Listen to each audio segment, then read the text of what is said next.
Good morning, everyone, and a very warm welcome to Cherokee for the Ultimate Pool League Grand Finals.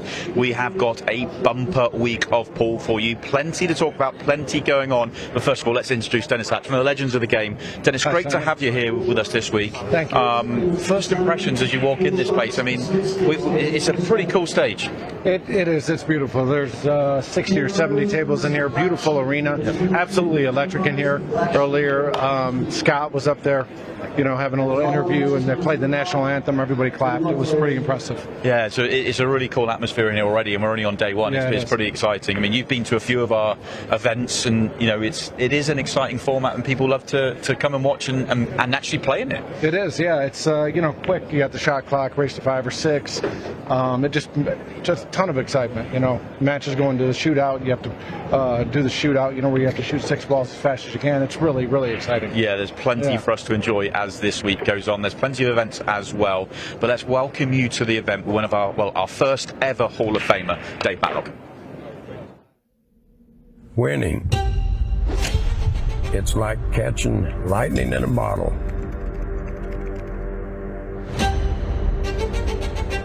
When you're at your best, it's like the world slows down. You're not just playing pool, you're controlling it. Winning's not just the score, it's the feeling of being untouchable. Like you're dancing with the 8-ball game itself. Back in the day, I'd make that bar table bend to my will, running 8-ball racks like nobody's business. You got to know the diamonds, feel the cloth, read the rails, dig deep, trust your stroke, and let her fly.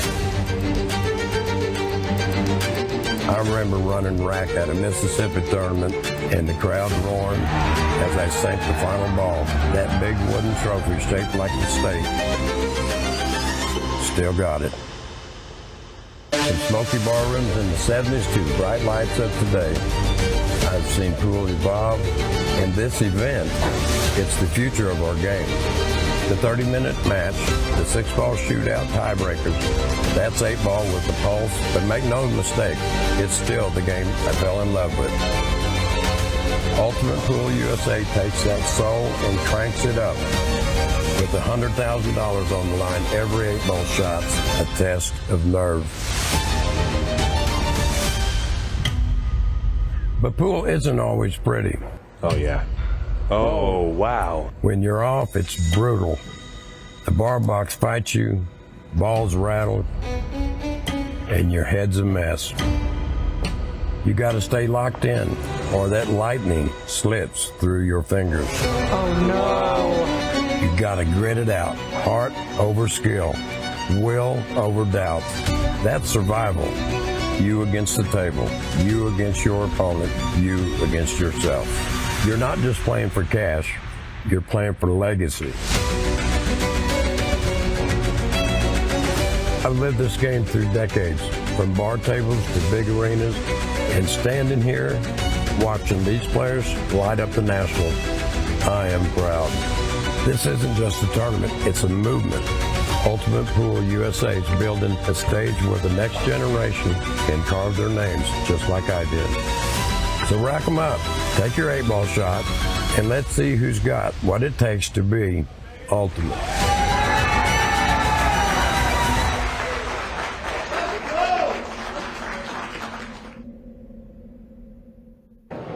Well, Dave Matlock there saying it pretty well. It really does give me chills listening to that video there. Dave Matlock, an absolute legend, and great to hear his words. It sort of sums up what's going on with Ultimate Pool USA. And Dennis, you've been a part of a couple of tournaments now, and it's something is very new and fresh, and we've seen some great moments from you. Some of it was on that video there. Yeah, it was. Yeah. It's just like I said, it's exciting. It's an electric atmosphere out here when the crowd's big and you have 10 seconds to shoot. The clock's going off. It just it's nothing like I've ever seen before. It's exciting. I've said before, it's the most fun I've had playing pool in a long time. Yeah, so. love to hear that. And of course, you are playing pool this week as well. You're not just in the studio, which we want you in the studio, but we want to see you out there as well. Let's take a look at what we got coming up over the course of the next.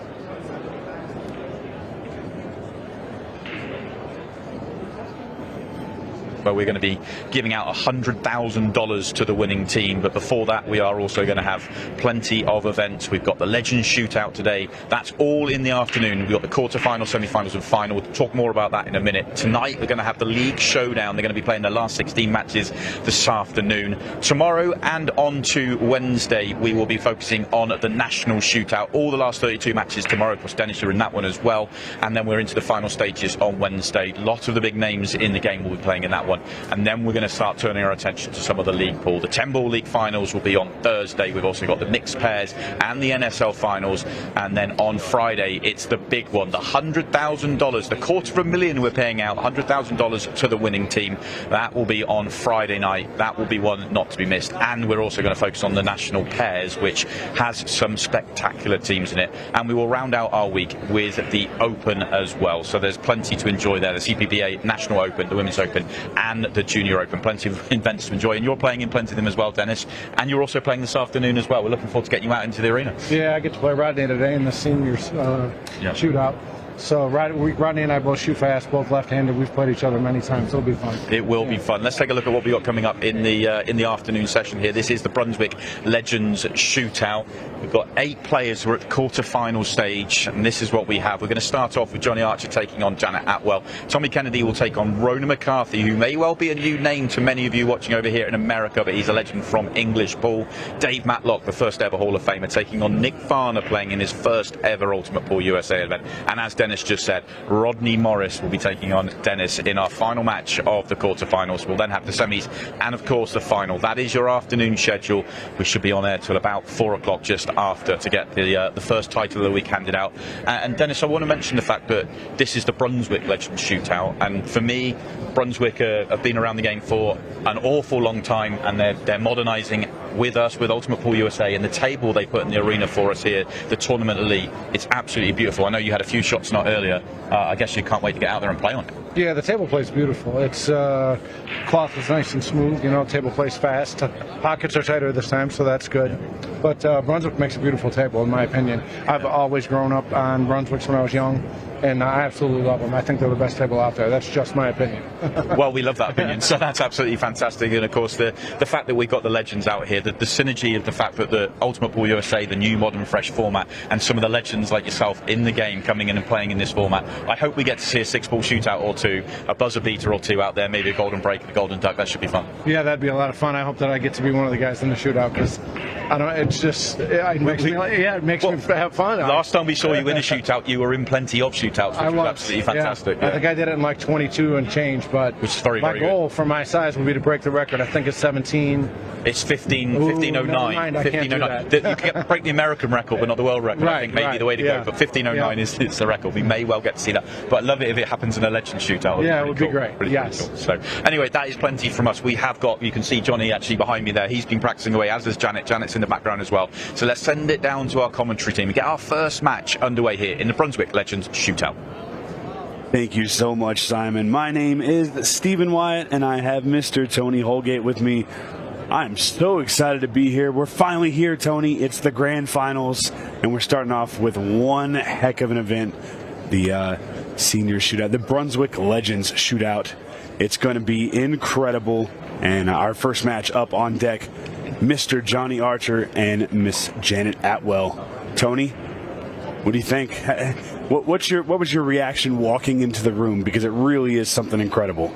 Absolutely unbelievable. And I've played pool, obviously myself, for 40 years. Our first match is about to get underway in the main. This thing knocks it out of the park. I've never seen anything like it. The setup is absolutely incredible. The venue is fantastic. And we've got a week of pool that is going to be like no other. This is going to be epic. Yeah, I'm very excited. I love this event. I love seeing all these players that I saw growing up, watching them play back on the main stage.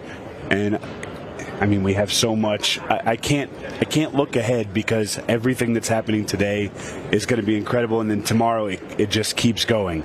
We've got so many great days of great action, and we are about to get underway here. Race to 6, 30-minute match clock. Janet Atwell breaking. Well, not her best break. I mean, I was watching her out there earlier just having a practice, and she was banking balls left, right, and centre, missing nothing, and she'll be very disappointed with that start. But you go back to saying legends of the game, and I remember playing back in Las Vegas in 1993, and Johnny Archer was there playing in that event, and he's still playing now. And I'll tell you what, he is still a major force in the game of 8-ball. Fantastic player. He absolutely is. Growing up in the 90s, I saw Johnny constantly in the spotlight. Really incredible player. And I'm excited to see him back on the table. It is so much fun. Of course, as Simon and Dennis ran down earlier, we have quite a few great matches. Really looking forward to Dennis Hatch and Rodney Morris. That's going to be a fun one. That'll be Rodney's first foray into our arena. Yeah, excited for that. Very excited for that. There you hear Mr. Mark Goff. Two great Moscone Cup players right there as well. Absolutely, absolutely. All right, here we go. Second attempt. And that's the break you want. The Scorpion, very quick. Go and get his playing cue after a successful break-off.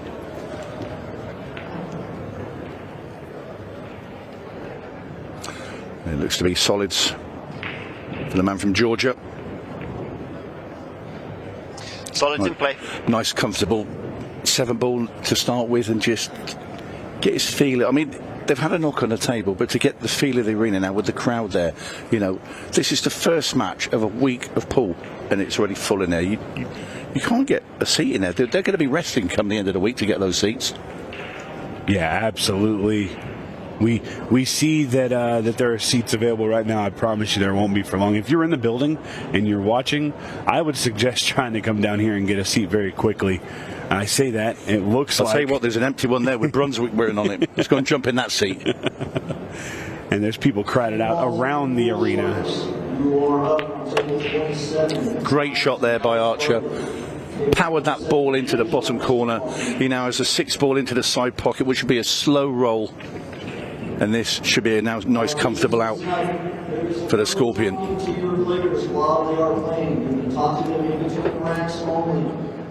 No talking to your players. If you need a ref, there's a ref at the end of the pod. Just look for Steve, and the ref will come to you.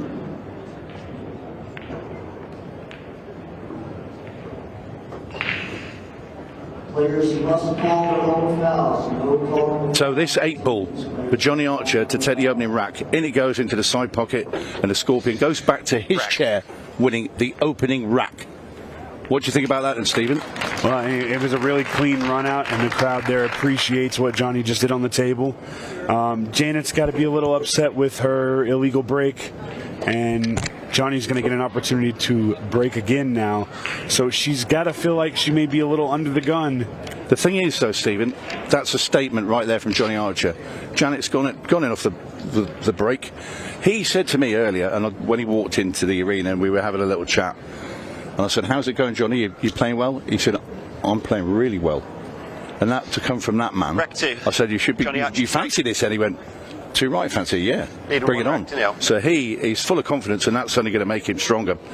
Walks up, breaks the balls, runs the rack. Well, we also can't forget that in Johnny Archer's very first Ultimate Pool USA event, he took second in the shootout to Shane Van Boning. And he was leading in that as well. He was. And then his brakes went dry. So it's not like this guy doesn't have the firepower to get there, because I promise you he does. And I would like to think that he's probably a front runner, if you want to call it a favorite, for this event. Has to be because of the form he's in as well. You know, he won't say that lightly. When he says he's playing well, he's not one for bravado. He means it. He knows he is. But, you know, it's kind of hard to pick a favorite. Last time we saw Johnny Archer, he lost in a 6-ball shootout to Dennis Hatch, and it was an incredible experience. And that's the thing. That man's in this tournament as well. Yeah, exactly. So, I mean, this really is something fun and incredible to see. Dennis said he hasn't hit a ball for over a month. He told me that earlier, Dennis Hatch. He's going to come out and is he kidding? But having said that, he said that last time. I remember when we were in Iowa. And he came out and said, hey man, I've not played for ages. And then he went out and he was running rack after rack after rack.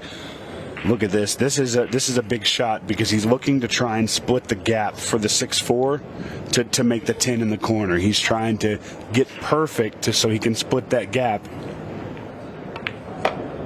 Oh, he looked at it, but he didn't play it. He's going to try and come. I don't think he needs to get. He doesn't need to get in that gap. He can get on that ball into the side pocket. Just roll through off the 12. There it is. I don't think he can get to it from there. You know what? He might be a little off. I think he's going to leave it for last ball. I think he takes out the 2 stripes here. He's going to run the 14 in down the bottom, and he just rolls on it, because if he rolls the ball into the side pocket, the cue ball just rolls into the 6 and goes past the 4, and he lands on the 8. Little bump on the 6. 8 ball's dead in the corner, and if it goes that way for him, he'll be up 2-0.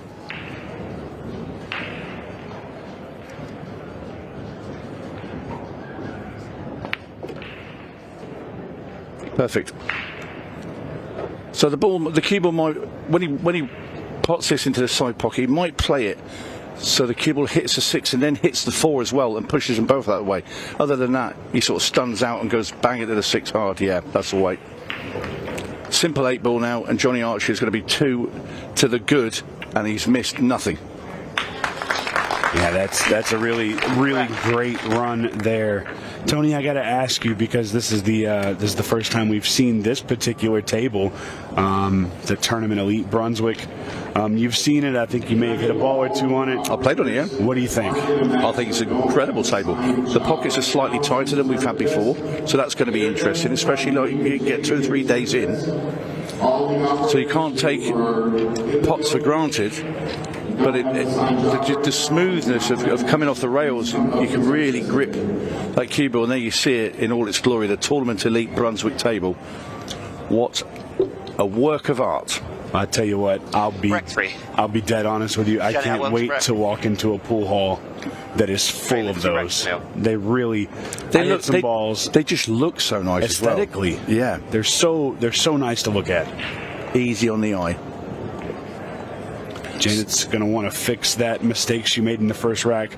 She's going to try and get a big break here. Now that's more like it. Probably thinking, why didn't I do that the first time round? But that's a really good split as well for Janet. The solids look great. Like I say, she was out there practicing early and she was missing nothing. She's banking balls for fun. Well, Janet's something else. She really is a great player. She's opting for the stripes here, which is fine. There's not too many issues. Maybe she's not had a good look at the solids, but I think she's on the right track here, Tony. Yeah, they should be fine for Janet. Just wants to get onto the 11 ball. This is the biggest shot right here. Oh, no. Wow. Well, I wasn't expecting that. And the thing is, because Janet's cold at the table, because all she's done is gone in for that first break, Johnny's then run that rack. He ran the second rack off his own break. Now then, it all depends on that 2 ball. I mean, I'm presuming it goes past the 13 into the left-hand side pocket, which then, if it does, it has to ask the question, would Janet have been better off taking solids? I think if she had a good shot to open up with, which I think she did. Yeah, I think the 6 went in the side pocket. I think that may be how I would have played it, but again, sometimes when you're at the table, you see things a little differently. Well, it must go, because there's no way Johnny was leaving a 2 to allow, so it doesn't go into the side pocket well. It definitely slides past. Yeah. And he's going to be halfway to being home. I mean, just run this in.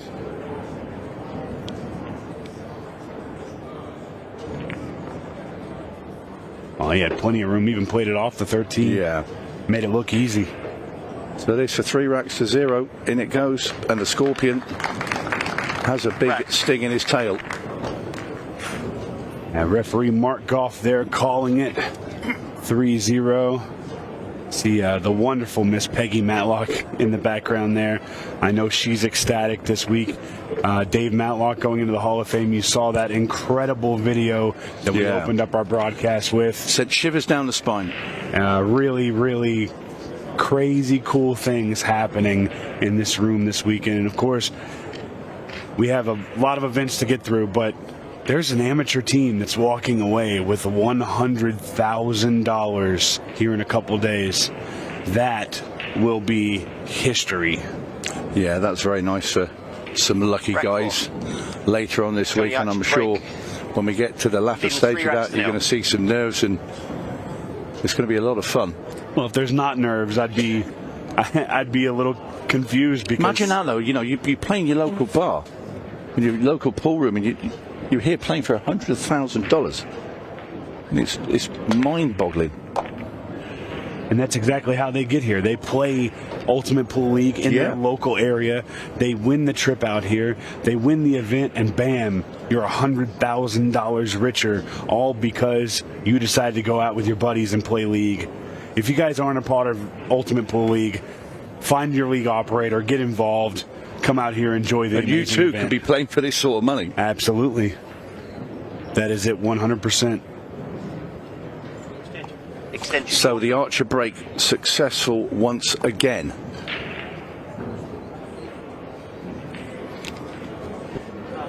Trickier layout this time, though. Nominated. There is quite a lot of work to do. You can see the 7 does go through this gap as Johnny dispatches it into the corner pocket. So the problem is up at the top here. Now, I think in an ideal world, he'd like to play that solid into the right corner and push the 6 ball and also that stripe away from the 8 as well at the same time. Open this right up. So I'd like to get in there a little bit thicker. I'd have rather took both balls out there, because obviously if you just brought the 6 out, you still got to get on the 8. I know you fancy getting up there, but you make a lot more room. Yeah, I agree with you what you're saying, Tony. It makes sense. Well, he goes up. He'll probably go up for the 6 now. Okay, well, he can make that ball into the corner pocket, but the cue ball's obviously going straight into the 14 ball. Can he manoeuvre this where he hits the 14 into the 8 ball and pushes the 8 ball out of that little shield that it's stuck behind there? I think if he does that, he could risk sitting his cue ball closer to the corner pocket because he has to kind of hit the 14 at an angle. It also makes the next shot a little bit tougher. He's going to power it. There you go. That's the thing. The 14 was always going to go into the 8. Did he get lucky? He's okay. I think he's okay. He doesn't like the angle he's got. The hardest part about this is just getting onto the 3 or the 4 based on the cut on the 2 ball. He might be able to rub off that stripe and just push through.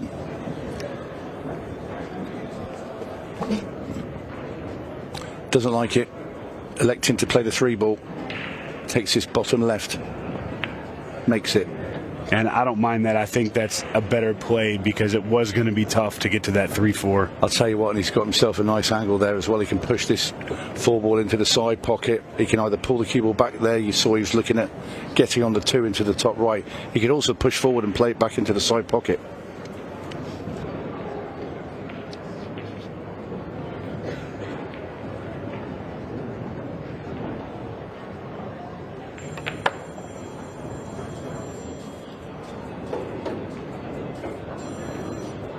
Has he got enough? It's very thin now.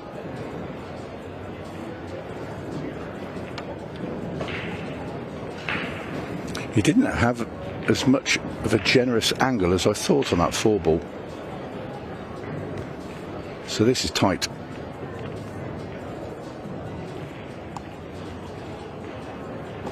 He's playing it off the ball, isn't he? He is. Oh, what a great shot. I think he's hooked. He's hooked behind the 14. Well, he'll take some bending round here. It's not going to. He's going to try and shoot it off 2 rails. Come behind the 8 ball.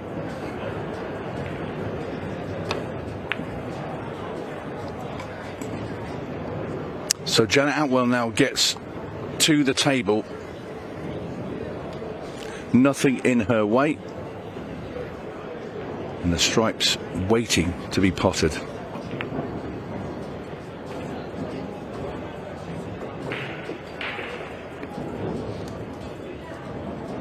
The only thing that will be against Janet is she hasn't had very much table time.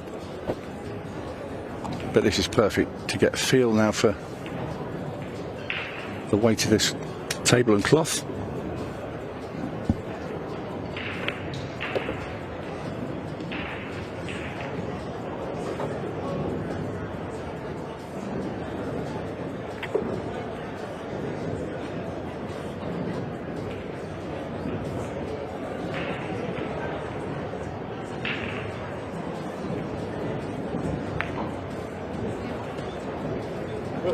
And that's finished a little bit awkward. Now Janet's going to have to play the 13 next, which she didn't want to. She wanted to be on these two stripes at the bottom. So just misjudged the angle slightly. But she's okay. But she's going to have to play a decent shot now. Cue ball up the top of the table and back down again if she's playing it in the side. The thing about this shot is that this table does slide. Where's the cue ball going? It does slide, so you have to be careful about that. Very unfortunate for Janet Atwell there. Time running. Yeah, she lost the cue ball a bit there. You see, the thing is, if you play with a load of left-hand sided to try and check it, and it didn't happen for Janet there, and a nice easy 8 ball for Johnny Archer, and he now leads 4 racks to 0.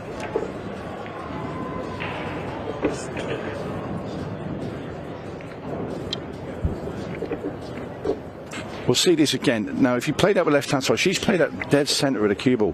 So this is why it slides there. And I'd have rather powered that. Yeah, the slickness of the felt with the softer shot with no check English, you're going to get that little bit of angle, and it's unfortunate. You know, these pockets are a little bit tighter, but you get the right angle off that top rail, you're going to scratch. The thing is, if you saw somebody, you know, let's say a Dennis Hatch out there with that shot, he would have probably played it differently. He would have probably screwed the cue ball into the rail and come around 3 cushions with power. Or he goes into the top left-hand corner. That was probably a safer bet, because then you come off the side rail and come back out that way. A little bit more speed. You come around about middle of the table on the bottom. Yeah, these players don't like going into the middle of the top rail and coming all the way back down the table. You know, they like to try and keep the cue ball not moving too far. Yeah. Anyway, Atwell to break, trailing 4 racks to 0. Really needs something to happen for her now, and it's a good break. Needs a ball down. Got one.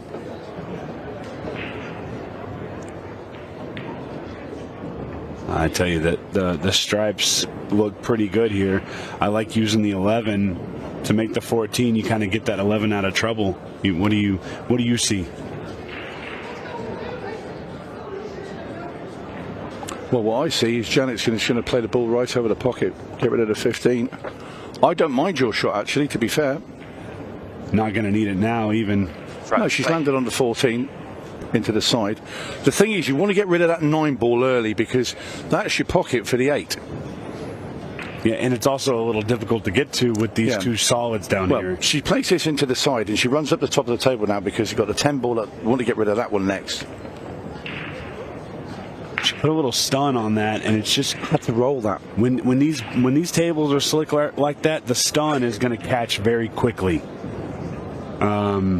See, it's very hard when you've not had an enormous amount of time on the table. You're already trailing by 4, you know, against one of the greats. I mean, they're all greats because this is a legend shootout. Yeah, but it can destroy your mind. Yeah, and it's also tough. And she's a fierce competitor, Janet. Really fierce competitor. She absolutely is. You also got to think, this is the first match on the first day of the very first Ultimate Pool USA Grand Finals. Janet's played a lot of pool, but I would be a little surprised if she wasn't just a little nervy. And there you see, just a bit tighter, this table.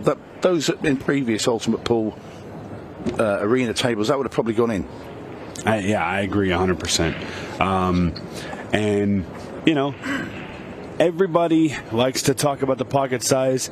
It's not like those other pockets were massive. You still have to hit the pocket, but these are definitely a little tighter. The big thing is, Stephen, forget the size of the pockets. Okay, they are a little bit tighter.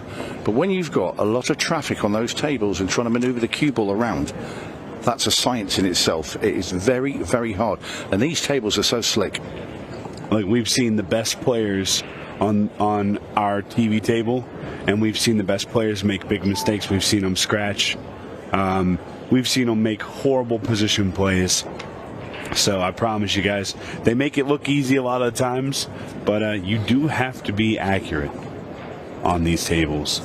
Well, this is where Johnny's going to try and get himself out of the cart, should I say here. So he wants to make the 2-ball, leave himself an angle on the 6 to play in the right-hand side pocket, sends a cue ball into the 8 and the 4, runs them into the middle of the table, and then that will develop a big opening for Johnny Archer to try and nick this 5th rack.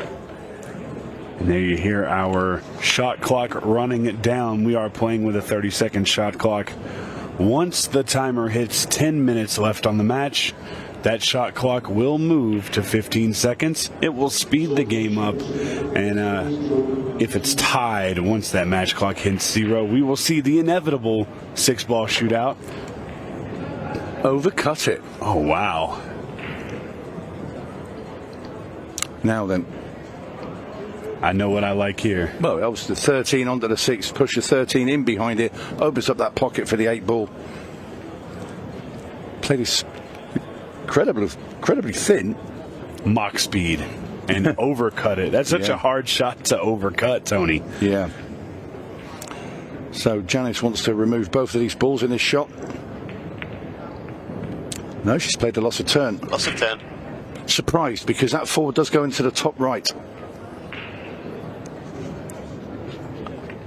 And Archer, not one to pass up an opportunity. There you go. He's having a look at it. He took a pretty thin cut earlier, and he hit the center of the pocket. I'd be hard-pressed. This is a gamble. Yeah, I'd be hard-pressed to think that he misses this, honestly. He's been very accurate. Tough pot, though. But it's still a chance. And he's made it. Where's the cue ball? He's okay. Rubbed off a 10. But, yes, he can still make the 1. The trouble with this is the cue ball is going to be going on a journey. Not only that, but you risk getting your cue ball down close to the 11, the 8 ball. A lot of bad things can happen here. Well, a little bit in the lap of the gods, and he's okay.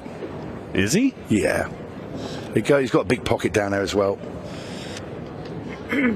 I think he can shoot the 5 ball into the side rail. It goes off the 13. Oh, he's got acres of space.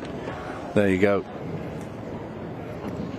And the cue ball comes past the 9, so he's not got any hampered cueing. So this 8 ball for rack number 5 for Johnny Archer.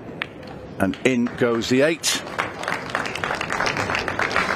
Very, very good play by Johnny, and just unfortunate situation so far for Janet. I feel a little for her because she looked very comfortable when she was practicing. Yeah. She was ready to play, and things just haven't really gone her way. But while there's still time on that clock, and while Johnny hasn't got that 6th game, there's still time. It's just running out quickly. Yeah, the thing is you've got to be aware, we've got a 30-minute match clock. Archer has 5 racks to 0 lead, and I don't think there's enough time for Janet to get the full 6. So the best she can hope for is to run. I mean, don't forget, we have got the golden breaks, so they are in play. They are. So we are going to need them. So if you can make the 8 ball off the break and not foul, rack 6 it is the rack. But Johnny on the opposite side of that, the golden duck. Your cue ball goes in the hole when you make that 8 ball, and you've lost the game immediately. But the thing for Janet is she's got to get to the table, because it is Johnny Archer to break in rack number 6. 1 away from winning this match is the Scorpion. And the cue ball having a big bounce around the table. Did it stay there and just look at this for a break? 8 ball was flying. Let's have another look at this. The cue ball nearly came off the table. Not only that, the 8 ball had a chance before it just got bumped out of the way. Pretty crazy. So it's going to be stripes for Archer. Stripes nominated. And the way he's playing, you feel he's going to run this rack, and this will be the match. He doesn't want the 7 to interfere Stripes with the 12 at the bottom of the table. He's okay.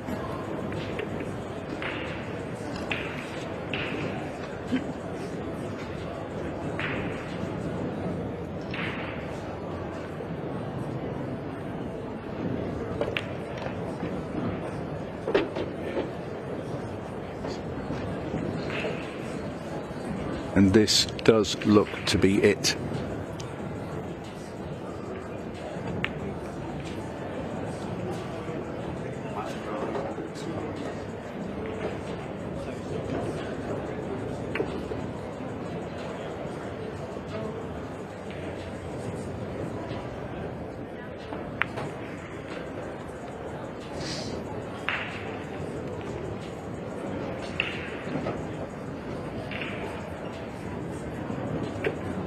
So Archer now just 3 balls away from a place in the semi-final later on.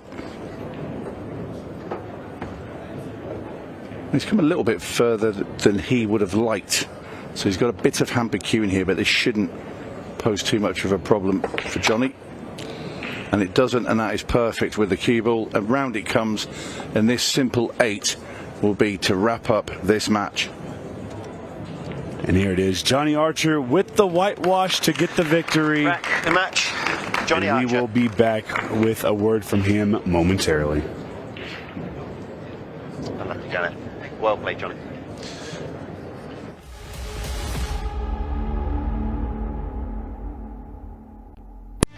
With over 175 years of billiards history, tradition, and expert craftsmanship, Brunswick is a name synonymous with our game, which makes it the perfect partner for Ultimate Pool USA's vision, a fun, fast, and exciting pool for the players all across the United States. Brunswick, Ultimate Pool USA's official table partner.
Well, welcome back, everybody. What a performance that was from Johnny Archer. Johnny, congratulations. Let's get it straight away. How was that for you? First match of the whole tournament here at the Grand Finals, and you put on a show.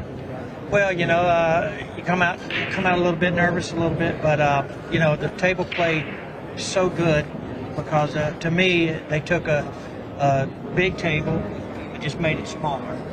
Is what they did, and to me, you can play pool on it.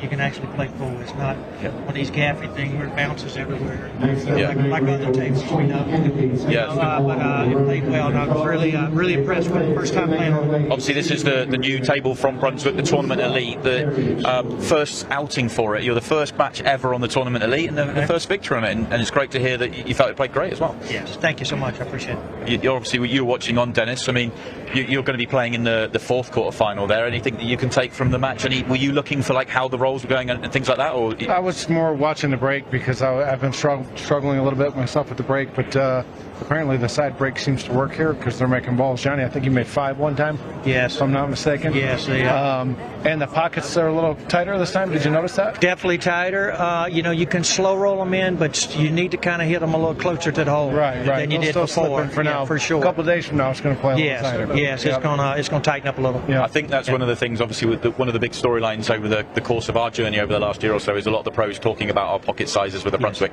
That's a whole different ball game out there. It's 4 1/4 compared to we've had much bigger on the previous tournaments. So I guess that's something that all you guys, all you pros, are going to really like. Yeah. Well, the thing is, when you're playing on a 7-footer, you're used to playing on really big pockets. That's kind of the way the valleys were, and of course the diamonds or any other, 7-footers. But I always thought that they should make them smaller because the table's smaller. So the shots are easier, but the clutter becomes much more difficult if the pockets are tighter. So, to me, I just think, this is going to be the way to go. A lot's talked about the fact we play all our tournaments on 7-footers, our leagues run on 7-footers. But for me, I'm traditionalist with the 8-ball. I think 8-ball on a 7-footer is great because of the way it clusters, and you have to get the patterns right. Go ahead, Dave. No, you do. You have to get the patterns right. For me, 8-ball is if you mess up your first pattern, there's always a backup, until you get to the end of the game. But Johnny, I don't know if a lot of people know this or not, but at one point in time, you were probably one of the best players alive on the bar box, if I'm not mistaken. At one time, I did one, back down south, Georgia, when me and you always went around. Yeah, we ran together. He was my old road partner. I had to tote him along. No, he toted me. But, on the 7-footers with 8-ball, everybody thinks, I think 8-ball on the bar table or 7-footer is a great game. I love it. Because balls, when you don't have that much extra room that you can try to get in between balls or bust them out. If they get tied up, man, it's hard to get to them. It is. So what is your I love the game. 9-ball high run on the probably On the bar table, I don't know. I think 18? Probably 8 or 9. Probably run 8 or 9, 10. Something like that. It's definitely on the 9-footer. I was a little bit higher, yeah. How about you? How many you run? 16. I was playing Evan Broxmeyer 8-ball in New York City. Yeah, I drove like 10 hours, jumped out of the car, and hit him with a 16. Well, that's the way to vouch for that one. That's the way to go. How good is this, by the way? We've got these two in the studio with us all weekend long and in the commentary box, in amongst playing as well. So this is going to be absolutely fantastic. For 6 days, we're going to get to hear these stories coming out, which is absolutely fantastic. Before we get into our second match, I just want to ask you both about the format, because obviously you didn't need to touch on the fact that the match went to the shorter shot clock, and the match clock never became an element because you were so comfortably in front. But it's definitely something you're going to have to deal with as the tournament goes on, the match clock and the shot clock going to 15. For sure. I mean, I've heard about the shootout, and the shootout at the end, when everybody's doing the running around the table. But I never experienced it till the last event when I played Lee the first time. And of course, he's younger than me. That's the only thing I can vouch that. But I am not that much younger. But no, it's a very, very good thing. And yes, you have to adjust to the clock. And if you don't, you're going to be under Is problems. it in your mind early in the matches, even because the 30-minute matches, I mean, at 6-0 is fine, but if you're, say, 3-3, you've got to be very aware of that match clock. You do, and I think that for me, if you get behind, a game or two, and then it gets down to the 15-second shot clock, it gives you a chance to come back, because it puts a lot of heat on the guy that's at the table that's in the lead, because he has to rush to shoot, and if he gets out of line a little bit and has to think too much, sometimes they make mistakes and they put you back in the match. Yeah, it keeps it exciting for viewers, which I absolutely love as well. Johnny, congratulations on that first victory. Dennis, we can't wait. We're going to see you out there for match number 4. You might see behind us our next match is just about to get underway. We've got Tommy Kennedy and Ronan McCarthy, who may well be a new name for most of you in America, but huge name in English ball. He's coming over to Ultimate Pool USA for the first time. So we're going to send it out to the arena for our second match and find out who Johnny will play in the semi-finals. Incredible to hear from Simon Webb, Dennis Hatch, and Johnny Archer. Our next match up, Tommy Kennedy and Ronan McCarthy. And there you heard a new player for the American Faces. If you've never seen Ronan McCarthy, he is a 2-time champion, world champion over in English 8-ball, right? That's correct. Yep, Ronan, the Babe. The Babe. Yeah, strange nickname. I've known Ronan for many years, all my pool life. No tougher opponent to play. Gives nothing away, real good poker face. I'm telling you, yes, he hasn't played an awful lot on these tables, but he has nerves of steel. Well, and I'll tell you this much. They named this very well, because this is the Brunswick Legends Shootout, and you have a legend on the other side of the arena, Mr. Tommy Kennedy. Tommy is one of those names that you heard about. If you grew up playing pool in the 90s, you heard about how Tommy played, how good he was, and how he just made the cue ball dance. This is going to be a great match, and if you've never seen either of these gentlemen, you're in for a treat. Here we go, Ronan McCarthy to break rack number 1. Yeah, these matches, of course, a race to 6, 30 minutes on the shot clock. And McCarthy is going to scratch off his opening break. So back he trudges to his chair. Little laugh on the face of McCarthy. Not the way he wanted to start off his journey at Ultimate Pool USA. No, definitely not. He really just got a bad kiss there. Little unfortunate. It's not like he went straight in the side pocket, so. Strike ball nominated. Strikes nominated. So Tommy Kennedy at the table electing to take on the stripes. Makes the ball down into the bottom left. He's in good shape. And Tommy also brand new to the format. And there you saw the shot clock just to the beeps, and that's a big deal, because as those beeps come in, they can cause issues. They can cause you to make mistakes that you normally wouldn't. Yeah, this is the thing. This is a friendly draw for Ronan McCarthy, and it's not because it's Tommy Kennedy's not a good player. It's because Tommy Kennedy won't be used to this timing malarkey, let's say, which is that whips the game along at pace, you know. So this is going to be a completely new experience for him, and this is where Ronan might get, let's say, an extra couple of visits to a table that if he's playing an archer or a hatch, he wouldn't. But then I've just said that, and Tommy Kennedy's played such a good shot there to manipulate the cue ball or get onto this 11 ball. Just draws the cue ball back here, and he's got the 14 and 15 up into the top right. And it's impressive stuff from Tommy Kennedy. He's really got a nice touch, and it looks like he's playing on this table very well. The thing is, if he's not used to the shot clock, he's probably thought, do you know what, I'll just play 10 seconds of shot, then I can't go wrong. Could have handled a little bit straighter of a shot here, but I think he's going to be okay. There we go. He switches hands as well for this shot on the 15. Oh. Chris Melling, eat your heart out. Well, he's ended up with a really good shot on the 8 ball. Takes a look up at the clock just to make sure he has plenty of time, and he does.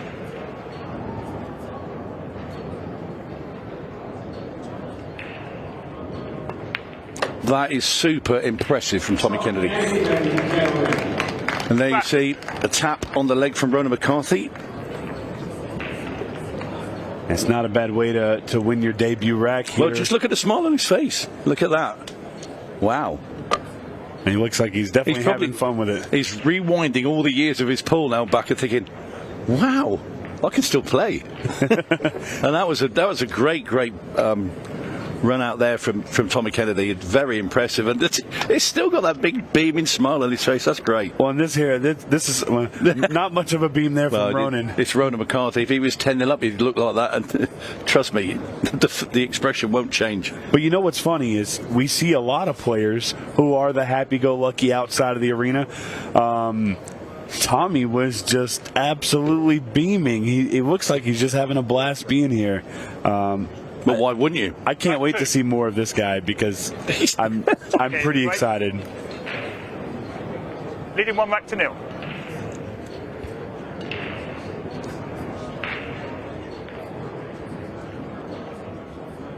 Doesn't want to recreate what happened to Ronan there. Oh, what a break. I'll tell you what, I know stature means nothing, but that's a small man with a very big break. That's a huge break. There's me saying that Ronan McCarthy had a friendly draw. No, he didn't. I'll take it all back. I think you were misinformed, sir. Tommy Kennedy came to play and win this Brunswick Legends Shootout. Well, the way he's playing at the moment, well, I won't bet against him. I'm sure most of these guys are no new player to the all-ball fouls, but anytime you're bridging over a ball or have to avoid something with your arm, your shirt, you just got to be careful, because we've seen some fouls in some very important matches that completely changed the way that match was going. I look at the Joe Prince final in Louisville, Kentucky last year about this same time, on his way to victory, and a shirt foul cost him the match. So you just got to be careful with all ball fouls, and look at this wonderful shot here. I want to find whoever had the keys to this room last night. Have they let Tommy Kennedy into here to practice through the middle of the night? Because I'll tell you what, he's got the cue ball on a piece of string out there. 3 in the side, 6 in the corner, 8 wherever he wants it to go, really. And that's absolutely fine. So Kennedy, just a 6-ball, and what will more than likely be a pretty simple 8-ball to follow. This will be 2 racks to 0. And Kennedy has looked super impressive. He's following down the pathway that Johnny Archer set in the previous match. In goes the 8. It is 2 racks to 0 to Tommy Kennedy. Yeah, Ronan McCarthy's going to want a much better break than he got last time. A little unfortunate with the kiss, but look at this Tommy. Tommy really looks so incredible.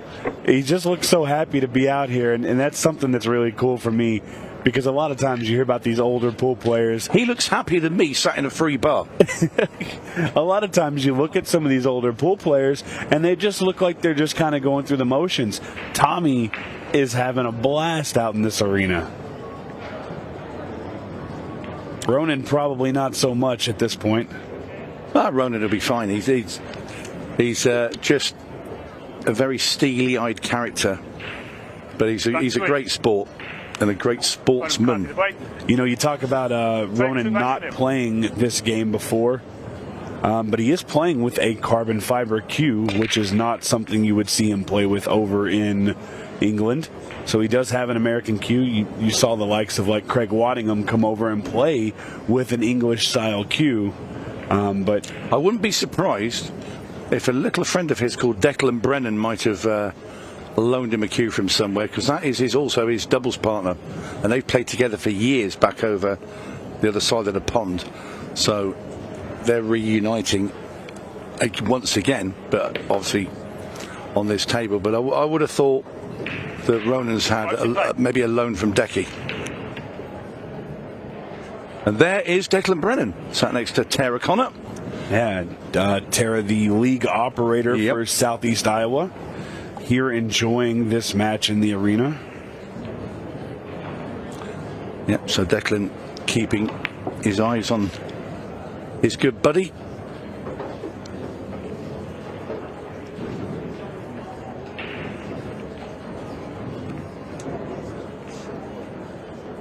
Quite amazing, because he's won 2 world titles, Ronan McCarthy, but he didn't win them until recently.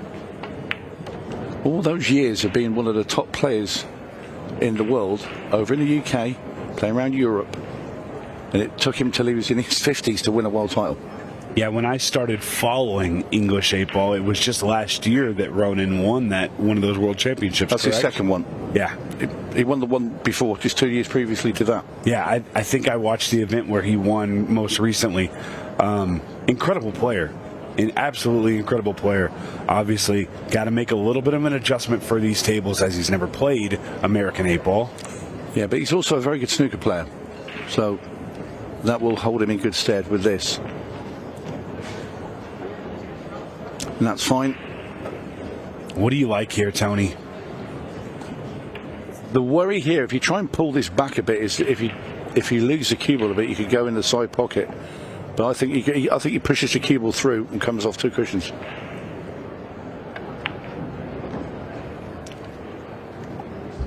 Hit that very well. He did. But that's not a shot that, let's say, a Johnny Archer or a Dennis Hatch plays. They'd never played to be in that side pocket with that shot. Yeah, if you've ever watched the game over there, the side pockets are slightly different. They're a little bit more accepting. But that's an English 8-ball player there that's, you know, from the UK tables would play for that shot. Yeah. But an American player on these tables would not play. They'd play to be in one of the corner. But he's played it very well. And down goes the 8, and McCarthy is off the mark. It's back. Tommy Kennedy in his chair, you know, watches Ronan shoot the 8-ball. It's his opponent. It's the guy that he wants to beat more than anybody else right now. And he gives him a nice little hand clap and a big smile. This arena brings out the best in these players, and it really is an incredible arena. I urge anybody who is watching that is here, come grab a seat, because it really is a spectacle. Yeah, the setup here that Ultimate Pool USA have put on is absolutely incredible. I can't say it enough, and I'll probably be saying it all week, and people saying, why don't you shut up about the arena, but it is just incredible. Well, in 64 tables down here, 32 upstairs for practice, and maybe a few mini tournaments.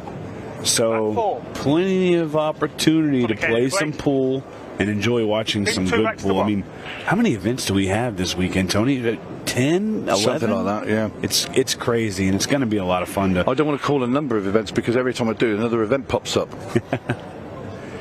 But it's for everybody. The pool, you know, we've got from the very young in the junior open, and then we've got the seniors playing, we've got the legends.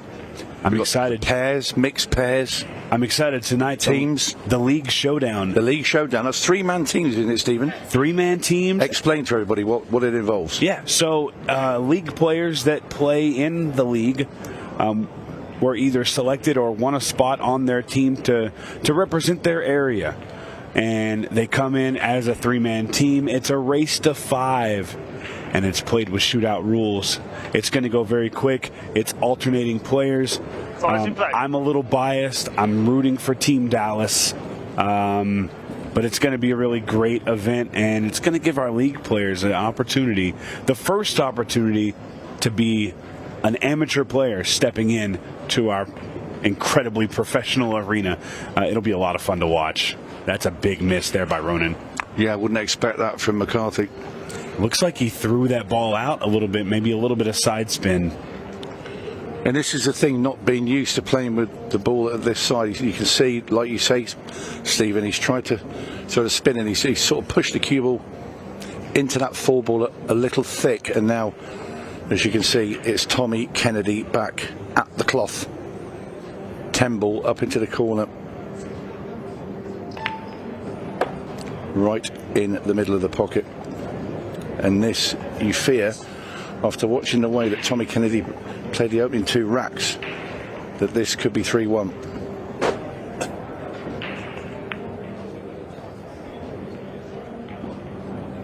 Just needed a little bump there, and he got it. Yeah, he's really got the pace of the table early doors, Tommy Kennedy. Which, for somebody who didn't get a lot of time to practice on the table, I'm going to tell you right now, I was on the table for about 3 minutes last night. I hit a few balls, and it is very slick. It is very fast. It's not easy to grasp the roll if you're rolling more than a couple inches. So he hit that very well. Just got to be careful bridging over this ball. Don't want to touch it. And yeah, bridging over the ball, I think it caused the miss there. Yep, hits it chunky. So now Ronan McCarthy gets a second bite of the cherry.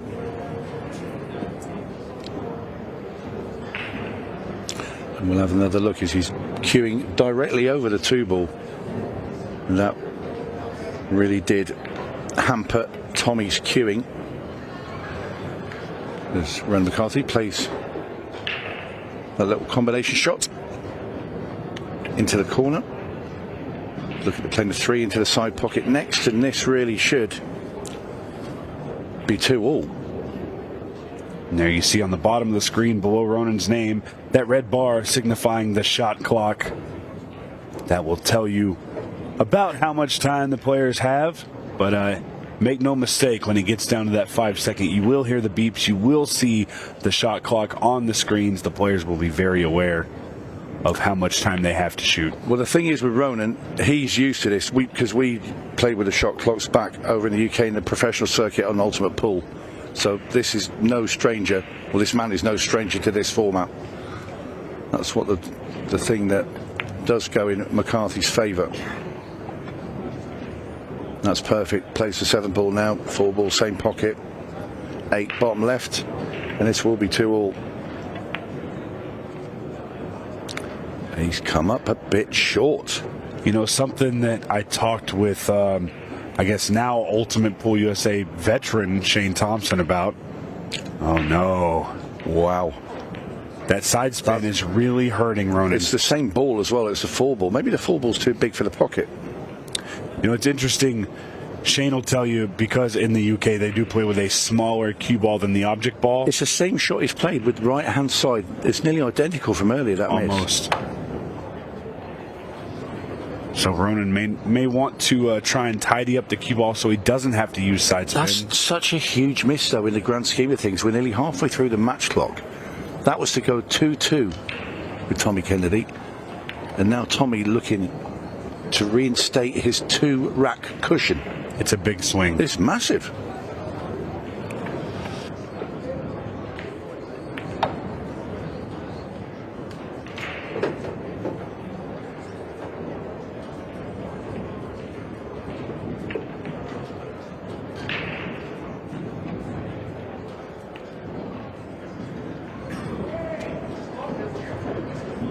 Beautiful play there by Tommy. Just needs to take this 8-ball down. Could have been 2-2 for Ronan, but here it is. 3-1. Big swing. Yeah, huge thing in this match. That probably, when we look back, will be the big pivotal point. We're going to see it again. He's already missed this same ball in that same pocket, playing the same right-hand English on the cue ball. And here it is from earlier. Look down, he's playing it on the right. A little bit thinner this time. But again, he hits it thick. Almost identical. That's insane. Well, Ronan's not going to want to see that 4-ball in that bottom right-hand corner where he's got to check it with some side spin. I'll tell you what will be going through his head. He'll probably think next time he's got a shot of any similar proportion is don't put the right-hand English on. You play it middle of the ball, you know you're going to make the pot then. Back 5. Ronan McCarthy to break. Frame 3 racks to 1. Got a chance to make something happen here. We are playing shootout rules. The 8-ball is in play. This is a little testy here. Stripes. Purely because of the ball that's on the right hand side rail. Blocks the 2 solids into that bottom right hand corner. But it is available to get on. You need to get the cue ball somewhere in the middle, just below the centre, but in the middle of the table. Ronan very quickly chooses the strike, so I think he can run this 13 into that same pocket and come back into the side pocket with the 10 ball.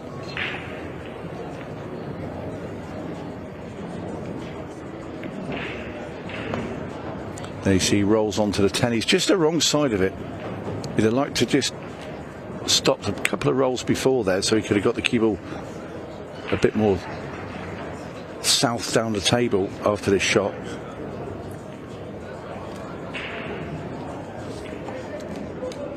Going to put some power into this.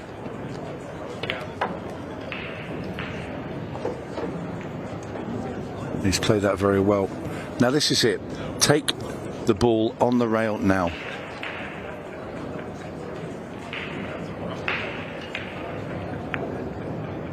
Plays it very well. Just a bit tricky though to get on the 14. Because yes, it's an easy shot to cut into the bottom right, but it's a cue ball going towards the 6. He needs to get the cue ball back out, and this is going to be a bit tricky for Ronan. If he can just miss the 6 bottom side of it and come off the rail. In fact, he's clipped into it, but he's okay. It's turned out well.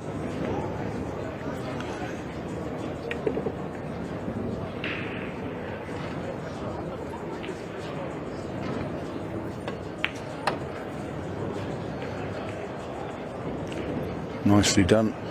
8-ball top left. McCarthy refusing to lie down.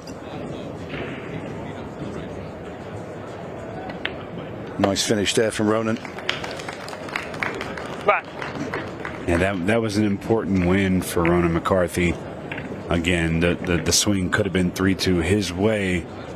Unfortunate miss on the 4-ball, but he's trying to bring it back, and I believe we're getting pretty close to that 10-minute mark. We will see the first opportunity at the 15-second shot clock for Ronan, who's very comfortable with it, and for Tommy Kennedy, who may not be. That could be a big talking point here in about 3-4 minutes. That's going to favour Ronan. And Ronan, he's not known for being a really quick player back in the UK. Back 6. But when it did go down to the 15 seconds, Tommy Kennedy to break. he just sped up his game, but he looked no different. He adapted to it. It doesn't bother him. 2. Whereas it's going to be interesting for Tommy, because when you're not used to it, also those beeps are going off just non-stop. They seem like it. Anyway, when you're playing, it's just never ending. They won't leave me alone. Yeah, absolutely. 5 minutes and 23 seconds until we see that come into play. And it's almost a guarantee here, unless, of course, we see a couple golden breaks. So Kennedy, once again with a cracking break, he doesn't have to get into them, and that is the first dry break of this match. This is interesting. Almost all the balls are up table. There's some clusters.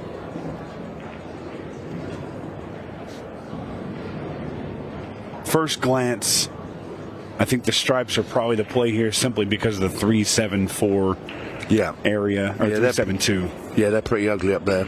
I agree. Makes the combo. The 11 ball is going to be the shot that needs to be made, but you have a spot to get to it with the 12. Yep. You don't need to move anything here. I'm guessing the 9 will pass the 8 into the top left. Like you say, you just want to get rid of the other ball at the top of the table, then leave yourself straight on the 11 down into the bottom left-hand corner.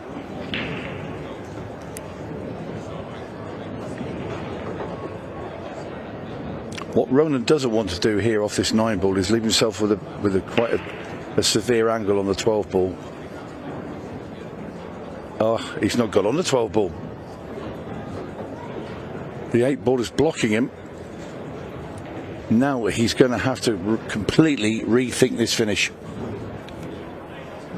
Going to try a bank shot here with the 11.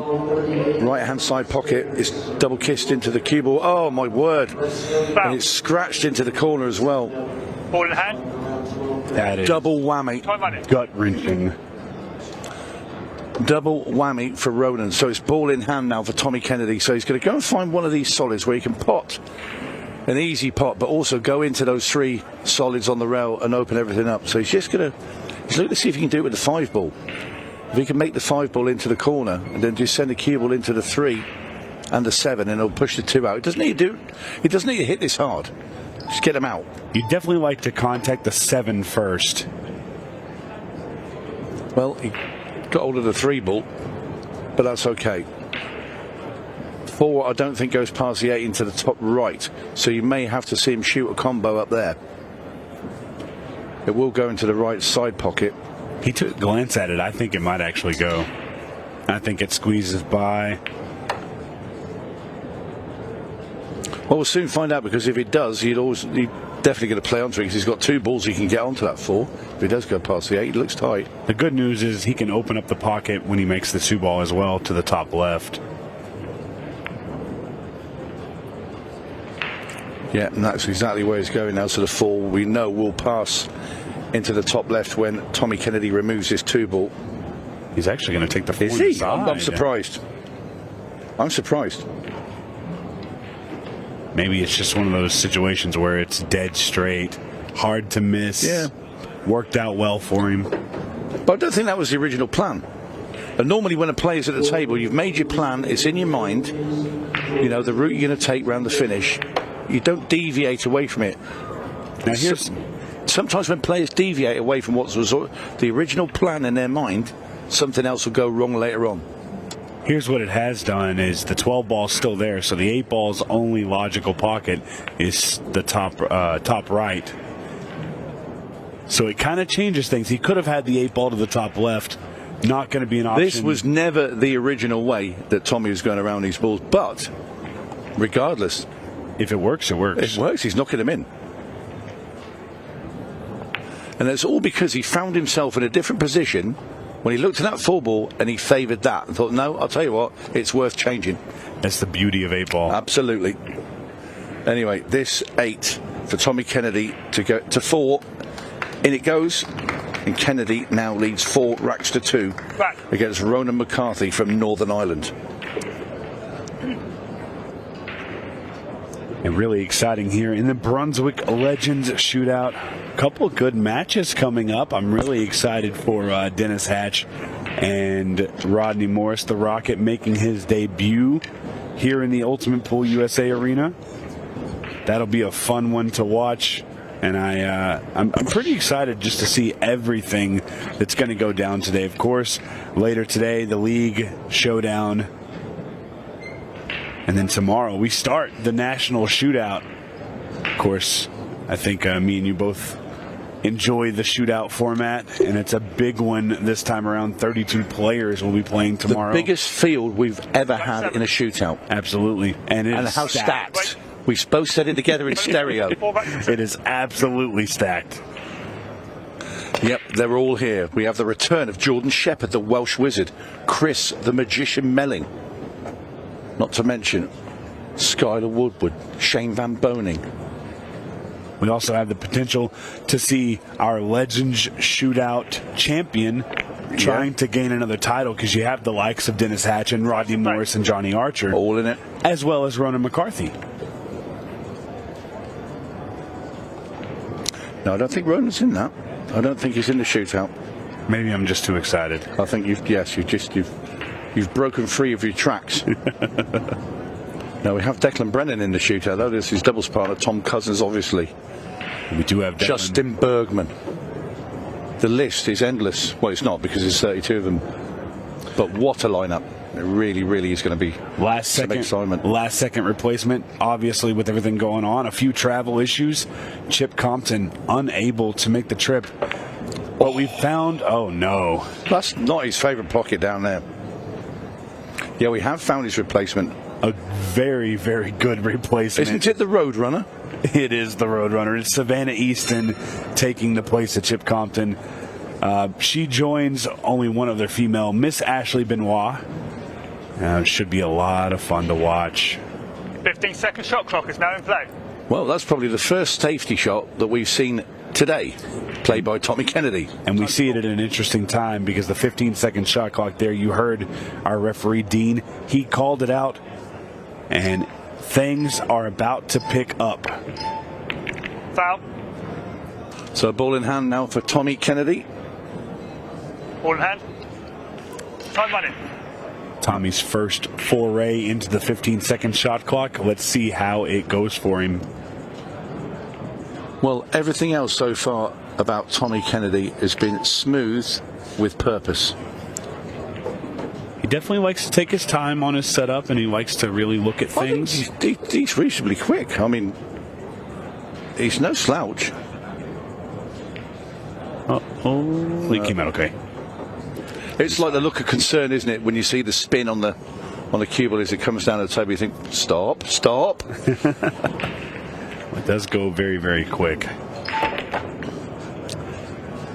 He's going to have power. Yeah, he's going to have another hampered shot here, but this is okay, because he hasn't got to do anything with the cue ball. Just run this four ball into the side. In it goes. Get the cue ball off the rail a bit. That's so he can draw the cue ball back when he places 7 ball into the top left corner, and he will leave him at a very simple 8 ball. And rack number 5 is heading the way of the American Tommy Kennedy for 5-2, and in it goes as Ronan McCarthy of Northern Ireland looks on, and he has it all to do now. Tommy Kennedy on the hill. That's the big part, on the hill. That's a massive. You know, something we talked about in our Brunswick Legends Shootout. A great player, and we've got to see him in our opening video. It's the Hall of Famer, Mr. Dave Matlock. Yeah. And he will be taking on none other than Nick Varner. Nick Varner. That's incredible. And that match comes up next. I hadn't seen Nick Varner for 30 odd years since I played in Las Vegas in the early 90s, and he's such a superstar. What a player. I had a chance to speak with him for just a moment earlier, and never met Mr. Nick Varner, but he's a nice guy. He was incredibly nice. Yeah. We just kind of had a short conversation, and he's excited to be here. He's excited to play on the New Brunswick, so it's gonna be Gonna be a fun week, Tony. We got so many people that are just happy to be here, like Mr. Tommy Kennedy. Well, he's had a dry break, has Mr. Tommy Kennedy. So you can see we're now into the final 8 minutes of this match. Ronan McCarthy needs every rack available, but he needs to do it within the allotted time as well. So the one thing that does help you when you need racks at a fair pace is having 15 seconds to play your shot for a start. Now here's an interesting thought. If and when we got to the point where maybe that 6-ball shootout was in play, Ronan's experience in that, he's got to have more than Tommy, but how much experience does he have in it, Tony? Yeah, he's played a good few 6-ball shootouts as Ronan McCarthy, but I don't think there's a big advantage there because the balls are not the balls that Ronan's used to playing with anyway, and also these tables and the pace of it. So I think that's a pretty even call, but there's a lot of pull for Ronan McCarthy to negotiate through before he can even think about that. Yeah, well, he just needs to focus on this rack, obviously. He's got a little bit of an issue here with the 4-ball. He took a glance in the top right, and he kind of gave a look. Now it must go. I don't know, he's going to have to play the bank. I'd prefer the bank shot here.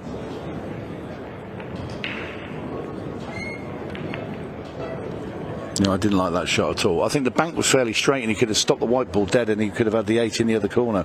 And at best, what he's done here is he's going to run the clock down, and that's not good for him. There's too much there. It's over 6 minutes. There's no clock running here. He just wants to give himself a chance, Kennedy, and then just run out the match. If you're down to under not necessarily. Here's in perspective, because you've got the golden breaks in play, don't forget.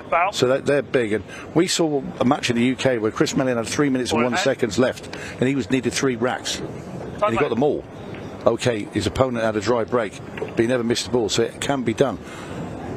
But you're talking a player like Mellon who plays at a ridiculous pace anyway. But this should be that now, and the talk of any sort of 6-ball shootout is going out the window. Yeah, I gotta agree with you there. The 10 and 13 is just slightly awkward, but it is very makeable.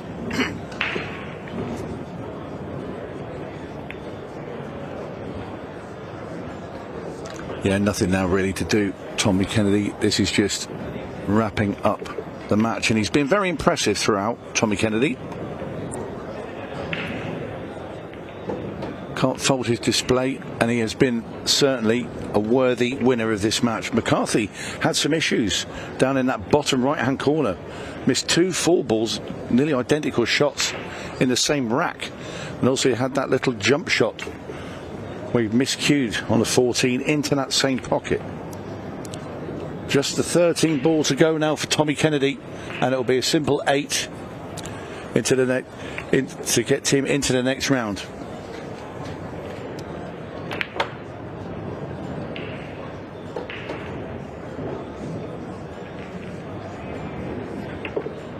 And here it is.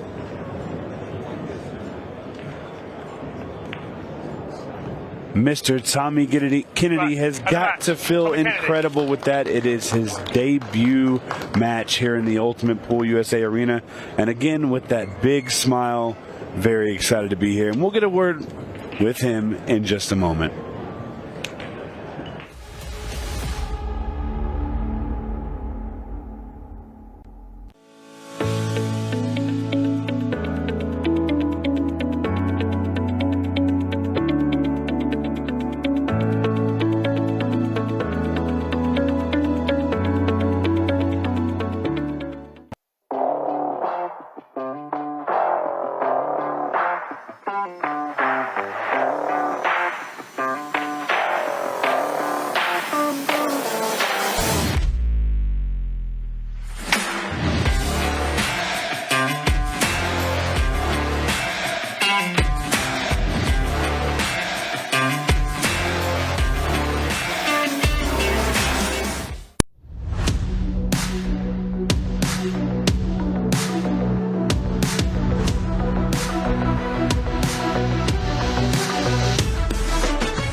Oh, welcome back out to the studio. I've got the winner of our second match, Tommy Kennedy. Congratulations. Thank you so much. It is an absolute pleasure to have you in our event. First time we've seen you with Ultimate Pool USA, and first victory out there as well. How was it for you? I was really a little nervous, but I felt pretty good, and it was just exciting. How much of Ultimate Pool USA did you know coming in terms of the elements? Because I saw you in the first rack there having a good chat with the referee, trying to get your head around that, absolutely making sure you weren't going to do something wrong. But how was it? How much did you know coming in, the match clock, the shot clock, and everything else? Very little, but I did get some rules. I had friends tell me. Johnny told me, and Nick. So. But you seem to adapt pretty well, which is quite good. 30 seconds, it didn't seem to be too much of a bother for you. No, but still, you have to be on your feet, on your toes. And of course, you mentioned Johnny told you. Obviously, you're now playing Johnny as well, but you're also playing with Johnny later in the week as well. So, which is pretty cool. So, what's the record like against Johnny? It's close. He's a little bit ahead of me, but he plays really good. He's edged me out a lot. And you've he's obviously got a little bit more experience in the match clock situation. Yes, as well. That's the thing. Yeah, he knows how to play under the shot clock and all that. Yeah. For me, I think the fact that you've had a little taste of the match clock without it getting too deep that becomes a factor might hold you in good stead next time around against Johnny. It might be that you're down to the final few minutes and you need to then deal with the match clock. Yeah. I feel good with it. You feel pretty. I feel better than I would have coming in. Yeah, I've got to ask you though about the overall sort of stage. It's the first time you come to one of our events. How have you found it so far? It's so good, really good. Yeah. So far, yes. Well, it's exciting. It really That's why I'm laughing so much. It's so exciting. Just enjoying yourself. Yeah. No, absolutely. I mean, obviously on behind us you can see the main arena here. Behind that there is another 64 tables. Wow. Plenty more tables upstairs as well. Plenty more going on. The buzz in the room's pretty good. Yeah. Yeah, the rooms are nice. The hotel rooms and everything. Really this is a great venue. Quick word on our next match. Obviously, we know you're playing Johnny in the semi-finals, but we've got the first Hall of Famer with Ultimate Pool USA, Dave Matlock, just behind us getting ready. Wow. And he's taking on Nick Varner, who's playing his first Ultimate Pool USA event. Yeah. Pretty cool. Yeah, that's a great match. David Matlock on a bar table was the best in the world for a long time. Yeah. He's a tremendous player and a great guy. And Nick Varner is phenomenal. Yeah, two brilliant guys, but we're absolutely honoured to have Dave as our first ever Hall of Fame with Ultimate Pool USA as well. Yeah, he's tremendous. He obviously treated us with this morning with the speech he did, but also now we get to see him on the table. Yeah, he's great.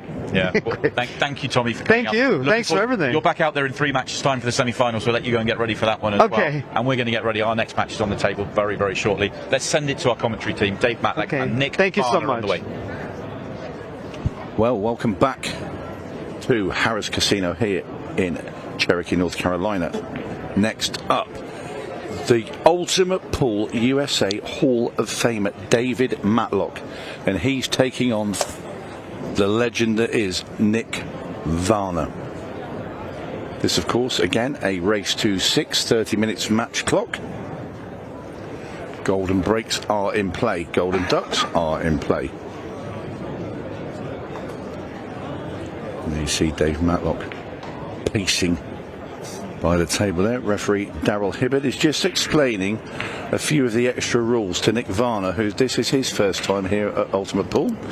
I'm Tony Holgate, and joining me in the commentary box, we've given Stephen Wyatt a little bit of a break, and the legend it is from Ship to Cash. He's back. Mike DeMarco, how are you, buddy? Lovely to be here, Tony. I'm so excited. Great to see you, pal. Yeah, same. I'm glad to be sitting by your side right now. Ultimate Pool USA has done a fantastic job setting up this arena, and I'll tell you what, the players are smiling ear to ear. The room is electric right now. Really excited for this. David Matlock and Nick Varner. It's going to be fireworks. Yeah, we heard that great intro from Dave Matlock earlier, and it sent shivers down the spine. And what an incredible player this man is, and what an absolute gentleman. I sat yesterday outside the front of the hotel for a good half an hour with David, and we were having a chat about pool through the years, and his stories and his knowledge of the game, and just all through his years of playing pool. And it's incredible to listen to as well. And he's such a really nice guy. Yeah, it's really nice to get the total package. You get the talent and you get the humility on the side. Let's see how this lag turns out here. Looking like Matlock might get the edge, and he does. So David Matlock going to get our first break off. I'll tell you, it's really nice to see players like Nick Varner involved. You know, just legend, you know, for so many years. And, you know, it takes something like what Ultimate Pool has done to kind of bring them out of the woodwork and say, hey, I'm excited about pool again. Well, I remember when I first came over to the US in 1993 to play in Las Vegas, and the big stars were there, the likes of Jim Rempe go back there, and, you know, Mike Massey were doing trick shots on the sidelines and talking to them, and Nick Varner was there, and, you know, and he's such a legend, and just all the big guns. Johnny was there, you know. These were younger guys then. Yeah, those to see they're still playing. I mean, I packed it in 2008. My arm fell off. Yeah, those are a lot of the players I grew up watching as a kid, and you know, Mike Massey specifically was the one that made me fall in love with it. Had the same first name, so you know, followed that. But you know, watching all of these players now, it's just really nice, and it's refreshing to see a fun new format. Yeah, I'm honoured to get the commentator on Nick Varner. You know, because obviously remember him all those years back, and Thank you, everybody. you know, he'd be at the tournament, Number 1. and he's sort of in awe of them. David Matlock to break. And watching the way that they can manipulate a cue ball on a pool table is just fantastic. Anyway, it will be Matlock to break off. Two balls going to find a home in the top corner. A little cluster here in the rack area. I'm sure he's got a plan. Yeah, not the greatest layout in the world. Going to shoot the one ball into the side pocket to start off. If there's a man for the job, it's this guy right here. Of course, our inaugural inductee into the Ultimate Pool Hall of Fame. Well deserved, of course. A little hasty on the 3-ball there, but it does tie up. This isn't going to be a quick rack. Yeah, Ronan McCarthy had a couple of problems with the bottom right-hand corner. He missed a couple similar to that. They have tightened up a bit these pockets. So this new Brunswick Tournament Elite table, which we were saying earlier, myself and Stephen, it looks sublime. Yeah, it really is a clean-looking table. Nice opening shot there from Nick Varner. I'll tell you what, he's done pretty well with that. The 15 still passes to the bottom left. So he's got an opportunity to actually take this rack out here. Not sure which way he's going to go, but he is going to move some furniture around. Now we're here, but there, a referee just checking the arm of Nick Varner as he was just cueing over the ball there. He was nowhere near it, but they've got to check. He's opened it up pretty nice here, Tony. Looks like he's going to float underneath the 11, perhaps. Goes right above it. That cueing action, very unique to Nick. Very smooth. All about the 8-ball for me, Mike. Yeah, I'm thinking maybe he's going to get underneath it. I mean, he's got options there. Ideally, I think he'd play it to the top right corner where the 6 is. Does it go past the 4? Not sure. If it does, it's going to be close. Yeah. If it does, it's easy. For sure. To finish. So I'll tell you, they tightened up the pockets a bit on the arena table here, and I think the players were very happy about that. A little less excuse, if you will. Nice clean follow through there. Does look like he's going to use the 11 to get on the 8-ball. And we're going to find out right now if that 8-ball does pass the 4.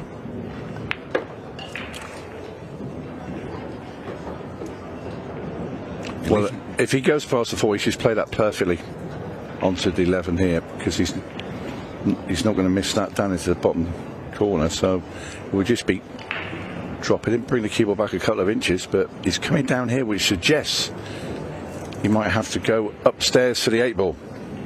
Yeah, I think he's definitely just going to float it under there. A little high left-hand English inside, if you will. Just get right underneath there. I like that shot. It's a little heavy there, but he's perfect for the side pocket. Yeah, he's just been a little bit unlucky there to be hampered over that 4-ball. These are not, I mean, that without the 4-ball away is an easy shot. This is now a lot tougher. No, he's played that well. That's a good finish there. Nick Varner takes the opening rack.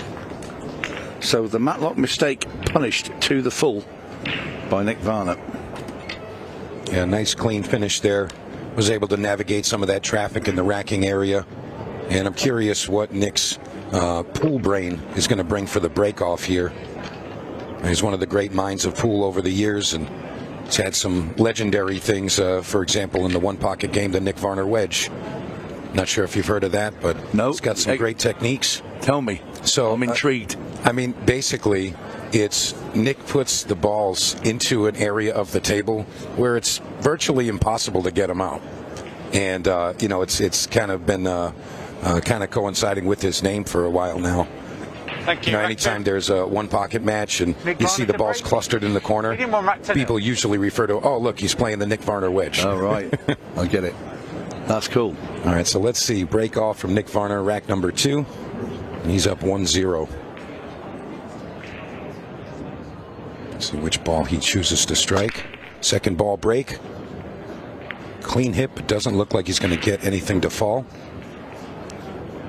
A similar break to Tommy Kennedy, the way he goes into the pack there, and he's been unfortunate because he got the balls moving. Have another look. Yeah, he goes just above the 2 ball into the pack. But that sort of ball movement from the break, you'd expect him to make one, but unfortunately for Nick, he hasn't, and David Matlock is at the table now with a great chance to try and level this match up. You can kind of sense the, you know, the hunger in Matlock. Gets right out there. That intensity comes out right away, and he really wants to get this point up. He's got the balls wide open. Everything's there for him. So it's really about execution at this point. Wasting no time. That's fine.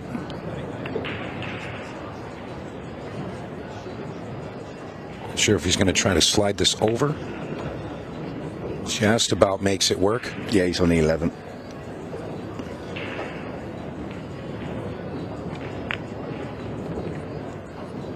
I'm fond of that pause he has in the backstroke. A lot of snooker players have that. You know, the world's top snooker players, they pull back and then it's just that 1 to 2 second stop. It's just readjusting your eyes. It's from the cue ball to the object ball where you're striking that object ball. That's all it is. I like it as well. So it looks like David Matlock's going to take this rack in just under a minute's time. Very quick work of rack number 2. Yep. Falls very nice on this 8 ball. Floated up to the corner. That's going to tie us up 1 game apiece. Yep, and that miss from the first rack has been firmly erased from David Matlock's mind. That was very, very smooth shooting there indeed. Yeah, they say that the best players have the shortest memory, Tony, so no surprise there. Look at that beautiful facility there. And this is what we've got coming up. So after this match, we will have Dennis Hatch, the Hatchet Man. He will be taking on Rodney Morris. Then after that, we will start our semi-finals with Johnny Archer taking on Tommy Kennedy, who we just saw defeat Ronan McCarthy. Then we'll also have the winner of this will play the winner of Hatch Morris, followed up at 3:30 by the final of this Legends Shootout here in Harrah's Casino, North Carolina. Cherokee, what a lovely place as well around here. It's beautiful, isn't it? Yeah, it is. The mountainous terrain, it's really nice. In the morning, you got the clouds coming through. It's really aesthetically pleasing. I love it. To break. 1 record. All right, here we go. And our score is 1-1 right now. And he's going to find success. Interesting one here because obviously solids, the starting ball's very easy, but you've got that little cluster down at the bottom of the table, and you can't make a case for strikes because of the 3 ball guarding the pocket at the top there. Yeah, the 4-7-11 is really the focus of this rack. Yeah. And I mean, he's got the 6 and the 5 to maneuver there. Could also drop down under the 4, play it to the side. Goes in here. So when he rubs into this 11 ball, he's pushing the 7 into the side rail, and it'll come behind the 15. But it's about landed on the next ball. So that comes behind the 15. Perfect. And that comes out great. Nice control there from David Matlock. He's deciding if he wants to try to stall on that 15, play the 4 to the side or the corner. Yeah, I think he's in the back of his mind now. He's thinking about the 8 ball because he knows he's going to have to get on it and try and play it into the side pocket or maybe up into the top left. Those are the only 2 pockets available for that. So he's going to say 4, 5, 8 perhaps? Yeah, I think he shoots the 4 into the top left for me, and then just try and draw back a little bit so he can drop the 5 into the bottom left and just sit behind the 8 ball. Has a choice of the top or the side pocket then. Wow. A look of disgust from David Matlock. Never saw that miss coming, Mike. Yeah, neither did I. I mean, I think he was just kind of focused on the next stage and kind of took that shot for granted. Yeah. And all players do that at some point. And you can see that he had some right English on the cue there, but with the fresh cloth and the finely polished balls, didn't really grab as he was hoping. Yeah, he didn't like that angle either because he didn't want to leave the 5 too thin to get onto the 8. So Nick Varner back at the table on the stripes. He wanted to come a little higher there, Tony, but everything seems okay. I wouldn't call it a roadmap, but he's got everything he needs. Everything's open. Perhaps he's going to go with the 14 to start. Yeah, I think the original plan was to play the 13, and he's changed his mind. And he's come a long way back. Now it'll be the 13. Now, do you think he's going to try to stay under the 12 to play to the corner, or do you think he goes forward? I think he'll try to come back for me. I'd prefer the firmer shot as well. Same. So does Nick. And that's good, because he's got an angle now. He can run into the top rail and come back down. He's in great shape here, Nick Varner. Very well struck ball. Nice control. Yeah, this is looking like we're going to have a 2-1 in favor of Nick Varner. Yeah, he's got the cue ball just where he wants it. I think Dave Matlock won't be expecting to get out of his chair in this rack. No, initially I was thinking he would save the 11 for last, but he's going to take that right now. Come right back above the 15. Very nice there. 15, 10, 8. And put another point on Mr. Varner's side. Got a very nice pace here, too. Now, of course, he's mindful with the clocks and all, but... Yeah, he's careful but not slow. Correct. He just knows when he wants that cue ball to make it easy to get to the next ball, and so on. Yeah, very nice here. But this is how he got to where his standing is in the game. Absolutely. You know, this is years and years of dedication to the sport, and I mean, all the tournaments that this man's won over the years. And that is beautiful. Kind of second nature at this point. A lot of players would have just rolled that in really gently and played the 8 into the left-hand side pocket. He didn't want that. He knows he can come around the 2 rails. Spun the cue ball round. Lovely from Nick Varner. Nice. Rolling back the years. Absolutely. 2-1 now. Yeah, this was a great idea. Whoever came up with it, to have the Legends Shootout. Yeah, it was me. You know what? I'd give you credit for that. I could see you coming up with that. I'm good at taking credit for things I haven't done. Well, I'll tell you what. The fans are getting a treat, and yeah, I'm enjoying it myself from this side. And look what we've got coming next. Dennis Hatch and Rodney Morris. 2 big Moscone Cup players right there. 2 legends of the US. And you know what, Tony? I bet you that's the shortest match we have. Possibly, yeah. And it could actually be a double hill match, and I still think it's the fastest. Yeah. Both of those players. I wouldn't disagree with that, Mike. Yeah. Both Dennis and Rodney, both some of the fastest and most accurate players that we have here. Well, Stephen Wyatt, we've given him a break in this one, and he ran out and said, I desperately want to come back and do the next match. So he's excited for that one as well. Fantastic. I'm enjoying them all. All right, here we go. Nick Varner breaking. This is rack number 4. He's up 2-1. Again, racing to 6 in this format. Just over 20 minutes on the clock. Nice solid hit, but again, doesn't look like he's going to get anything. It didn't deserve to be a dry break either with that sort of hit. Well, perhaps he did have something fall. Yeah, it looks like he did get something. The 6 ball snuck in. So Varner going to stay at the table. Let's see. 15 to the side for the opening shot. Stripes in looking play. pretty good here. Yeah, Tony, the 6 ball did sneak in off the break, so. Did it? Yeah. It's kind of a quick pot. Had to kind of catch it on the replay there. Well, Varner's got everything open now. Really just about the decisions.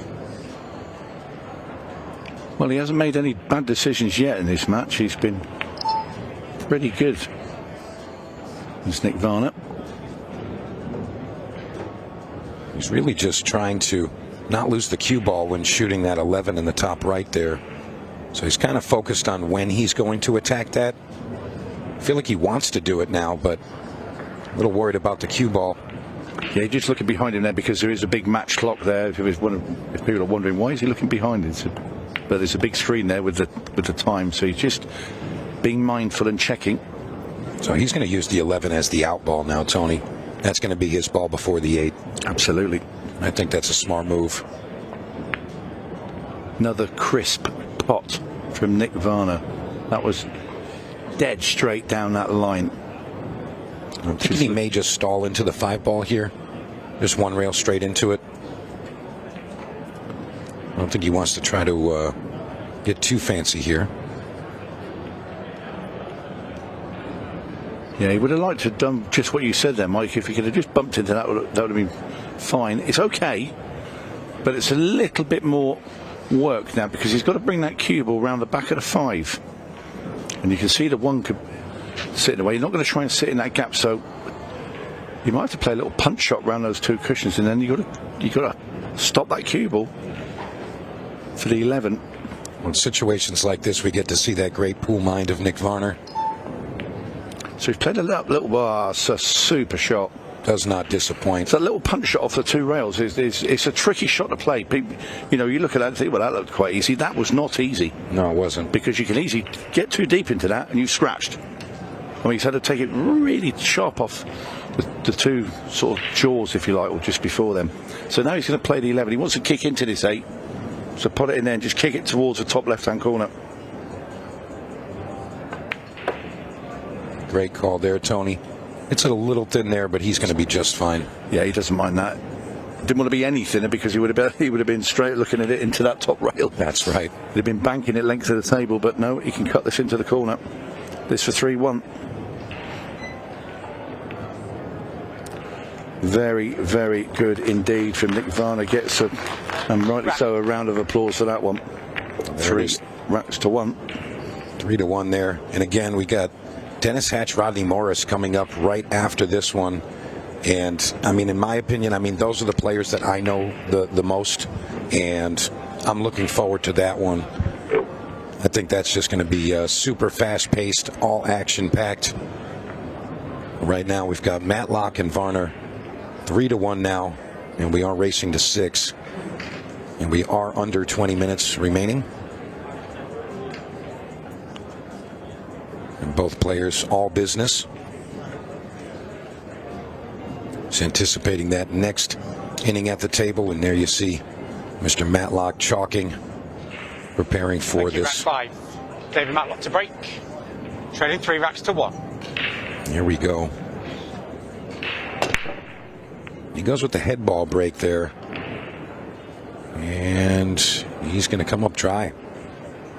Had a lot of movement there. You can see he's a bit disappointed. Timeout. A very nice solid hit there, but nothing finds a home in a pocket.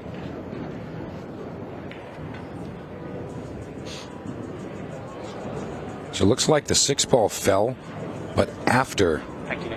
Time running. Yes, it just gets replaced. Yeah, it gets replaced back up.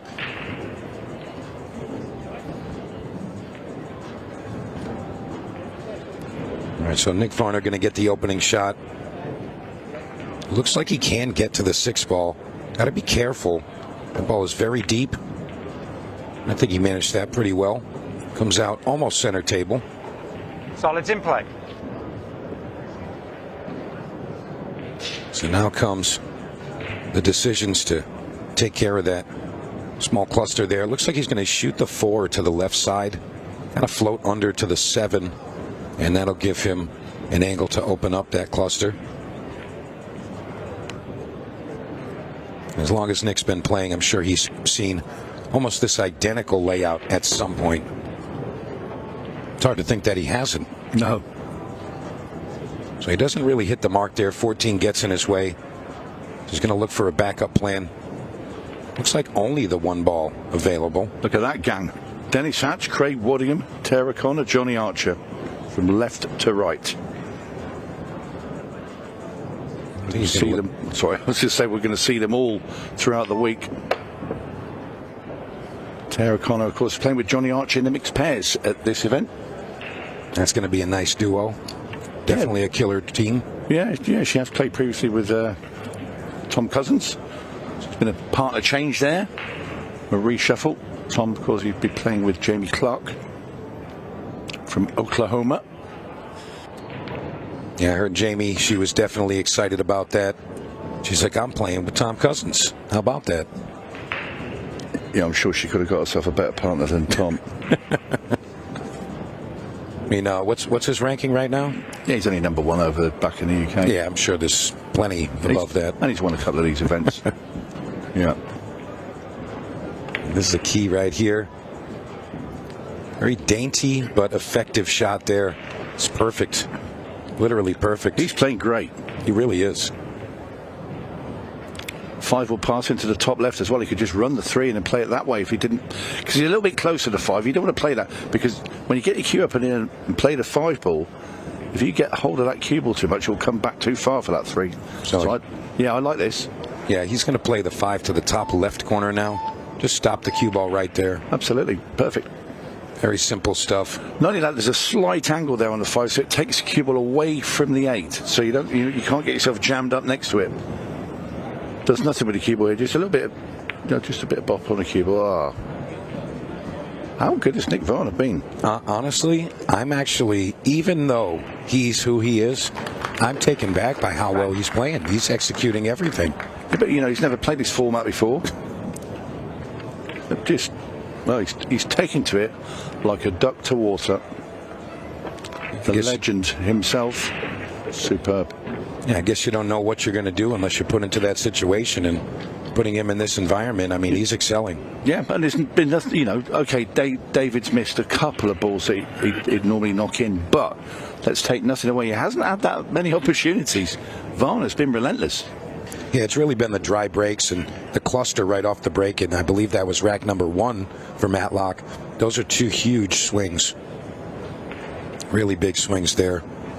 So Matlock's still determined, but well, you think about it, the Matlock finish when he ran out was classy as well. Yeah.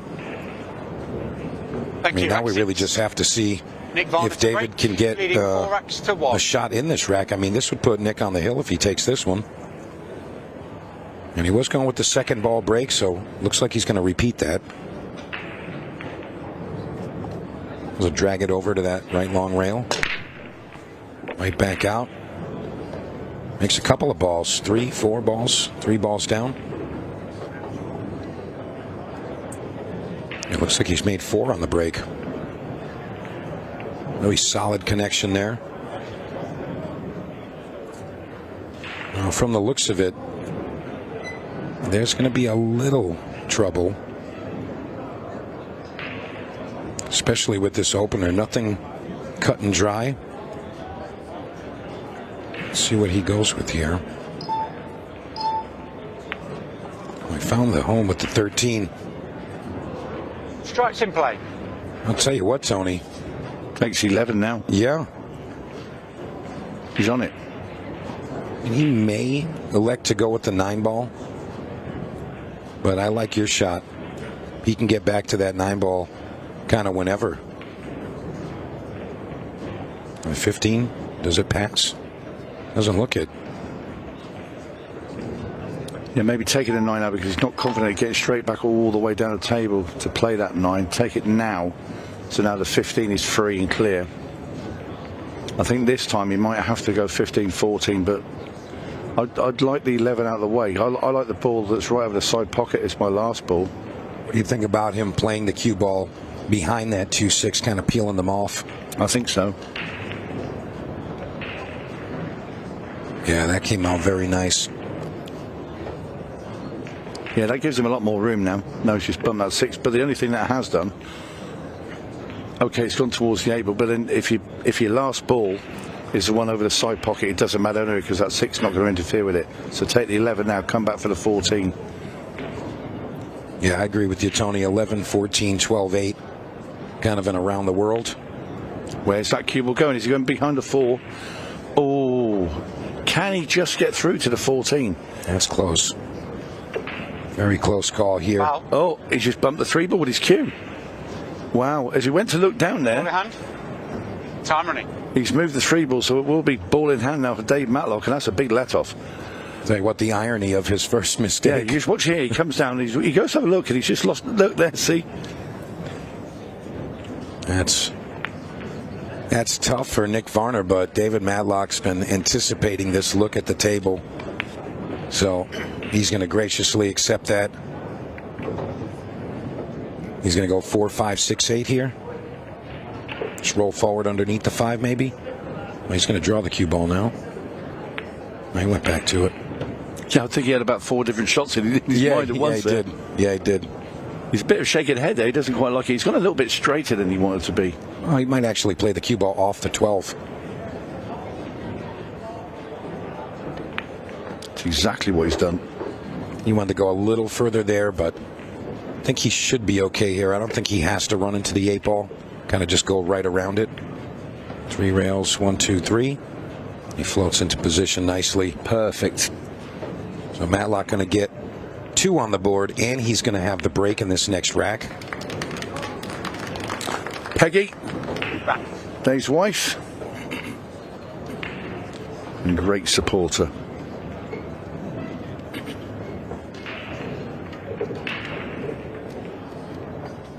Tony, so we started with 8 legendary players here, and we're going to conclude that so right around 3:30ish. We're going to play our finals. Is that right? Yep, that's correct. And then it's the team showdown tonight for our enjoyment. They're actually playing the last 16 matches this afternoon, so we will be showing that from the quarterfinal onwards. It really is a nice lineup all week long. We're going to have great shows. 11 to 11 with a 2-hour break in between. And then straight on through Saturday. Rack 7. David Matlock to break. And here we go, rack number 7. And that was a great break there. That little hop with the cue ball as he struck the pack. Plenty of power. A little bit of aggression there, saying, hey, you got a little ahead of yourself here, Mr. Varner. I'm not done yet. Watch this. Yeah, determined look on David Matlock's face. Stripes in play. The ultimate pull. Hall of Famer.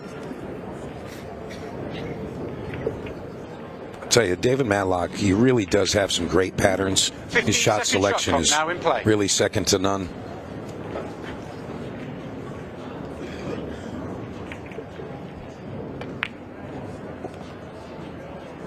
Just caught that a bit thin. Yeah, he wanted to hit it a little fatter than that. Just kind of keep the cue ball center table. Doesn't mess about, does he, Matlock? Straight around the table. Now then, how's this landed? It's going to be a very thin cut with his 10 ball into the top right-hand corner. He has no other shot, so he'll have to play it. Well, caution to the wind with the cue ball here. It's made it. Ugh. But not landed in a friendly place at all here for David Matlock. Honestly, I feel like he's got to go with something. Oh, he's just going to float it up by the pocket. Oh, it went in. Wow. That was like a magic trick. I'm looking at that, I thought, well, there's no way he can pot that. Oh, it's a great out. He's like, yeah, how about that? How about that, sir? Very nice run there from Mr. Matlock. I'd have bet money that 15 didn't. I mean, you look at that angle there and think, no chance. It's just the shadow of the. When you look at the overhead, the shadow of the 2 ball, it makes it look bigger than what it is. He literally had about a ball's trying to cover width. myself here, by the way. Yeah, I mean, he had about a ball's width and maybe a slice of paper to fit that ball by, and he hit it perfectly. Great shot there. Nice run out, David Matlock. Nick Varner still leading this match. And again, I got to say, I'm very impressed with Nick Varner so far. Seeing him on this arena table, I wasn't sure how he was going to take to the format and the conditions, but I mean, he's playing flawless. Thank you, rack 8. And his error Nick Varner to break. in the previous game, it wasn't even a missed shot. No. He just inadvertently tapped the ball with the cue. All right, here we go. Rack number 8. Nick Varner leading 4-3. And again, racing to 6. And just under 9 minutes remaining. And he's going to get successful break. Not really a cut and dry table, I think. Stripes look good. Stripes in play. Yeah, I don't see really too many obstacles here. Really just navigating the traffic. Nice shot there from Varner. He really has been controlling the cue ball very well, and that can be tricky on this arena table. It's super fast, super slick, and of course the tighter pockets.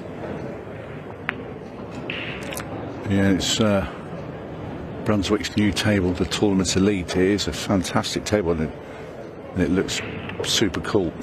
I'm curious why he didn't play the opposite side there. I thought he would play 13 and then go opposite side. He doesn't want to be straight here. Yeah. I think that might have been just a bit of a missed opportunity there. Play left pocket, right pocket, and then finish 11-8. I think that was the more natural way, but... Yeah, he's very aware of the clock. As he comes far enough, I think he's okay. You can just shoot this along the top cushion. Maybe just throw it just a hair. No, that's perfect. Very nice stuff here. Nick Varner is heading for the hill. And with the deposit of that 8 ball, he gets there, Tony. 5-3 now for Nick Varner. And with 7 minutes remaining, not looking good for Mr. Matlock there. I mean, I think Nick Varner's really only made 2 errors so far. He had a dry break and the inadvertent foul there, but I don't think he's made another error. No, you're right. Really just top-class pool here. But it just goes to show you how trivial it can be, especially the break-off. You know, you can hit them really hard, nothing falls, and your opponent takes advantage. They break the next rack, run it out. It can be really tough. Dave Matlock looking Thank you, rack 9. David Matlock to break. for a big break here. Trailing 5 racks to 3. If he can break well here, make a couple of balls, it gives him the chance to just hang on to Nick Varner's coattails. Cannon of a break there. Does cluster up a bit in the top left.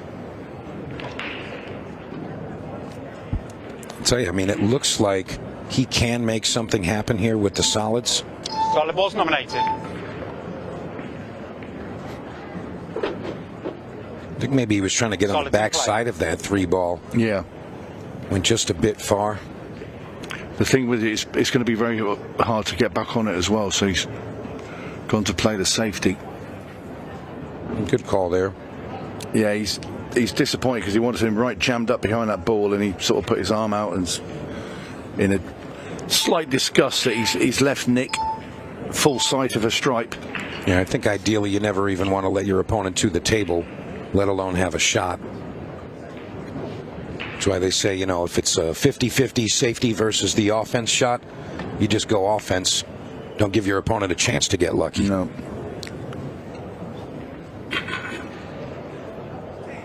And Matlock tried to make that ball. He tried to come off the cushion first and then clip it and make it into that top right, and he hit it a little bit thick.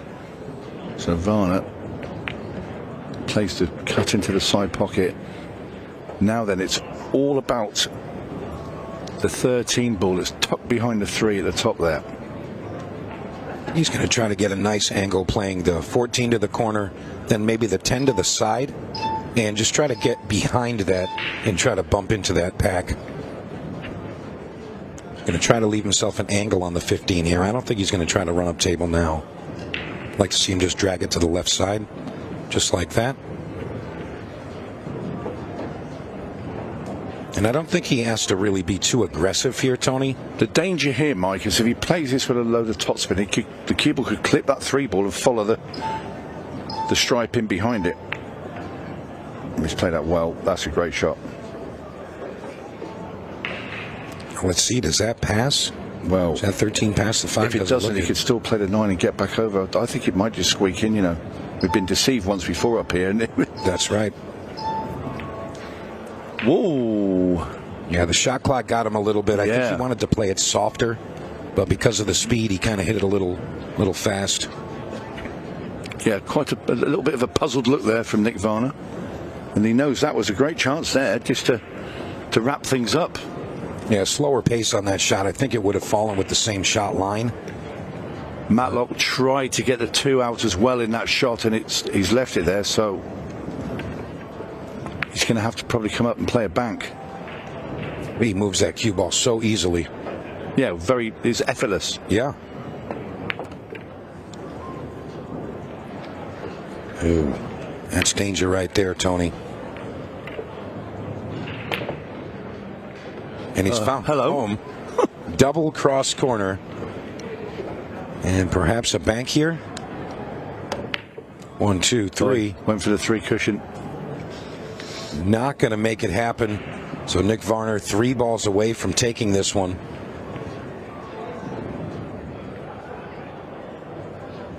I think he's going to be okay here. He's going to play the 9 first. Cue ball goes out a little bit hot if he plays the 13. So this goes in. The other 2 balls are over the pockets. In goes the 9, and this is going to be Nick Varner with these 2 balls to wrap this match up. A touch of inside English there, left English in that case. And with this 8 ball falling, that's going to give Nick Varner the win 6-3. What a performance, Tony. Yep, in goes the 8 ball, and Nick Varner, he will go through to the Legends semi-final. He defeats the Hall of Famer from Ultimate Pool USA, Dave Matlock, by 6 racks to 3. When we come back, Nick Varner is going to be having a word with Simon Webb. David.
Welcome back out to the studio. Nick, congratulations.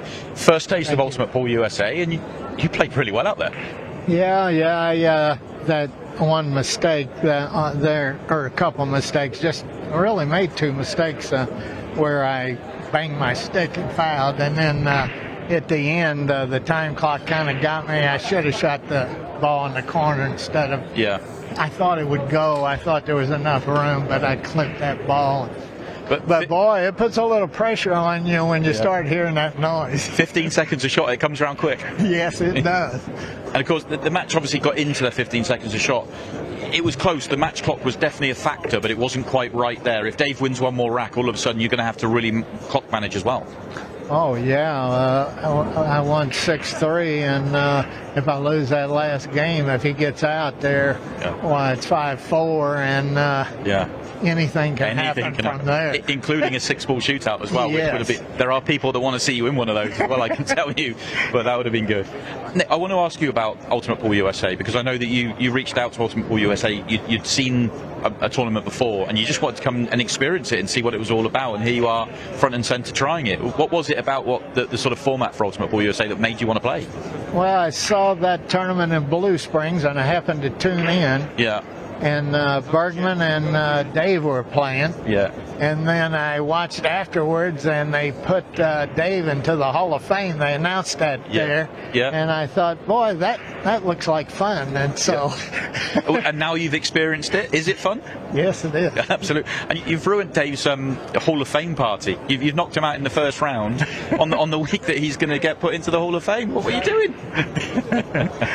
No, it's pretty cool, though. I'm happy for him that he's in the Hall of Fame. Yeah, oh, absolutely. I mean, certainly everyone at Ultimate Pool USA is so respectful for all the legends of the game, but Dave's been a big part of the journey from day one with Ultimate Pool USA, and it's great that we can honour him. Yeah, well, he has a big reputation over the years, especially on the smaller tables. So. Yeah, but you got him in this one, and it was great to see, obviously, two players that have been around the game a long time playing a new, fresh, modern format on what is an absolutely brand new, beautiful table. How did you find the conditions out there? Oh, I like that New Brunswick table. I went a little too far a couple of times. That thing is slick. Yeah, we've got the new Tournament Elite, and it's got the CPBA cloth on it, and it's going to catch you out on the, just goes that extra turn, doesn't it? Yeah, it's amazing how much one turn, one mistake, you get penalized sometime. And but I love that New Brunswick table. I've been a Brunswick dealer since '70s, and so they did a nice job with the design. That's an attractive looking table. Yeah, no, I'm absolutely thrilled with it myself. When peek behind the curtain, when the cameras aren't rolling, I will sneak out there and have the odd rack as well. So it is beautiful out there.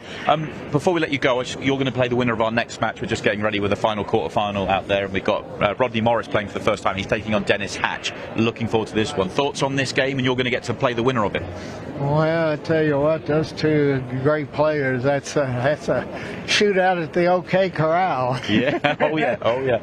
But I guess the one thing is that Dennis has the experience of playing in these events before, where this is Rodney's, like yourself, this is Rodney's debut.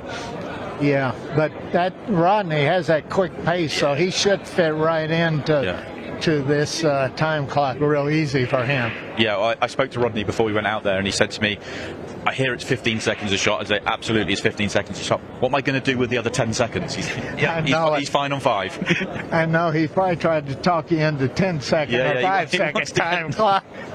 Absolutely, but no, it's going to be great. I'm really looking forward to seeing how Rodney gets on out there playing against Dennis Hatch, and I'm looking forward to seeing you playing the winner a couple of matches after that as well in the semi-finals. Congratulations on that first victory, and we'll see you back out there. Thank you very much. And it is going to be the final quarter-final coming up very, very shortly. We're going to send it down to our commentary team for the final quarter-final.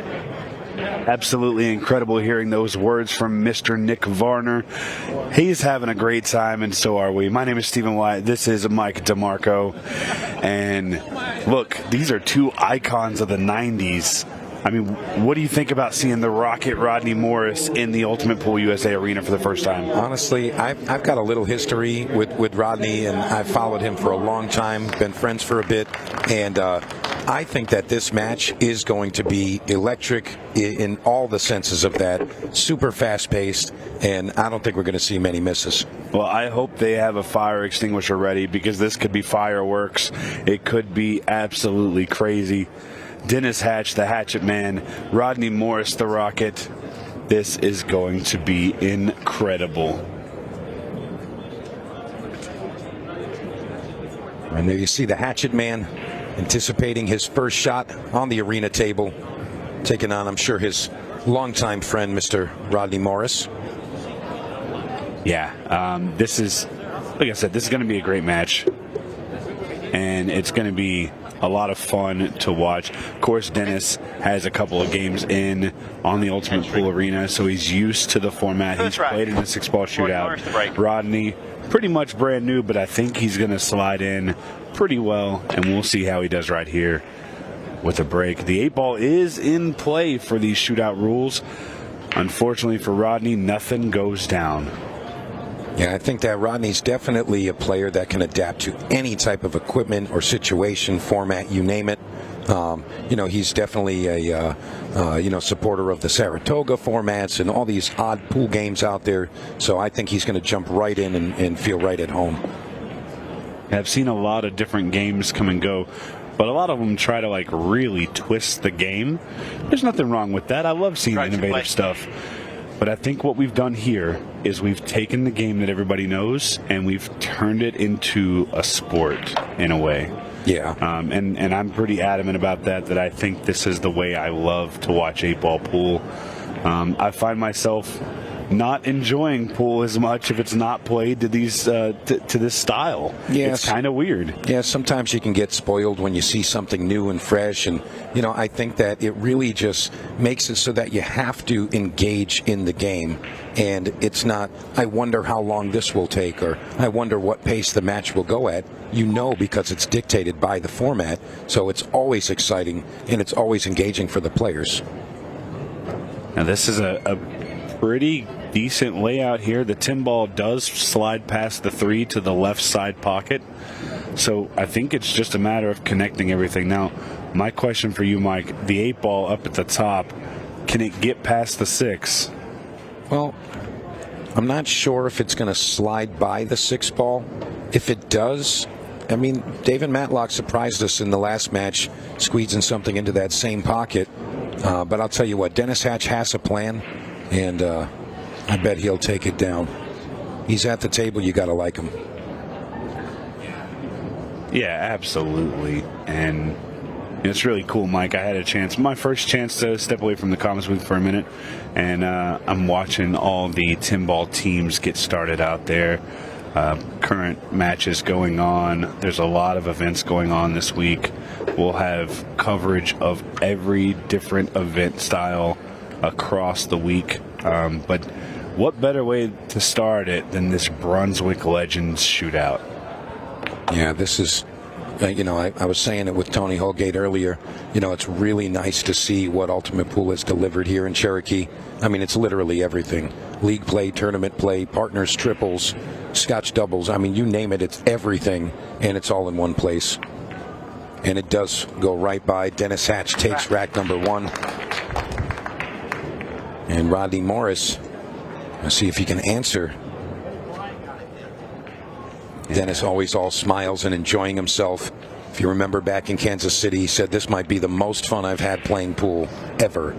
Yeah, he actually, so when he was talking with Simon before the Varner Matlock match, he made it a point to say it again. This is the most fun I've ever had playing pool.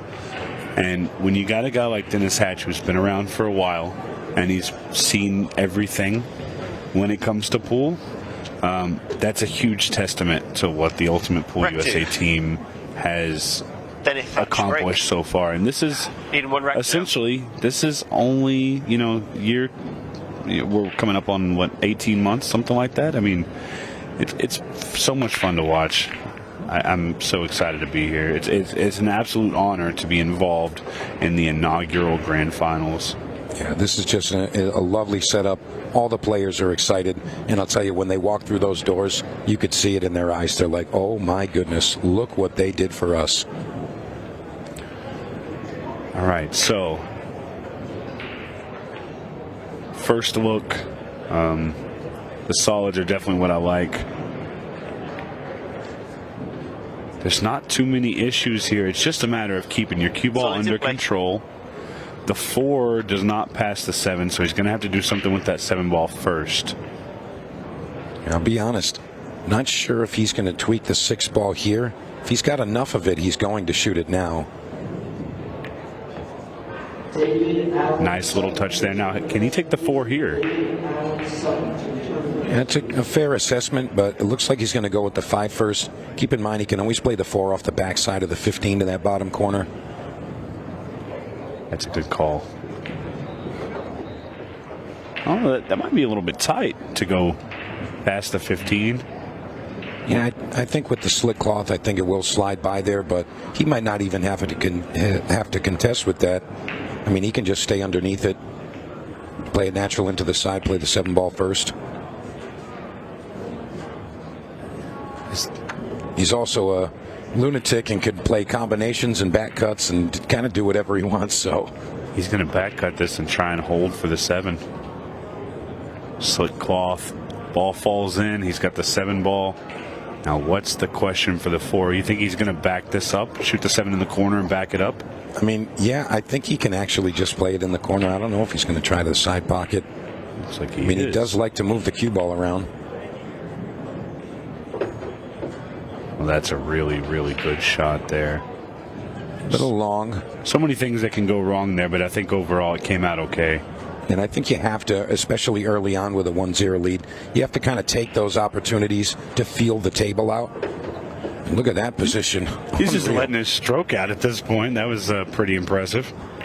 Yeah, Dennis has always had one of those super powerful strokes, and if he can get a hold on that, everybody's in trouble. Rack. Well, and there it is. Referee Markoff calling the rack. It is 2-0.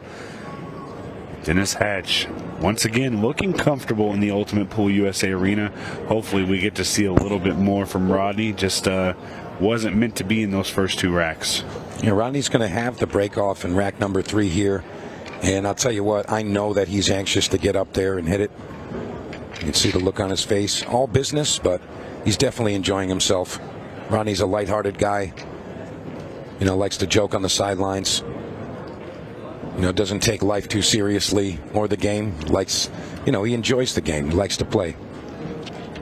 Yeah. 3. We're sitting on the sidelines watching that last match. Johnny's over there, Dennis and Rodney, and something was said about age, and Johnny said something about his age, and Rodney looked at him and he goes, Johnny, how long have you been lying about your age? It was a nice little quip. He's a super funny guy, is Rodney. Yeah, he is. Yeah, he is. And he does find success on the break. Not the wide open table he was hoping for. You know, judging by the matches I've seen so far and with the breakoffs, seems like the players need to take a little bit off of the break versus hitting it that hard. There you see a little bit of quickness, a lot of quickness. Yeah, just misjudgment there, I think, Stephen. It's really just, you know, Rodney is definitely a field player, and he's been sitting there for basically 2 racks watching. So coming back to that first shot, I mean, maybe he could have taken a little bit more time, but I think he needs to feel out the equipment a little bit and get a hold on how this table's going to move. Super slick, super fast. Well, I'll tell you right away, that was a phenomenal shot there, getting that 14 ball out, opening up the 13-15 a little bit. Really set himself up to turn this into a 3-0 lead. Dennis plays that one well. I think we're going to see possibly a combination at some point. He could opt to bump into them. I don't think he really needs to.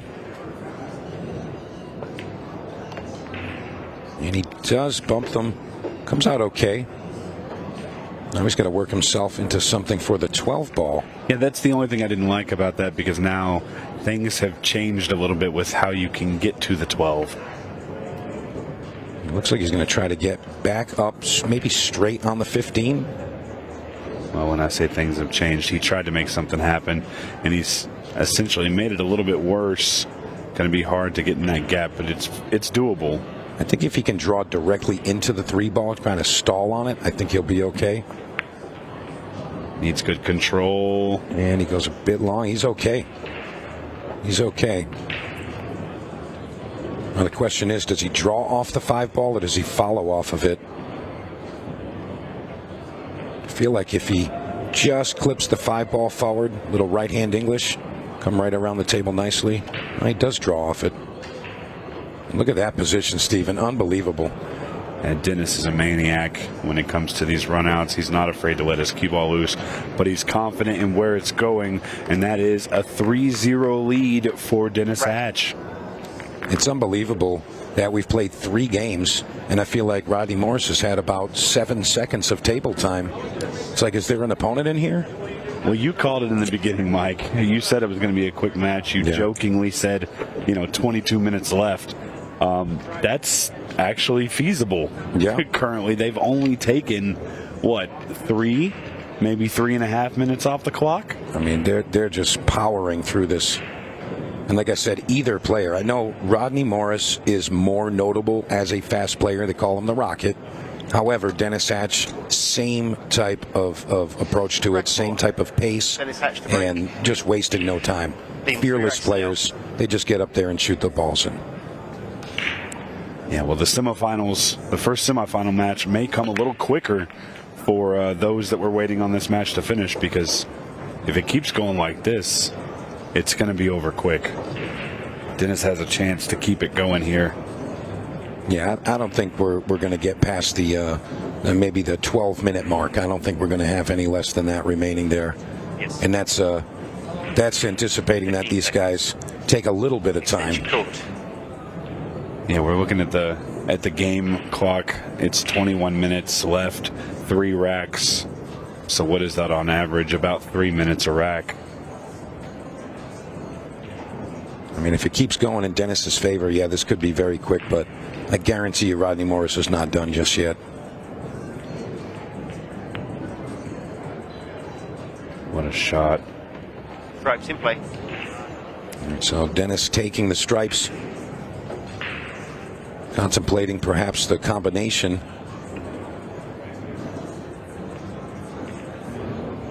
I'd say Dennis is definitely learning to manage that clock, and he's learning the format. And once a talented player knows all of the intricacies of a format, that's when they become dangerous. All pool players will play a new format. They just need to know how to play it, how to strategize, how to manage the clocks. And Dennis seems like he's doing that very well here. One tricky maneuver here. He's just got to kind of go right between that 1-2.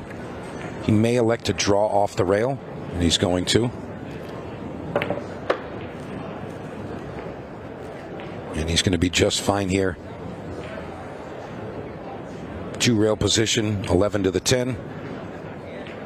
Just wants to avoid shooting too high up on the 10. He wants to avoid hitting that 4. And he's coming way uptown. There you see that trademark Dennis Hatch. What's going on? Look. Yeah, throwing the hands up like that. I love it, because he is a very precise player, but when something doesn't work out, he'll let you know. Very passionate about pool, and that's one of the reasons I really like watching Dennis play. But I'll tell you, when we look at the highlight reels back, and one of those clips is just going to say the entire 4th rack of this match. Great run out by Dennis Hatch. Unbelievable. Look at the pace that we're playing here. What was that, a minute and 30 seconds with the conversation mid-rack? Yeah, I think it was. Yeah, I think we started with like 22 minutes on the clock, so it went very, very quick. Dennis Hatch and Rodney Morris looking like the Hatchet Man show right now. Rodney Morris going to have another opportunity in this game. We hope, other than the break itself, he's only had 1 shot at the table. Literally. And that's how it goes in this arena. The players that play here are top notch. I mean, the talent involved is incredible. And how about our previous match with Matlock and Varner? Nick Varner didn't really make any errors in the match. He had a dry break, and he accidentally tapped a ball to foul. But aside from that, he only missed 1 shot the entire match. That's strong performance right there. Yeah. Here we go. Rodney Morris on the horse, and I wouldn't bet against him from here. Yeah, his first opening shot last time was to the side pocket. He's going to take the same here, but I don't think the outcome will be the same. Stripes in play. Now, Rodney's definitely a rhythm player, and once he knows how the equipment reacts, super, super dangerous. And again, doesn't waste any time. He's going to float the 12 up there.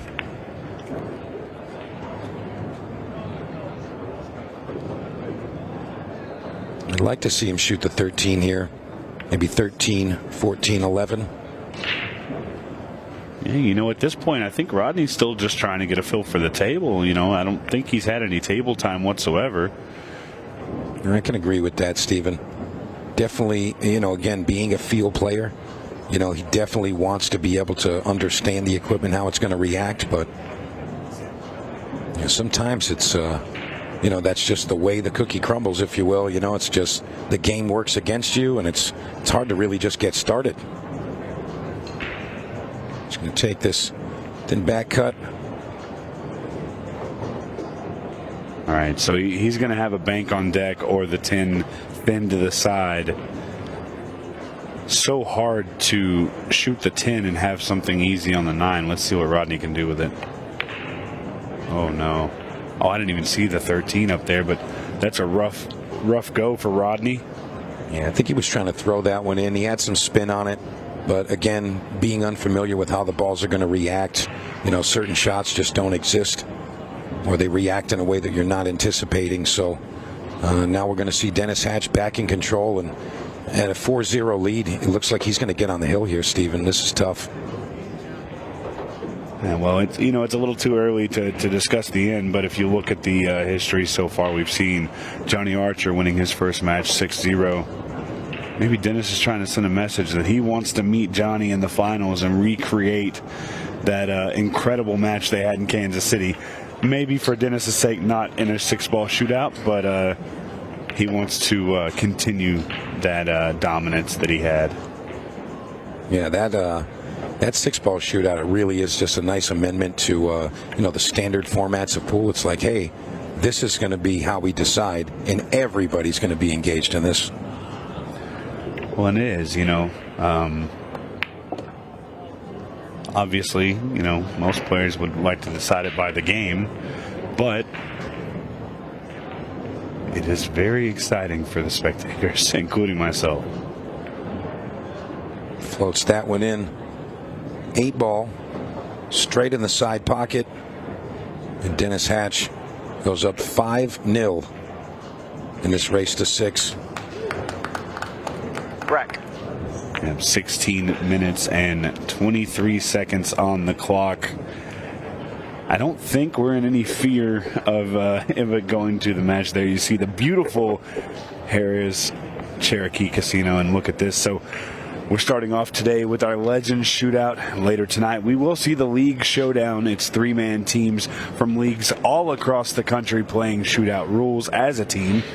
And tomorrow, what I think will be one of my favorite events, the last 32 of the National Shootout, the biggest field we've ever had. And Mike, is it stacked or what? It really is a sick field. I was looking at the player list, and I'm just like, I can't pick a winner. I really can't. Absolutely crazy. We will see the final stages of that following on Wednesday, and I'm super excited for that. Of course, the National 10-ball team final on Thursday, but the one I'm really, really, really looking forward to, an amateur team from somewhere in the United States is going to walk away with $100,000 by winning that National 8-ball team final. It's going to be really, really cool to see. And then we still have more action. It's the CPBA National Open with the women's and the junior open. We also have pairs, mixed pairs, the National Singles Leaderboard Finals. We have so much in store for you. I would highly, highly suggest you call into work so you don't miss anything. Yeah, if you guys aren't following all of the pages on the socials, YouTube, you name it, go out there and make sure you do that so that you get the notifications when these matches go live. Again, we're 11 to 11 daily with a 2-hour break in between. Dennis Hatch to break. Leading 5 racks to nil. All right, here we go. Rack 6, 5-0 for the Hatchet Man. And Rodney Morris not really getting a lot of table time. Dennis Hatch kind of bullying this match right now. Well, I can tell you this much. He shot exactly, not including the break shots, he shot exactly 7 times. Wow. He had 2 misses. He made 5 balls. That's not enough time to figure out a table.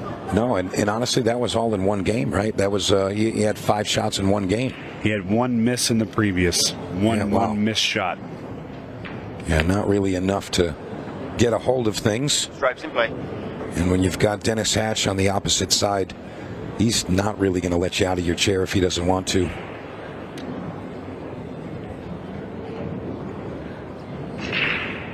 And Dennis ended up going with the stripes here. Stephen, I don't know if we're going to see Rodney Morris back in this match at all. Well, if we are, it might be because of this shot right here. Ended up a little funny. Could create some issues later in the rack, but we know Dennis is very, very good at working around. He loves to work the cue ball. Yeah, he does. A lot of players, with the slick conditions and the fast felt, they'll opt to roll the ball a little bit more. Dennis is not afraid of moving that cue ball. Yeah, I think players in general, they would prefer to have the firm stroke, for their own accuracy. And, it really can get tricky, especially with the speed and the slickness of this table. I agree with Dennis's approach to it. Just get down, fire the balls in, no fear.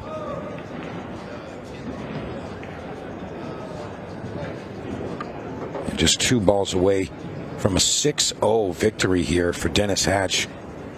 What a way to start off the week. There we go, 8 ball for the W. And there it is, Mr. Dennis Hatch, the Hatchet Man, taking down his good friend Rodney Morris. And I know Dennis has got to be elated over that win. He moves on to the semifinals of the Brunswick Legends Shootout. And we will have a word with him in just a moment.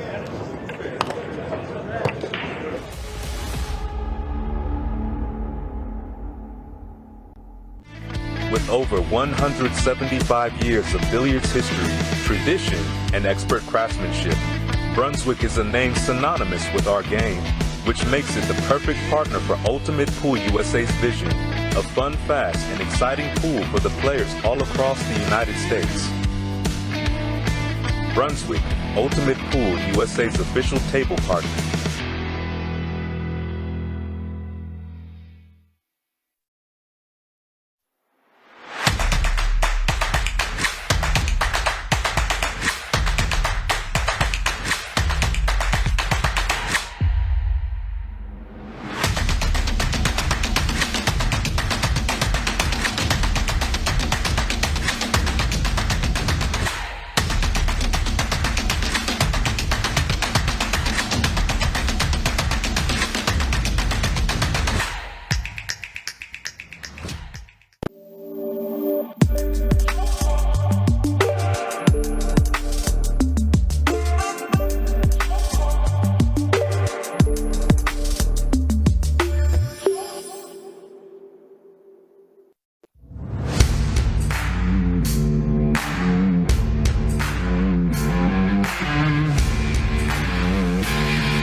Welcome back out to the studio. I am now with the winner of our last match, Dennis Hatch, and of course I managed to drag in Ultimate Pool USA CEO Scott Ryan. Scott, I'm going to come to you in a minute. I know you're really busy, but we're going to talk to Dennis first. Great performance out there. We were talking earlier in the show, but you got out there and you just hit the ground running. I did. Everything went my way.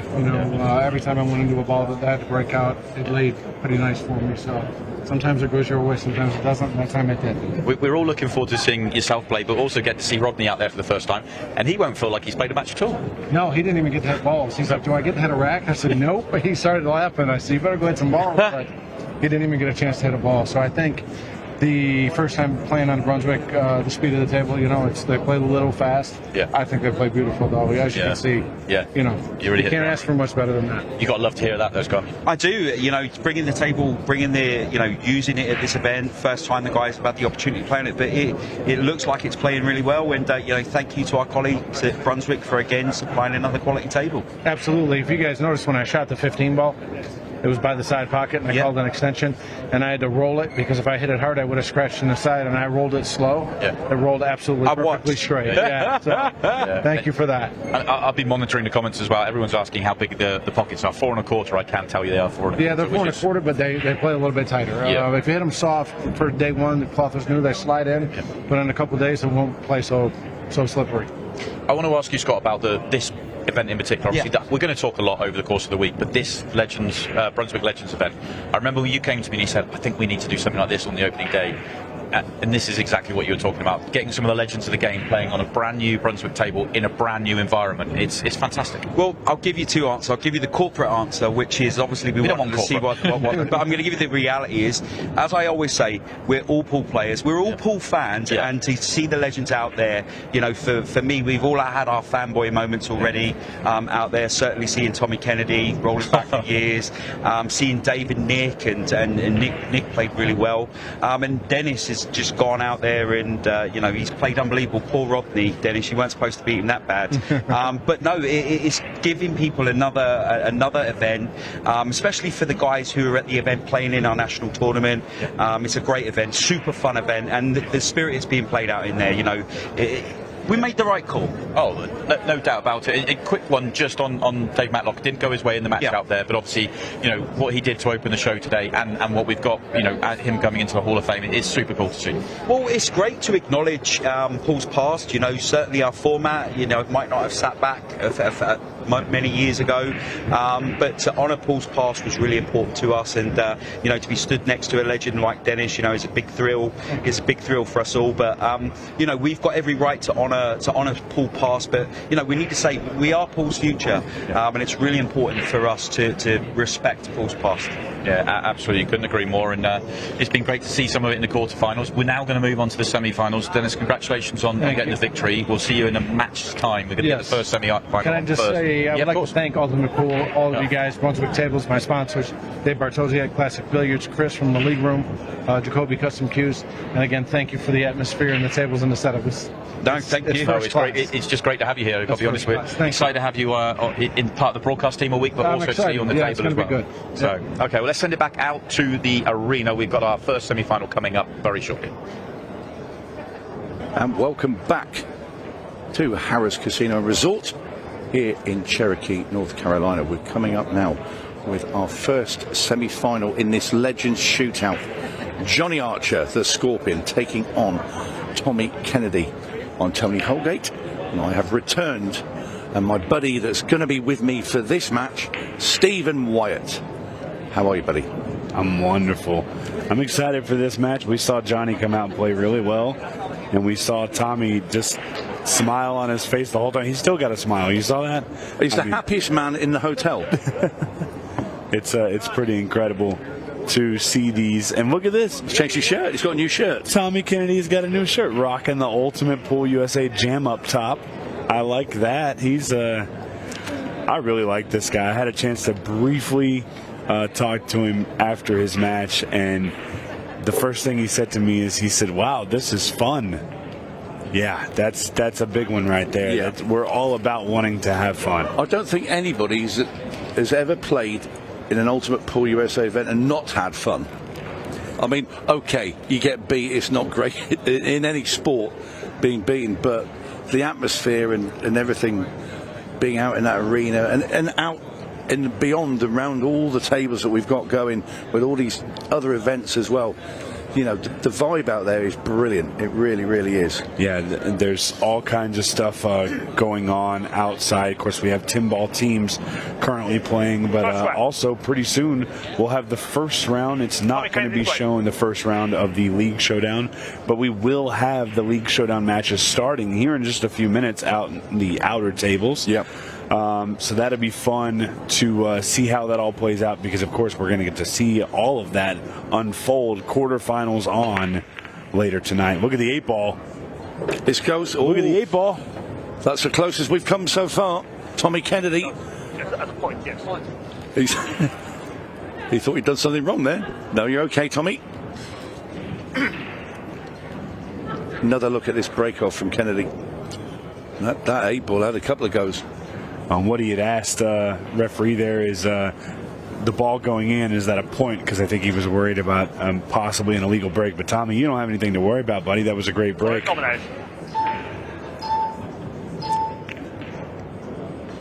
Takes on the solids. Solids in play.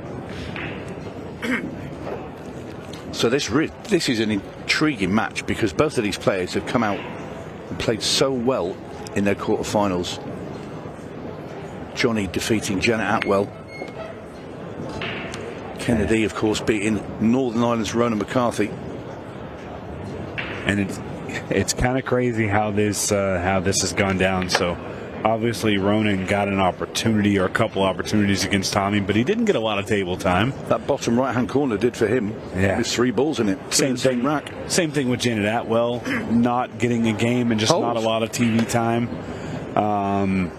And then we saw the same thing with Rodney Morris. Literally shot 7 shots on the table, and he loses 6-0. I think different now for Tommy Kennedy is when he's playing Ronan McCarthy, he wouldn't know what to expect from Ronan, because he's never seen him before, and you know, it's a different player altogether. But now he knows exactly what to expect from any mistakes from this man, the Scorpion, Johnny Archer, 4-time world champion. Yeah, real resurgence of Johnny Archer. Hasn't been involved in professional pool much of late until he found Ultimate Pool USA. Made his debut in Iowa and has been to every event since, and quite enjoyed his time here with the Ultimate Pool USA family. Yeah, he loves it.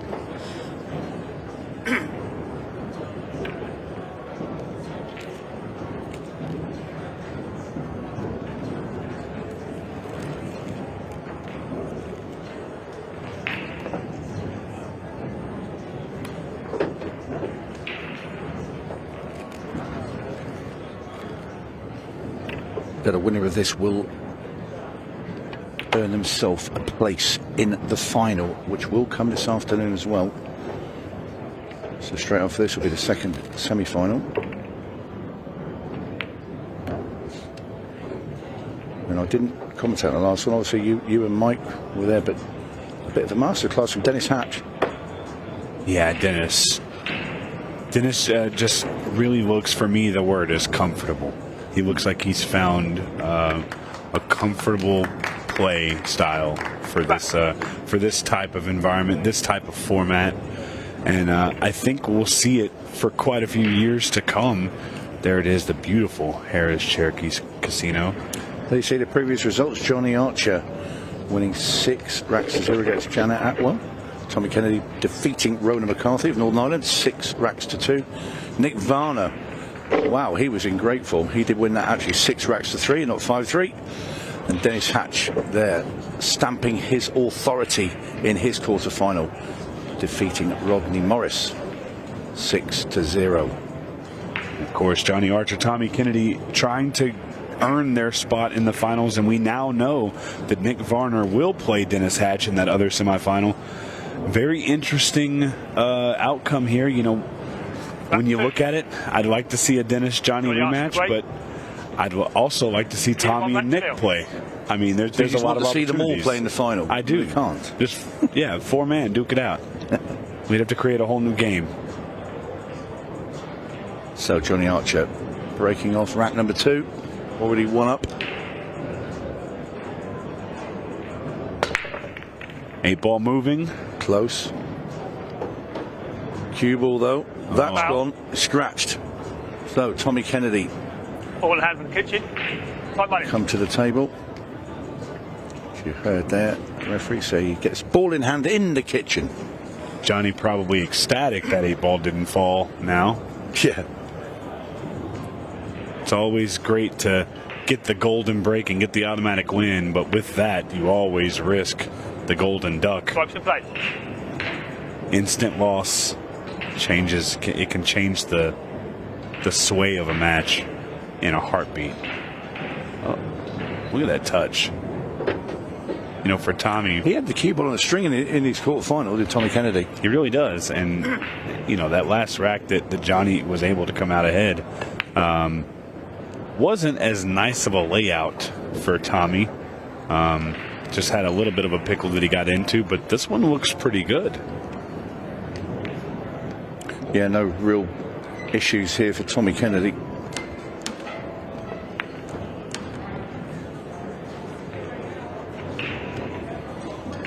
Would have rather not been that close to that rail, but it's okay. He's got such a nice touch. I think he can just really control this cue ball here. Yeah, he puts a lot of trust in his stroke when he hits the softball. I think you'll see him play it to the side here, the 11 ball, and just let his cue ball come back up.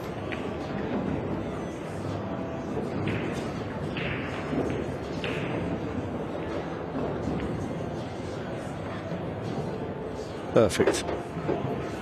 Poetry in motion from Tommy Kennedy. Simple 14 ball into the side pocket. And take your pick where you want the 8.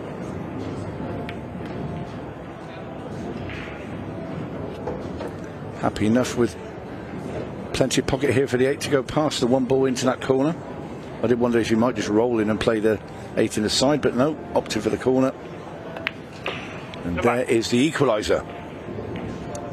I'll tell you what, I don't know if Tommy Kennedy has a nickname, but I'm gonna say this man is smooth as silk. He really controls the cue ball well, like you said, on a string, puts it where he wants to. Yes, lovely play.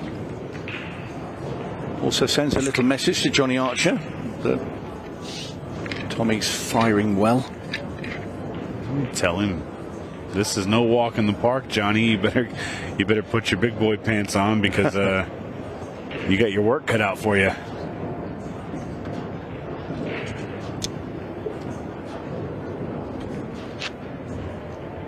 Back 2. Tommy Kennedy to break. One back ball. So Tommy Kennedy steps up rack number 3.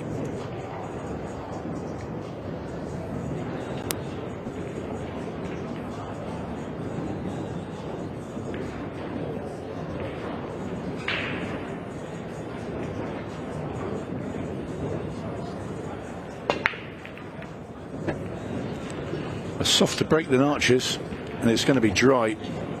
I almost think this may be... It's softer than his previous ones as well in his quarter-final. Oh, yeah, foul break, time out. Yeah, sorry, this is an illegal break. Did not meet the 3-point rule. Of course, no. Yeah. 4 ball just didn't quite make it. The cue ball is not an active ball to cross the line. So it will be Johnny Archer's break coming in. So this could be a huge turn of the match. It really could be a big. Well, the last time this happened to Johnny was in his quarter-final when Jenna Atwell did it, and he got to re-break and he broke and ran them.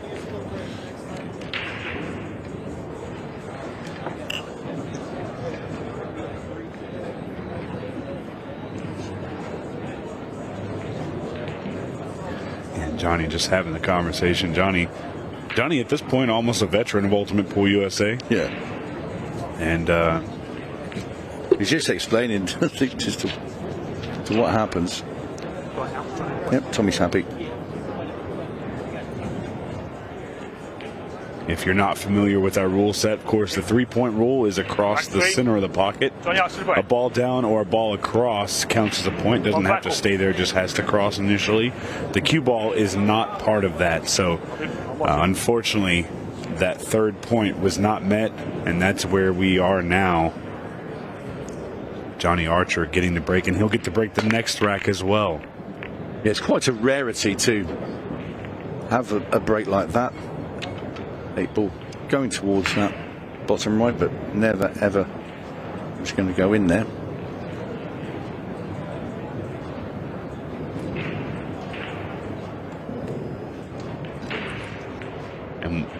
What a turn of events that would have been. An illegal break turned into a golden break. That would have been rough. Yeah. And this is interesting here. There's a lot of traffic on the table. Do you see anything initially that just jumps out at you that, you know, I'd play the stripes or I'd play the solids? There's a case for both, but it's just that very congested cluster over the top right of the table there. Whichever suit you took, it was always going to be a little bit tricky up there. I'm almost wondering, does the 12-14 combo go to the side pocket? He's not going to be playing that. He's going to be playing the 13 now up into the top right, and I think he kicks into 12 and the 5 ball. Could be a little risky there, but if he kicks into the 12 and the 5, or either individually, he's going to be on the 14 into the side pocket anyway. Nice call. Nice call. So now the 14 just have to negotiate the 6 ball. Yeah, this is trickier than it looks. He's just looking at where the cue ball pushes through. So, I mean, you can smash it in, or the real soft roll and play the 11 down into the corner. Well, that's clever. Clever shot there from Archer. Just shoved the 6 ball out of the way and opened up the side pocket for the 11. Yeah. And one more good shot. And this is the thing, see, that this is where they're so good, is how to manipulate the other ball, not the one he's playing, the one that the cue ball's going to run into to open up the rack. And now it's just simple stuff here, and Archer will be back in front. Simple 8 ball. And Johnny Archer now goes into a 2 racks to 1 lead. You know, I've been around pool for a long time, since I was young, and a lot of people would say, you know, you don't really want to disturb other balls. You don't want to bump balls. No, not unless you have to. But it is very important to understand that when you do have to bump those balls, you have to understand how they're going to bump. And that right there was a good showing of that. Johnny understood what was going to happen. Yeah. People look at it. Nothing there was chance. There's no luck involved in that. He knew where he was pushing that ball. Push the 6 ball out the way, leave the gap for the 11. And, it's an art form in itself. Yeah, I love this. Johnny and Tommy just having a nice little chat while the referee gets the balls racked. And well, they're roommates. Are they roommates? I'm pretty sure they're roommates here. Yeah. Well, you heard Tommy when he was speaking to Simon Webb earlier, and he said Johnny's been giving me some pointers on the rules, and they're good buddies. Oh wow! Well, that's going to be an interesting night tonight if Johnny eliminates Tommy here, or vice versa. Yeah, I'd have done something to his cue in his room when he was asleep if I didn't know I was playing. That's some. Or potentially played him, yeah. That's some Tony Holgate energy right there. I love it. That looks dry to me as Tommy gets off his seat. Not Johnny's greatest break today. Caught it a little bit thin. You see that there's a cluster of 4 balls in the middle of that pack. They hardly moved. So Tommy Kennedy, I like stripes. First and foremost, it's an easier starting ball than if you took solids. And look at this, just a nice little soft touch. He does that shot so well. He does. A lot of players do not like having to hit the ball that soft. You just don't trust, well, your arm, cue, table, anything. But you have to be fully trusting of the table and the equipment, and that's a testament to how good this Brunswick table plays, because you might not want to do that on every table you play on. There's too many risks involved.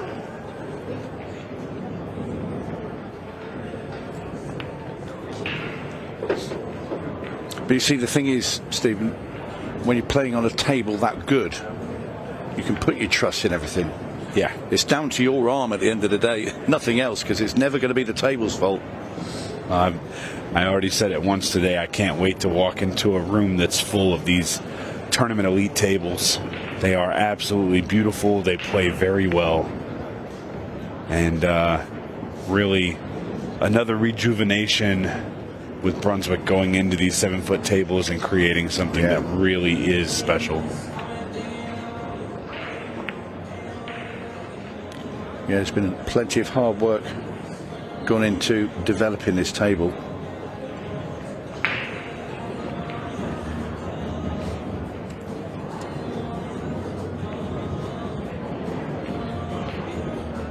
If you're a top player, you're going to absolutely love to play on these. I 100% agree.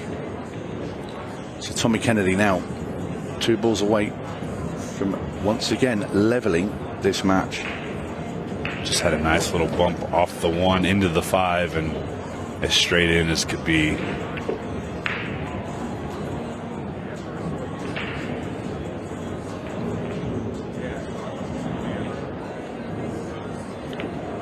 Decision run out from Tommy Kennedy. Taking his time on that 8 ball.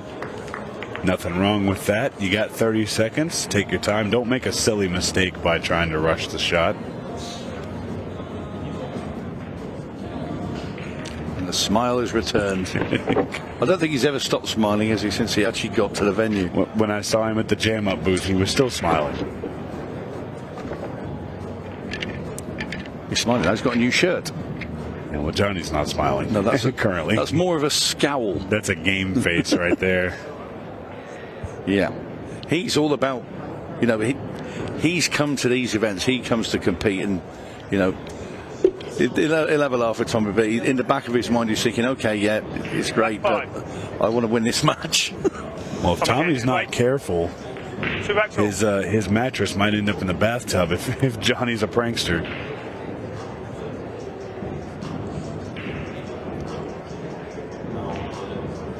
No, he doesn't want to hit anywhere near the slow pace of his last break.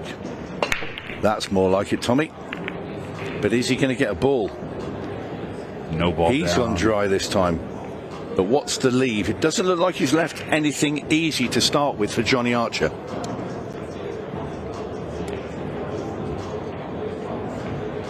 Here's an interesting fact from my good friend Jason Groom. This is a rematch of the 1992 U.S. Open. Do you know what? And I watched that. And I was saying earlier, I said, remember Tommy Kennedy in the US Open final years and years ago? Yeah, rematch. And he had that smile on his face then. Do you know who won that match? Tommy Kennedy. Tommy Kennedy. Johnny's. You thought I was getting that wrong. I do remember watching that match. To be fair, I remember Tommy Kennedy winning at the US Open then, and I couldn't actually remember who he played in the final. And I'm glad you've just come up with that. But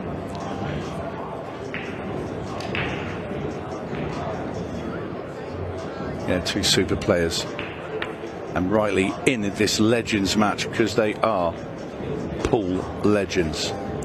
Now, as that cue ball finished in a decent position with Johnny, I think he can get to the 2 at the top of the table.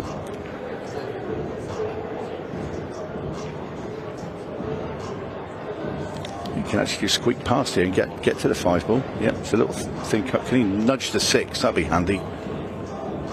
I think he thought he could. I think he thought he could nudge into the 6 ball there and land on it. He's still okay, but there is more work required than he'd have liked. Fires his 2 ball in, but it's going to be from the 4 to the 6 where it's going to be a little bit sticky. So, right, Johnny Archer, what he wants to do is run this 4 ball in. He's got the angle on the 14 where the cue ball slides into the 14 ball, half ball, and runs off it and then off the cushion and down for the 6. He got a double kiss on it. That's what he didn't want. He wanted to hit that half ball. Cue ball then runs to the bottom of the table, and he'd have been on the 6, and now he's hooked. So he's going to have to play a kick shot. We'll have another look. Where the cue ball makes contact with the 14, then the 14 comes back off the rail and pushes the cue ball right behind the 11. So the kick shot now for Johnny Archer, trying to get the 6 ball into that corner pocket. It's not going to go. So a chance for Tommy Kennedy now then. Easy safety shot if he wants to play one. I'm sure he will here. Just open that little cluster up at the top of the table. 3 balls. He leaves Johnny in a Bit of a naughty position. I almost wondered if he wanted to maybe break those out a little bit. I thought so. But this is easy to get out of right then. But Johnny needs to pot it. If he was to play this sort of half ball into the 6, so the 6 ball then comes off the stripe, off the side rail and back into the side pocket, like that. What a shot. What a call. What a call, Tony Holgate. And he's got a straight-in shot on the 8 ball. And he's on the 8 ball as well. Wow. What a shot and what a call from you, sir. In goes the 8. Johnny Archer finds a shot from nowhere. The rabbit has been dragged out of the hat by the scorpion. Tommy can wait. Johnny's now telling Tommy, he said, well, it's always there. Why did you leave me that shot? Tommy said, I never thought you could play this. But yeah, it was always the shot. Off the 9, off the side rail. Boom. Thank you very much. Shot of the tournament so far. I cannot disagree with you at all. That was a very clever shot. And again, that is really awesome to see, especially right after you saw it, Johnny saw it. I spent most of my professional pool career being snookered and being hooked. So I had to try to tempt those shots. And I can tell you that that's like a 1 in... Leading 3 racks to 2. A 1 in 20 to 30 for a player even of Johnny's stature. You know, it's got to be so precise. But what a shot, what a spectacle to witness when it all goes together like that. Archer breaking off rack number 6. He leads 3-2. And this is a very good break indeed. Stripes will not be the call.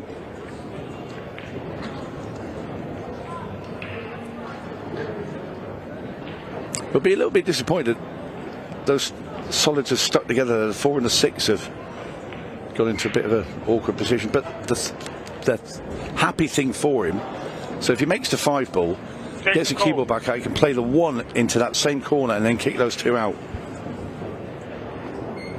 You know what I find really interesting here is when you look at the scoreline, it's a little too early to really dive into it, but if you look at the scoreline, 3-2, 15 minutes left, if it continues going back and forth, this could definitely be a buzzer beater style situation. Obviously a long ways to go, but it's fun to talk about those situations. Might not be as feasible if Johnny gets out here. Well, it's all about that little cluster at the top of the table. So he wants to be on the 1 just perfectly so he can push these 2 balls out. I think he's got a similar angle than he had a second ago, and I don't think, a little shake of the head. He's not happy because he knows he's pushing the 4 into that stripe at the top of the table. You might have to play these at pace. It's the 10 balls that's in the way of the 4 and the 6. I think this is about to be hit at about 90. Oh, wow. Okay. That couldn't have come out much better. That's absolutely perfect. But this is the thing. Johnny's worried about the 10 ball not coming out far enough.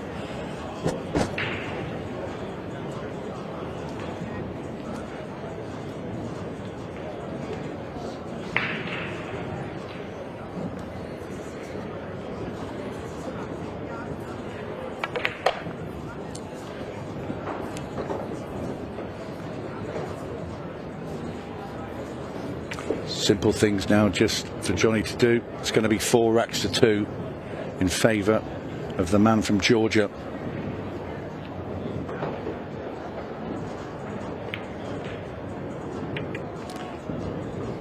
And after that world-class 6 ball in the last rack, Archer's going to follow it up.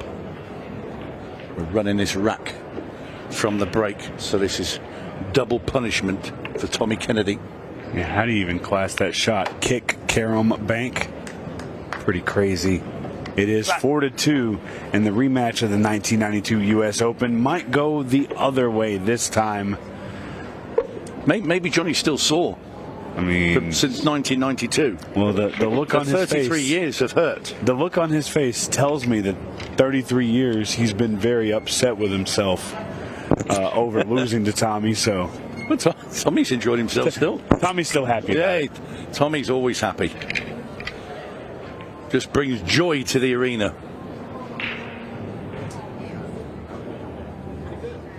And he's still not out of this match. It's going to be Tommy Kennedy to break off, but he does need to find some balls here off this break and try and run this rack and pull up right behind Johnny Archer. Rack 7.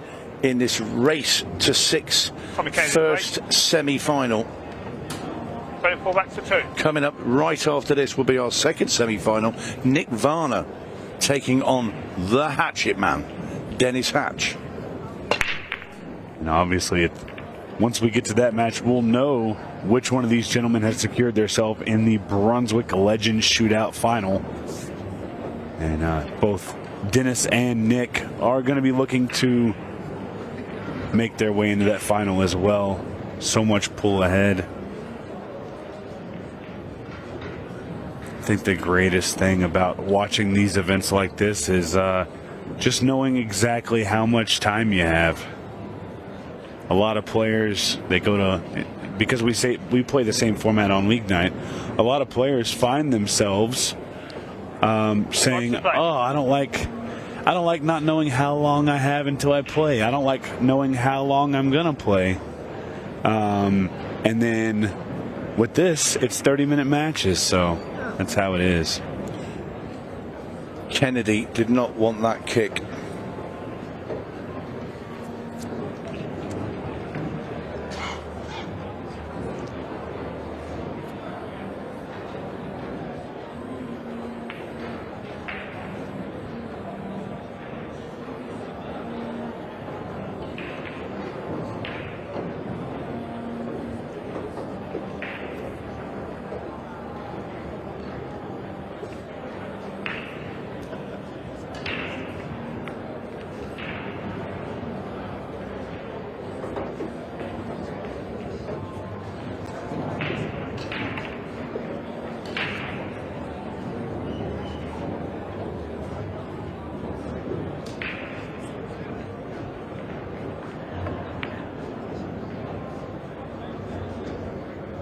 Well, unbelievable miss there from Tommy Kennedy. Did not expect that at all. Just when he needed to get one on the board. It's a little bit awkward cueing for Tommy. That's a potential nail in the coffin there. He's going to get punished big time for that. And every time, you know, the mistake he made, and I'm going to say it's a mistake, when he left Archer that 6-ball kick bank combo, whichever you want to call it, or all of them, he should never have left him that shot. And he'll probably know that now in hindsight. But what happened is Johnny Archer then punished him twice because he ran the next rack after, and this could happen again. He could get out here, get onto the hill, and it will be Archer to break next, and he can do just that to Tommy Kennedy once again. Yeah, Tommy may feel a little like he was just unfortunate there, but I mean, Johnny played a very, very good shot, and he's followed up with it. And he's looking to follow up even more.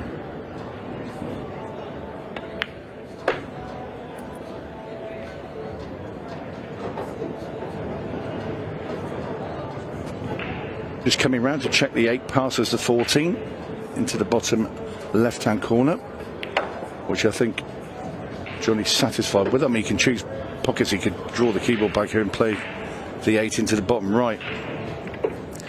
Nice little slow, smooth run up. 15-second shot clock's now in play. And you heard that little bell, and you also heard our referee call. Back. It's going to be 15 seconds a shot from here on in. Might not be much of it left because it is Archer to break. He leads 5 racks to 2. He's on the hill. One more for a place in the final of the Brunswick Legends Shootout.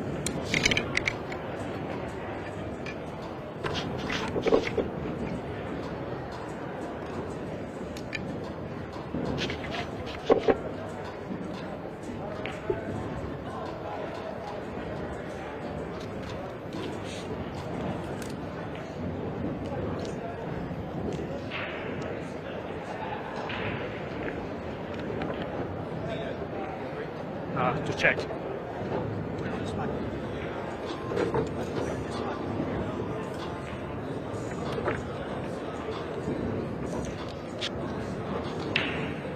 Looks like Johnny made that 8-ball so good, it didn't come out the end of the table. I think referee now has got it under control.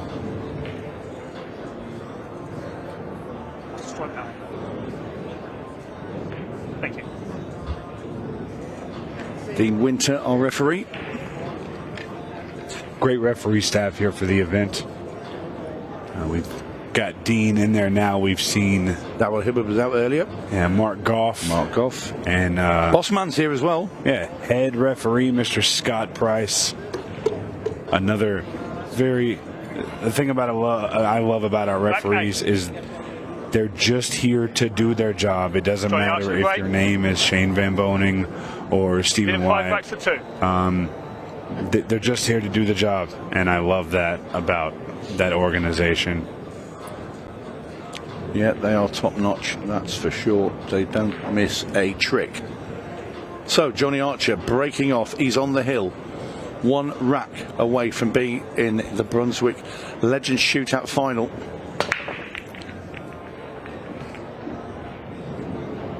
Yeah, and it sounds like a good break, and it looks like a good break.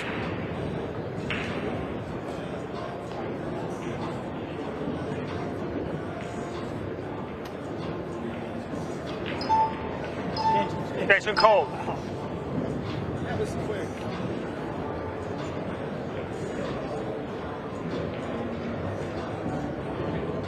Tony, I'm not sure that Tommy Kennedy is going to get another opportunity here. The solids look really good. He may have overrolled to the 7 just a little bit, but he has options. Yeah, he'd like to get to the 4 as well, but he can't. So it's going to be a thinnish cut with the 5, makes that.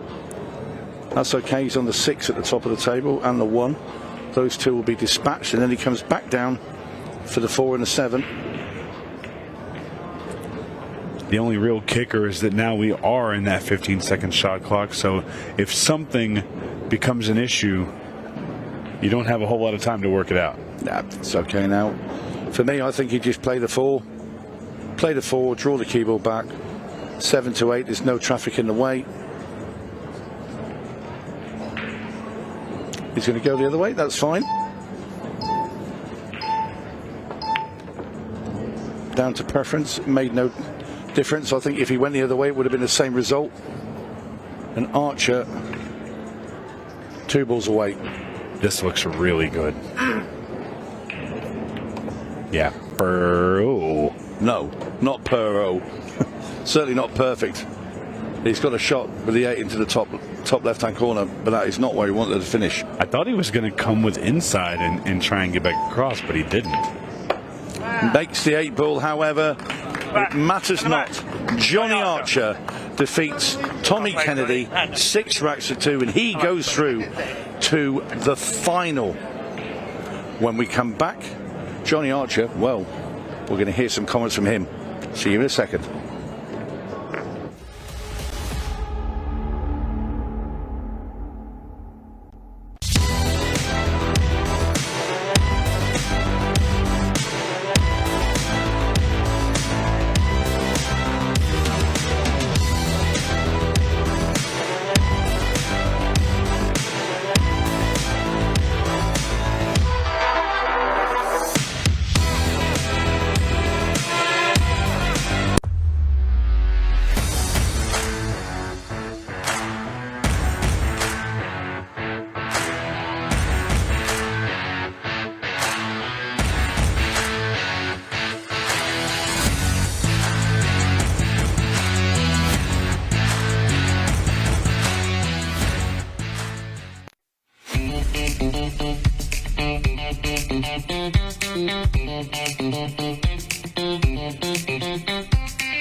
congratulations. Thank you, sir. You look like you're playing some great stuff at the moment. That looked like it was very comfortable out there in the way you played. You know, here lately I've been playing pretty well. Kind of worked on my game a little bit, changed a little bit of sight patterns, and for now it's working. Yeah, no, you looked very sharp out there. Put you in a final. Not your first final with Ultimate Pool USA, but you're into another one, and time to take one down from your perspective, no doubt. We're going to give it our best. Yeah, absolutely. What's it like playing? Obviously, you're playing with Tommy in plenty of events this week. You're in the seniors, in the pairs. What's it like playing against somebody that you know really well? Well, you know, it's one of them where you can be comfortable, you know, because we're out there talking, you know, and going over things. But then when you're up at the table, you have to get over that being comfortable, because all of a sudden now they're the enemy, and you try and block out who they are. You try, and it's not easy sometimes, but when you get to the table, it has to be that focus, just you and the table, and if you could do that, you cut out a lot of problems. Yeah, I guess it's one of those things that does come up a lot in pool, because you do, you know, you're in the game a long time, you get to make a lot of friends, and you get to know a lot of people. Yes, sir. Yeah, it is. It's always been. I've always been pretty well with that, even though, you know, I try to get along with most everybody, but you know, we always going to have to play each other somehow, you know, and so you just got to get used to that. One of the things that always fascinates me about pool, do you ever change your shot selection or your thinking depending on who you're playing? Is your opponent ever a factor for you? Very rare, but sometimes. Usually I might change my thinking while a match is going on. It depends on how the match is going. If it's a lot of safety play in the match, I may decide to do something a little bit more because the table's playing a little bit different. But usually I may change the way I play a little bit during the match, but not very often. Yeah. Another touch on the table there, because you played beautifully in the first round, you played beautifully in the second round. But did you get any more level of comfort just because it's so slick out there? Did it, you know, an extra few racks out there? Did it really help?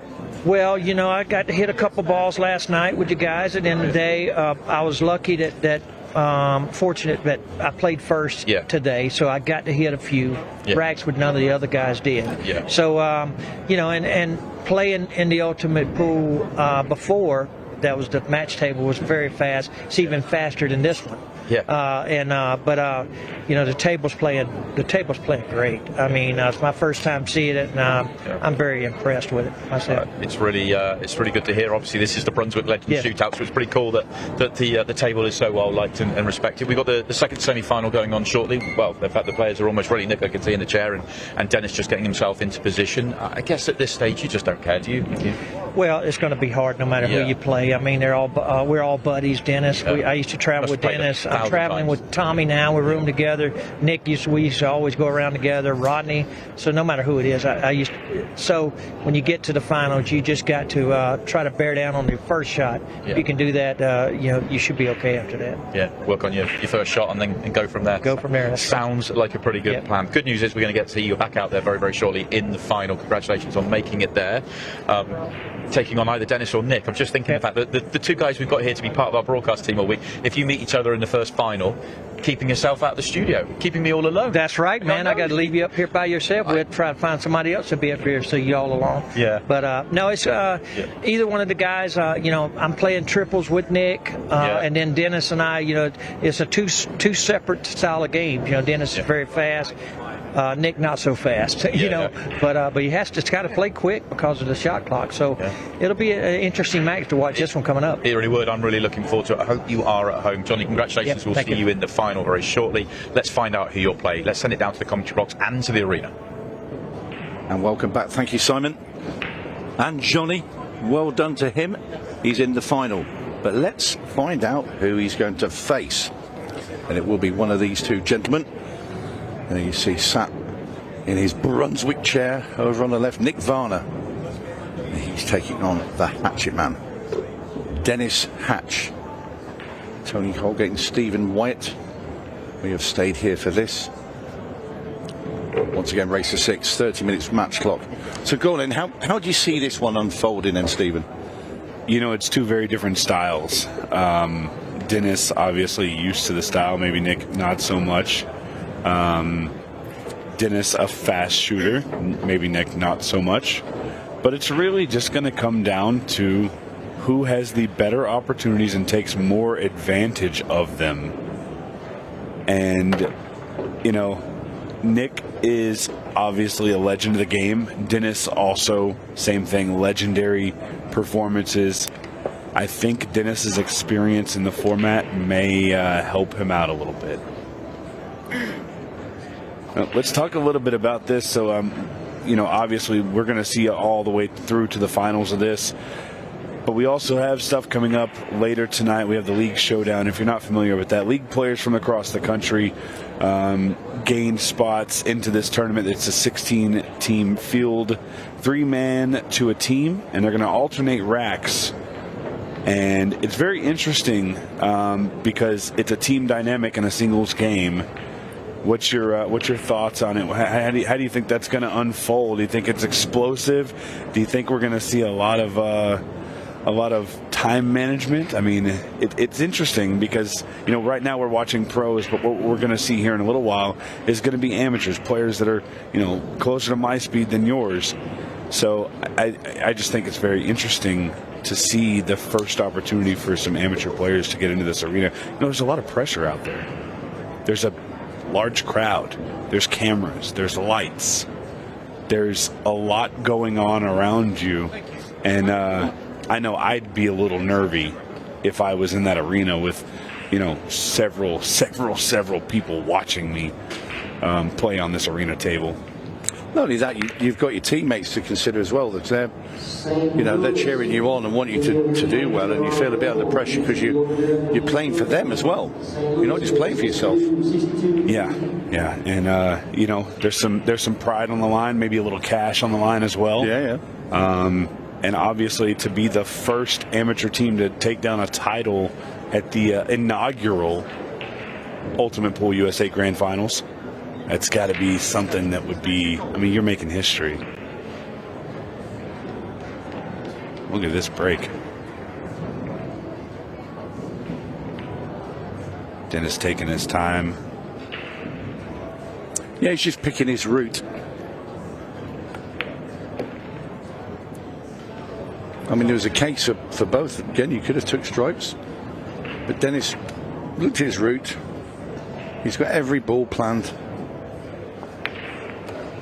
And it's important to have those plans because currently the 8-ball only really has one pocket to that top left. So you kind of have to plan around that. Yeah, you got 2 balls up there, though. You got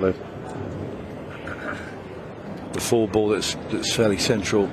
Yeah, I think the 2-ball would be easily accessible to the 8. Yeah. You just don't want to land on it straight.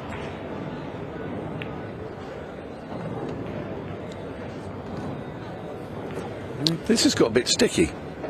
Yeah, cue ball moving a little. This could be a reroute.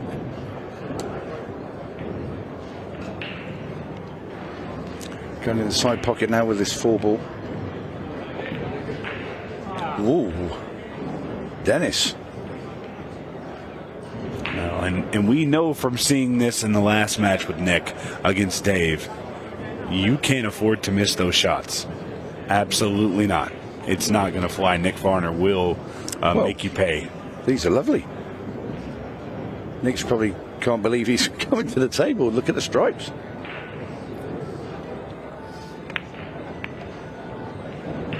Play pretty simple combination shot there. He's got 2 balls up top that'll make it very easy for him to get on the 8-ball.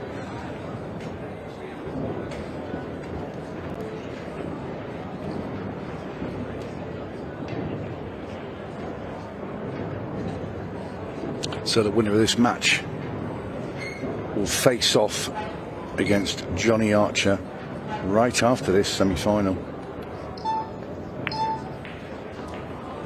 Will be played to the conclusion. So we'll have a Brunswick Legends Shootout champion not too far away before the trophy's delivered. There's only 3 of them left.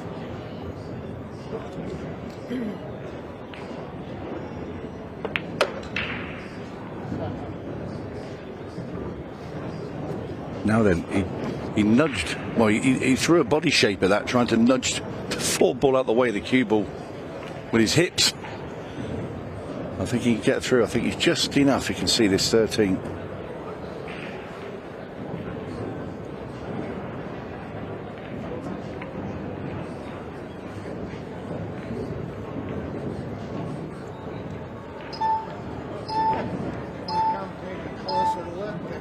extension call. Yeah, he called his extension in time. Ooh, that was a close one. Yeah, very close.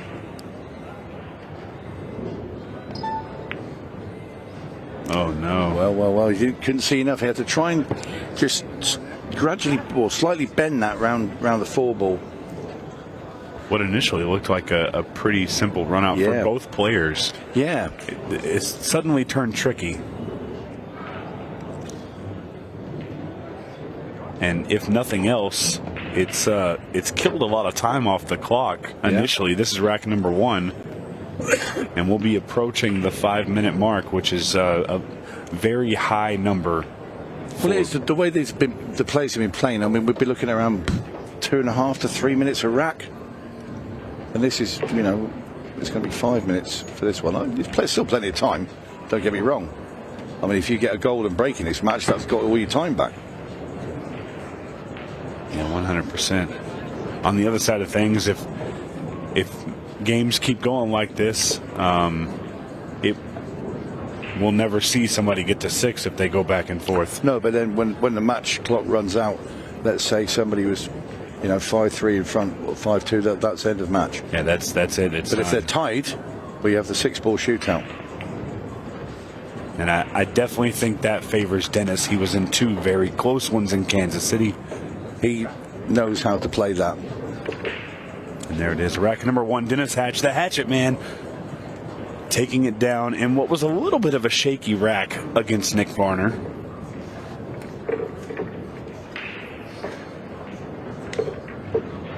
Dennis, of course, outside of this arena is all fun, games, laughing, cheery.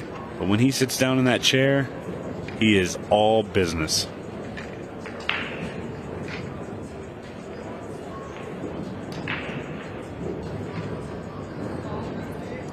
Yeah, stern look there from the Hatchet Man. And he's such a fun guy as well. Great to talk to. A world of knowledge of pool. Yeah, one of those guys that has no problem with somebody coming up and saying, Dennis, I'm a huge fan. Can I get a picture? He's very... Yeah, well, he signed it for you, didn't he? Did he sign it for you when you went up there and said, Dennis, I'm a big fan and can I get a picture? I don't know. Check my backpack and see if it's in there. But no, he really is a great guy. And obviously in this environment when there's 60 other tables going on the outside of the arena, it's an interesting deal when you're next to the pros. You've got the likes of these guys, Skylar Woodward, Justin Bergman, Shane Van Boning, walking amongst the same tables as you. Especially once we get on a little bit later in the week when the National Open starts. That's a $20,000 purse to the winner. 480 players.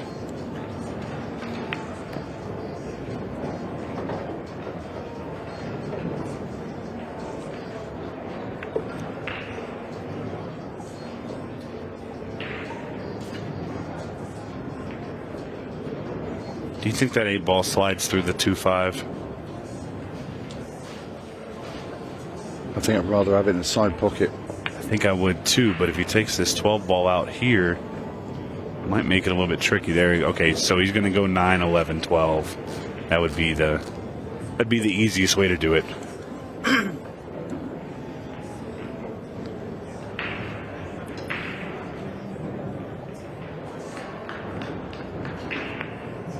Yeah, just drops the 9 in. Just looking at the 11 now, he's going to play in the side pocket. The cue ball should come between the 7 and the 3 and just back off the bottom rail. He's just going to go for the little bump. He's going to miss the pot though. Oh no!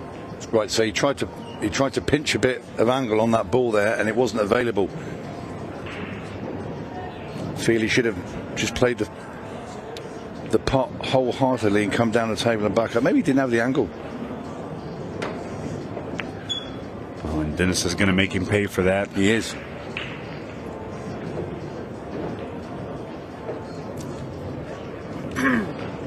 The firepower in this Legends Shootout has been a very, very high standard of play.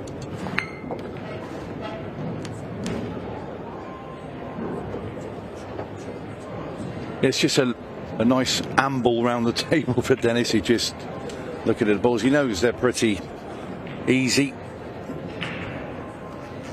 In fact, he's probably more spoilt for choice of which way to go, because you could go several different ways here. Yeah, I was just all the correct as well, really. I was just going to say, you know, this is the kind of game where we talk about pattern play, but there's really no one correct pattern it's here. It's down to preference of shot to leave yourself.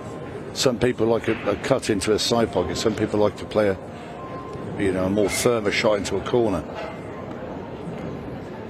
For me, it's like 3, 6, 7. And then up the top. Yeah, 6 on the side, 7 top right, 4 top left. Yeah. Pretty simple. Honestly, he could even go the 4 to the corner and then come around for the 7 in the side. It again, like you said, spoiled for choice.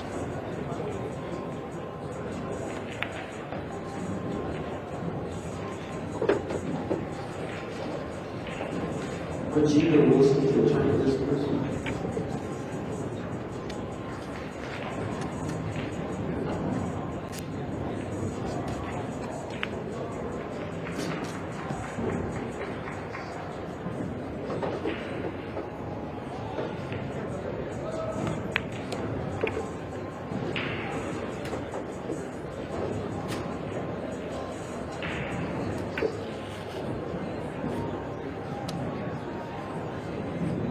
Here we are with this Dennis Hatch. This 8-ball goes down, and he is now up 2-0.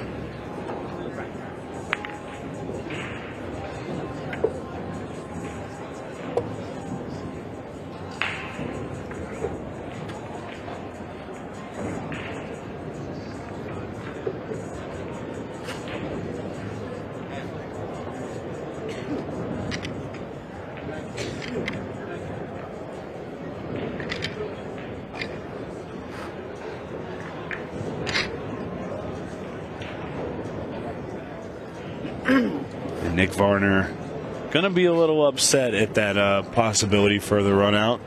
Just wasn't able to make it happen. And his first match, he looked pretty comfortable against Dave Matlock, and obviously he came away with the win. But Dennis Hatch came here to win this thing, and it's only gonna get tougher. Dennis Hatch to break. It's only gonna get tougher. Leading 2 racks to 0.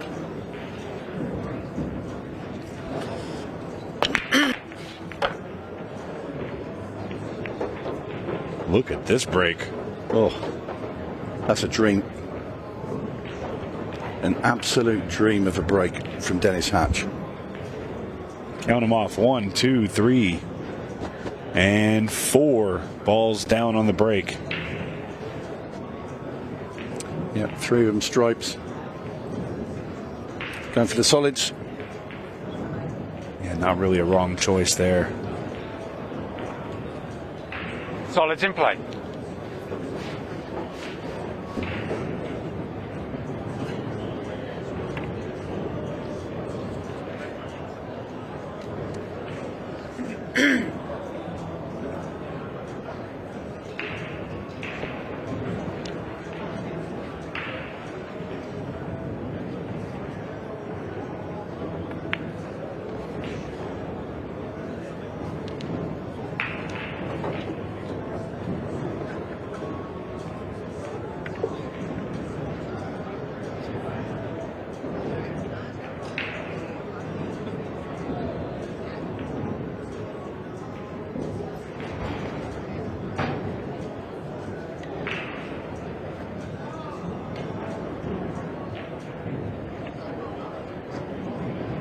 This is going to be a nice, easy play here. He may have gone a little bit long on the 7 ball, but I think he can just play it to the side pocket and leave himself the opportunity on the 3 ball.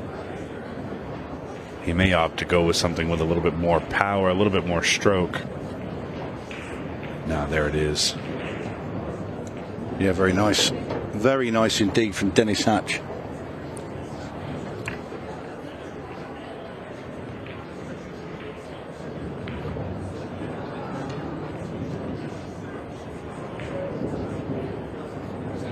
Extension call. And there you hear it. Dennis calling his extension.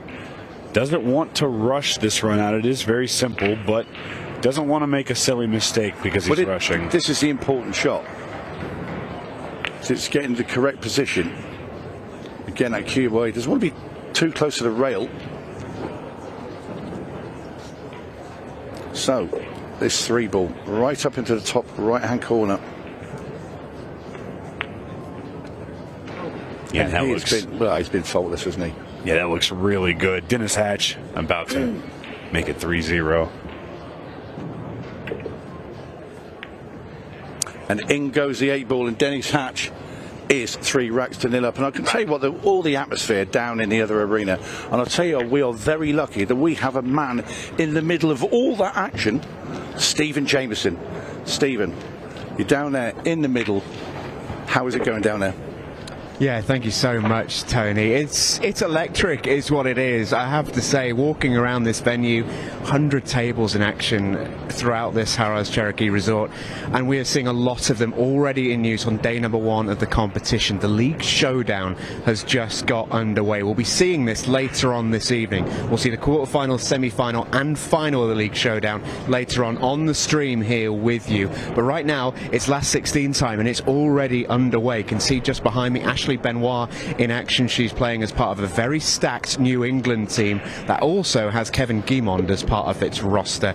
Watch out for those. And this is the format that's going to be really interesting to see. It's a little bit different to what we see on our Ultimate Pool leagues, as we have a bit of a old-fashioned, what you'd call, Tony, a proper English pool tournament. It's single rack pool. So each league operator in entering this tournament has picked their 3 best, and those guys will play a race to 5, 3 frames each if it goes the way to 5-4, and this is going to be a really fun format to watch. But firstly, they've got to qualify for the TV stages, and that's what's happening right behind me. And already there's been some decent performances. I can tell you, Kansas City 4-0 up against Manhattan. They just need 1 more on the board and they're safely through to the TV stages. But the atmosphere, Tony, is certainly hotting up.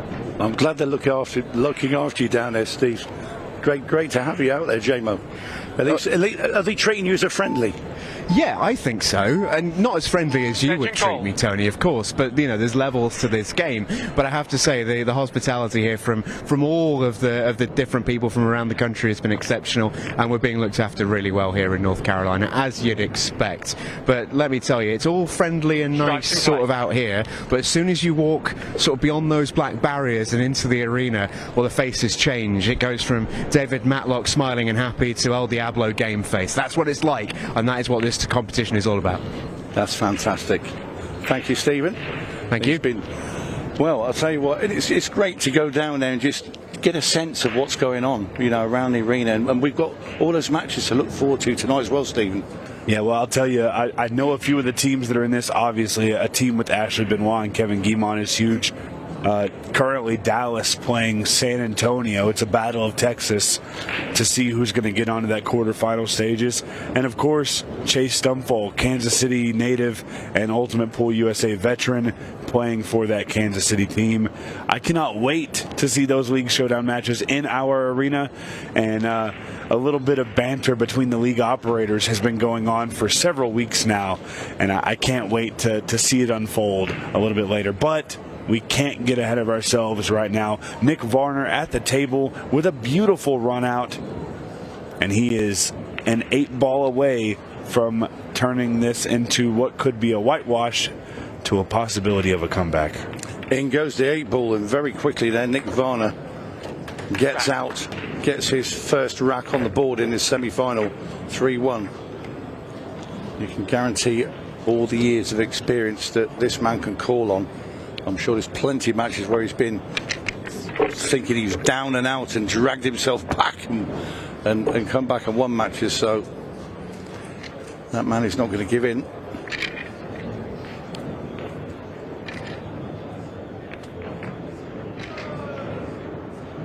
Kind of like what we talked about initially, the first game taking right around that 5-minute mark.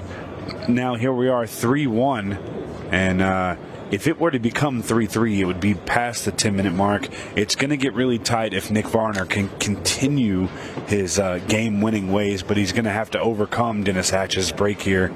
If you're a Varner fan, you're hoping for a dry break. Leading 3 racks to 1. So, Hatchet Man. Dennis Hatch breaks off rack 5. Makes a ball. How's the layout? Looks okay. My initial look at the table is stripes, just because you don't have to move any of them. Solids have got the 6 and the 7 jammed together just above the 15 ball, so that would immediately turn my attention to taking stripes.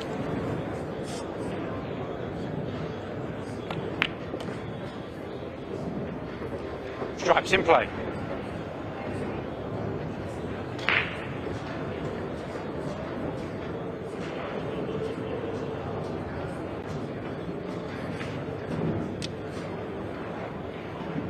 You know, Tony, this is interesting to me because we've seen quite a bit of Dennis Hatch in the past, and he's always been kind of a quick player. He's actually really kind of slowed down here. This is as slow as I've seen him play since he's come into Ultimate Pool USA. Yeah, I wonder if maybe he's just trying to get an understanding of maybe playing that clock a little bit. Nothing too crazy right now, obviously. It's way too early for that, but he looks to me like he's making sure of the cue ball. Very, very deliberate on what he's doing. He's not rushing anything. Just like that right there. Not worried about the clock at all. And I think that's something that people, as they play this format more, they stop worrying about the clock. Is it because, I mean, he made the point he said he hadn't played any pool for over a month. And if that's true, then he's out of practice. So, but you wouldn't know it. But I think he's maybe just making doubly sure on every ball. He's ended up a little funny here. The 14, the 12, they have pockets, but are they easy to get to? I don't know. The connections aren't quite as simple. He's going to have to draw back here. Oh. So he's stunned over. He's got the 12. Can he draw this cue ball back off the 12? Can he avoid the scratch? He played the 14. He cut the 14 all day long. If you can get the cue ball back between the 8 ball and the 3, you're on the other ball into the side pocket. In an ideal world, that's where he wants to be. Thank you very much. And there it is.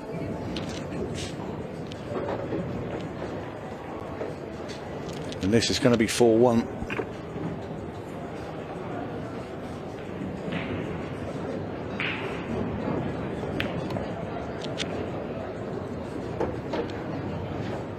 Whenever he's slightly fallen out of position, Dennis Hatch, he's got himself back into great shape afterwards.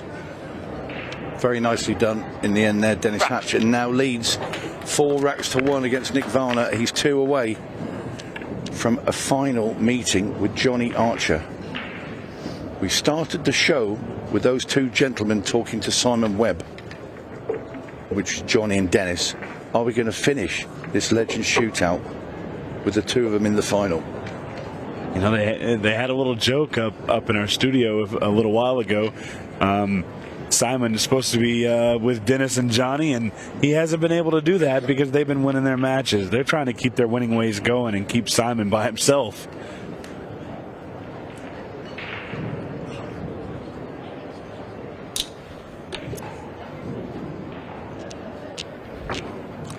Varner now to break rack off. 6. Nick Varner to break. Training 4 racks to 1. You see just 12 minutes and 21 seconds left on the match clock as well. Nice break. Oh, wow. The 1 ball stopped the 8. It was going to be golden break, the first one, as Nick Varner looks on. Can't believe it. That 8 was going in all the way, and the 1 ball came back and said, no, you're not. When you talk about somebody who's very interested in how this match goes, Johnny Archer taking a step back here to see what the score was, trying to see what's going on. And Mr. Archer has been very, very comfortable in that arena.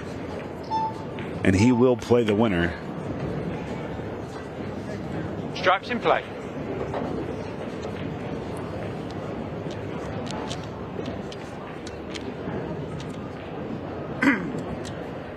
Yeah, Johnny keeping a close eye on this match.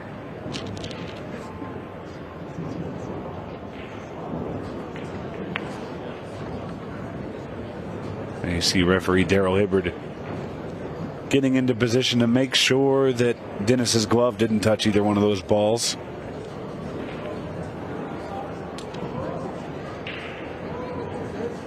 All right, 8 ball teams for the A little bit of elevation here. Pops the ball, in it goes. He is frozen, I think, or very close to frozen to the 8 ball. Yeah, sort of a wry smile on Dennis's face there. He didn't really want to be playing from this position, but he can get to the side of the cue ball, which means it makes life a little bit more easy for himself, and that's a great shot. Very clean shot. It's what I was saying in the previous rack. When he falls out of shape a little bit, as we Johnny there having another discussion with Tommy Kennedy. They just played the previous semi-final, which Johnny Archer, of course, is in the final. But I was just saying he gets himself back into shape very quickly, Dennis Hatch. He knows how to dig himself out of a hole. He's looking to get himself on the hill now. That is pretty good. Dennis likes it. Nice little angle. Runs this in. 8 ball bottom left. 15-second shot clock is now in play. 15-second shot clock has arrived. Dennis Hatch is going to be 5 racks to 1 in front. 1 away from a showdown with Johnny Archer. And again, last time we saw those two get into it, it was incredible. It was explosive, and it was an absolute firework ending for Dennis Hatch. Johnny Archer hoping it goes the other way this time if that's the man he faces. And there he is right there, Johnny Archer, having that conversation with Tommy Kennedy, saying, Dennis, if he wins this, I'm going to absolutely crush him in the finals. I read lips very well. That's exactly what he said. Yeah, good luck with that. Dennis there just sorting out his chalk. I think he had a little bit of a strip came away. So when he was chalking his cue, I think the little strip on the side of the chalk was rubbing on his tip. Thank you, rack 7. It's obviously annoying Dennis. So leading 5 racks to 1. He's made his little repair and prepares to break off. Oh, that's a nice break. 8 ball constantly going towards that pocket. We haven't seen one yet. No, we haven't. Nick Varner's come the closest. Got denied one. Call. He was denied one by the 1 ball.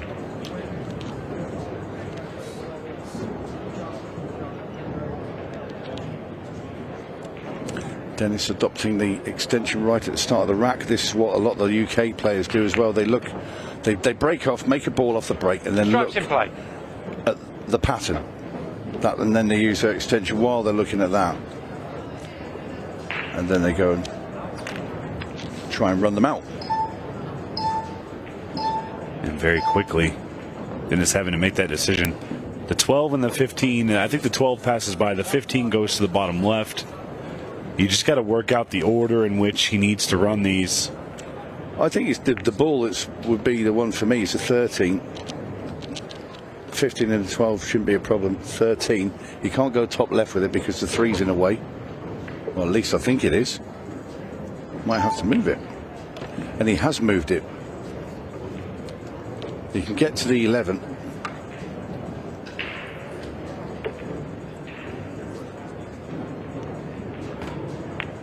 Makes the 11. And the writing looks to be on the wall as Dennis Hatch keeps removing these stripes. 2 more of them to go. So these 2 balls for a place in the final.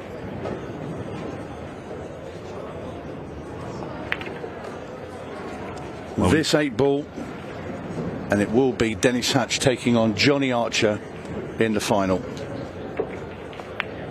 And down it goes, and Dennis Hatch, the Hatchet Man, Back in the match. defeats Nick Varner 6 racks to 1.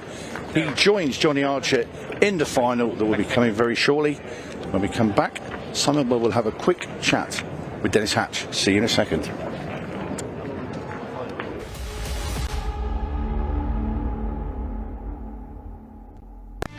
With over 175 years of billiards history, tradition, and expert craftsmanship, Brunswick is a name synonymous with our game, which makes it the perfect partner for Ultimate Pool USA's vision of fun, fast, and exciting pool for the players all across the United States. Brunswick, Ultimate Pool USA's official table partner.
Well, welcome back down to the studio. Our final is set. It'll come up in a few minutes' time. Before that, though, let's get a few words with man behind Brunswick, Nick Barron, the president of Brunswick. We've been talking about the Brunswick table a lot today, and obviously this is the Brunswick Legends Shootout as well. It's been fantastic to see it out there. I mean, I know there's been a lot of work in the background. How cool is it for you to see it out there? It's incredible. Yeah, we've put in a ton of work for this product, and to see it here in this venue is outstanding. Yeah. I get goosebumps thinking about it and seeing it, and all the work that's gone into it. It's great. And the feedback's been fantastic as well. I've asked every single person I've interviewed so far, but I've asked everybody else off camera as well, and the feedback is just unanimously, they love it. It seems to have really hit the mark. I hate to jinx anything, but I couldn't have asked for a better rollout of the product. I couldn't have asked for more positive feedback from the product. I was watching Shane Van Boning on it last night, and I was just mesmerized by the sound the table was making, the ease of what he was playing on it. It was just incredible to see a player like that just smashing balls on the table. So it's really a dream come true. The sound's an interesting one because there is something about the crack of the pocket. It's so nice, and it's great to see or great to hear. It's something we've always been told about the Gold Crown and our Brunswicks, that there's a unique sound when a ball is just dead center in that pocket. It makes a distinct knock. And so when we went about to design this one and the Gold Crown 7, that was something that we kept in our minds, and our engineering team had focus on was that knock when it hits in the pocket. That's a distinct Gold Crown sound. And it's absolutely fantastic. It really does give you a good feeling when you I've heard it so much around the crowd here from the players. They just they can't get enough of it. So I love it. Obviously, this is the Brunswick Legends Shootout as well. How good is it to see some of these names of, well, they're names of today, but names from the past that are back and playing in this environment. Obviously, the modern new format with Ultimate Pool USA, but on a Brunswick as well. It all just seems to fit together perfectly. It does fit very well together, and I really appreciate Ultimate Pool paying homage to these guys who really have started the game and created where it is, been with it forever and ever. And to see them playing on a Brunswick is fantastic. And I know many of them have grown up playing on a Brunswick and started their careers and won championships on Brunswick. So to see us back with the Legends, with also the new the format of Ultimate Pool to me is perfect synergy. I love it. And it does feel like there's almost a special place in the heart of the players I've interviewed and spoken to today, because they have had that kind of growing up and that period with Brunswick through the whole careers. So the fact that they're back playing in this sort of environment with it as well, it seems to go down really, really well. Yeah, I think it's been a great synergy and a great way to reintroduce ourselves to the tournament scene and through Ultimate Pool. Bringing new and old together is fantastic. We're celebrating 180 years, which is amazing. Yeah, there's been a lot of people playing on a lot of Brunswicks through history. Yeah, and also it's not just the tournament elite. We've got 100 Brunswicks in the room. My back will verify we have 100 Brunswicks here. It's been a long few days. But that's also walking around the venue, seeing a lot of the league players playing on the Brunswicks everywhere as well. It is a really cool feeling. It's outstanding. I just, again, I get goosebumps looking at the branding, the Brunswicks as you go down the line and you see them all there. To me, it's just it's a dream come true. We've been working towards this for a year or more, and now it's here, and I'm just really excited to see it. I love the feedback. I think if you took down the curtain behind us, you'd see all those Brunswicks back there, and to me that's what it's all about. So it's been great. We've been sending our roving reporter Stephen Jameson out, so we've been catching the other tables a little bit here and there as well, so it has been good to see it. Obviously, talk a little bit about specifics. Obviously there might be people watching that really love the look of the table and might be interested. What's the sort of timeline? When can they expect to be able to get their hands on one? We are really going through the final details with a really, really fine-tooth comb of this table right now. We are really hoping and on track for Q1 of 2026 to have this out and available.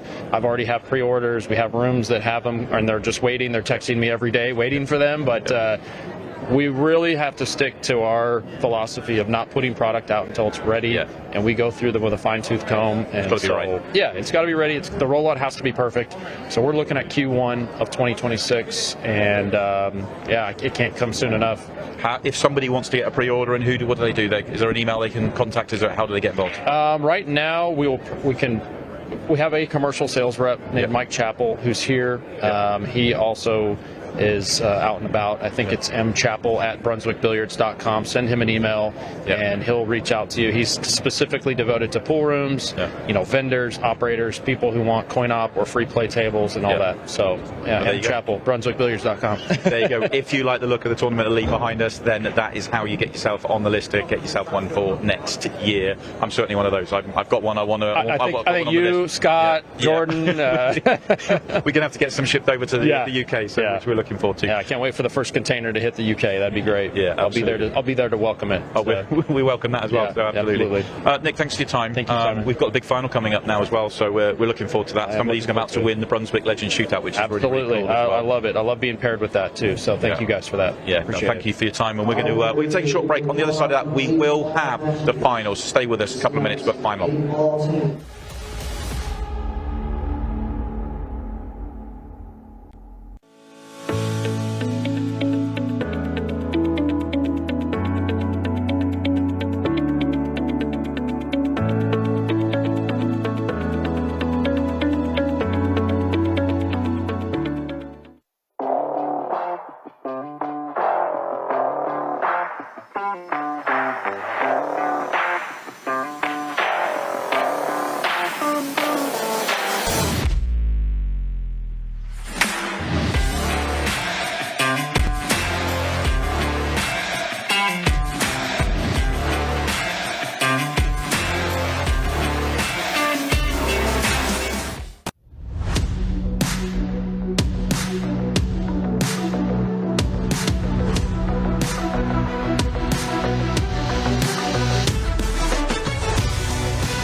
Well, welcome Johnny, back, everybody. We are ready for the Brunswick Legends Shootout, and it's going to be my colleagues for the week in the broadcast booth. It is going to be Johnny Archer versus Dennis Hatch. One of these two will win the inaugural Brunswick Legends Shootout. We're going to send it over to our commentary team and get the match on. Dean. Thank you, Simon. From the back. And what a final this will be. Johnny Archer taking on Dennis Hatch. Poor Simon Webb been left all on his own up there. His buddies have deserted him. I'm Tony Holgate, and joining me for this final of the Legends Shootout, Mike DeMarco. Tony, we've played out these matches in the Legends Shootout, and look who it happens to be. The Scorpion and the Hatchet Man. No surprise. Not at all. No surprise at all. It looks like Mr. Archer is going to be our first to break off. Race to 6, 30 minutes for the first title of the Legends Shootout. Had a couple of nice words from Nick from Brunswick right before this one. Very nice to see these immaculate tables in action. Lots of positive feedback. Oh, yeah. The players love it. And not only are they gorgeous, but they play well. Here we go. You see that, Tony? We were mentioning before, I think that players need to learn, on this arena table at least, taking a little off of the break is helpful versus that monster cannon break. Seen a lot more success with balls falling. Yeah, Johnny Archer's broken very well throughout this tournament. But so is Dennis Hatch. So it's no surprise to see the both of them here. The two best breakers that have been on show during this Brunswick Legends Shootout are in the final. What is it? It looks like he's looking at a combination shot here, playing the 7 onto the 13 to try and get the 1 ball up into the top right corner. Just hit it a bit wide. Just a bit. And it's the Hatchet Man to the table. And I'll tell you what, he's looked absolutely flawless out there, Tony. Really not any weaknesses showing. He's wearing that bright pink jersey, saying, "Here I am." Yeah, he's not going to get run over, is he? Absolutely not. Good luck, everyone. He started with the top corner. I'll tell you, it's really about that 14 ball for me. He's got a couple of avenues to get in there. I don't think you really want to move it if you don't have to.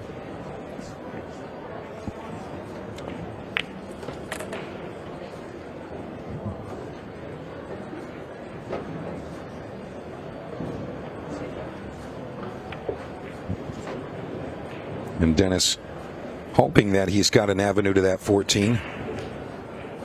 And it looks like he does. This really is the key shot. And it just falls. And from this point, he's really got everything he needs. Yeah, Tony, I don't see any issues here.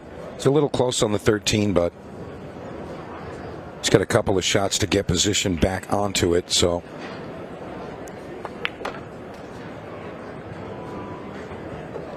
And he might have just escaped again. I think he's just slid off the 7 enough to get to it. So the 8 ball doesn't matter because you can shoot it in the corner, either corner. But he does need to get this 13 ball out of the way, which he has. He has a nice angle, play the 15 into the side pocket. He can go that side. He could even draw back and go the other side if he wanted to. And he's obviously going to play to shoot the 8 ball down into the bottom right hand corner. Yeah, first glance, it looks like the 12 doesn't pass the 6. But we're going to find out what he's comfortable with. And of course, it does pass with that type of position. Now, Dennis is a guy that isn't afraid to work that cue ball. And just to get perfect, you may see him draw. Yeah, because the thing is, he doesn't leave an angle on that cut in the 8 because the cue ball then would be floating dangerously towards the side pocket, but he's got over perfectly there. And now he can just punch this into this bottom corner. 6 ball's a little in his way, but I don't think it's going to cause any issues. Perfect execution, doesn't even rub the rail. Dennis Hatch, 1-0. Yeah, very nicely done there by Dennis. Taking this opening rack. You know, you can tell that Dennis is enjoying himself. You know, of course, he's a fierce competitor, and he wants to win. He's not out there just to have fun. He wants to win. But at the same time, it's okay to enjoy yourself. That man wants to win as well. Yes, he does. Absolutely. He's like, you think that's going to scare me off? I don't think so. Just you wait. He's annoyed with that combo shot that he missed. He expected to get that, and I mean, it was a tough shot. But that's the measure of the precision that these players play with and aspire to. They know, though, because a tiny mistake is usually punished to the full. Yeah, they say a millimeter here is a mile down the road. Well, Dennis Hatch breaking rack 2. You see, not really a powerful break, but effective. He's got that medium pace second ball break working. And he's going to have options for this opening shot. 2 and the 10 are really the only things tied up here. I think he was really just taking a peek at the angle on the 15 there. Well, it's going to be solids for the hatchet man. Yeah, I think because the 3 ball is the one where he might play this now. If he cuts the 3 ball into the side pocket, goes straight down into that 2 and 10 ball that you spoke about, Mike, and brings these out into the open. Fair assessment there. Doesn't want the 10 to tie up with the 1 ball. No, he doesn't.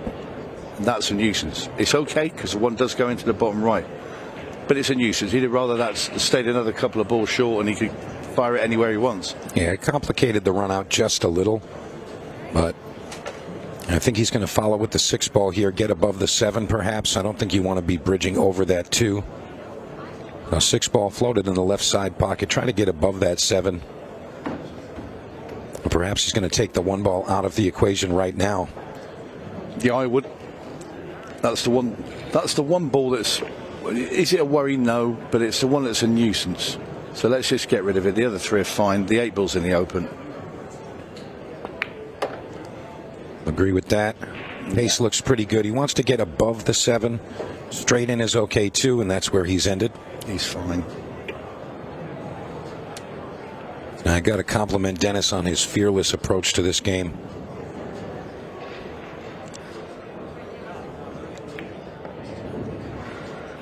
Nice control there. I thought he might come out a bit further because he wants to leave himself an angle on the 4 ball up, just so he can bring the cue ball across so he can shoot the 8 into the top right. And he's got himself enough. That's nicely played. Well, the stroke like Mr. Hatch. Yeah. Never a lack of stroke power. He deposits the 4. Great position on the 8 ball. He's going to go up 2-0 here.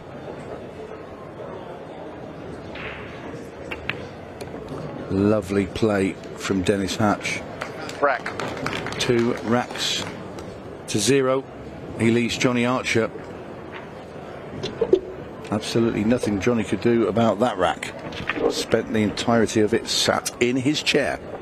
Now then, we'll have a look at the day's play. That's how they've got here. Johnny Archer started off with a 6 rack to 0 win against Janet Atwell, Tommy Kennedy and big Ronan McCarthy. So we'll look through then. Dennis Hatch started things off with a 6-0 drubbing against Rodney Morris. Archer then got himself into the final with 6-2 against Tommy Kennedy. Dennis Hatch was pretty much flawless against Nick Varner. That's how those guys got here. And you can't help but take a notice of the players with more experience in the arena. They're coming out on top. Both of these gentlemen, both Archer and Hatch, have performed in the Ultimate Pool arena, so they got to feel a little bit more comfort. Yeah, they've fine-tuned their game to suit.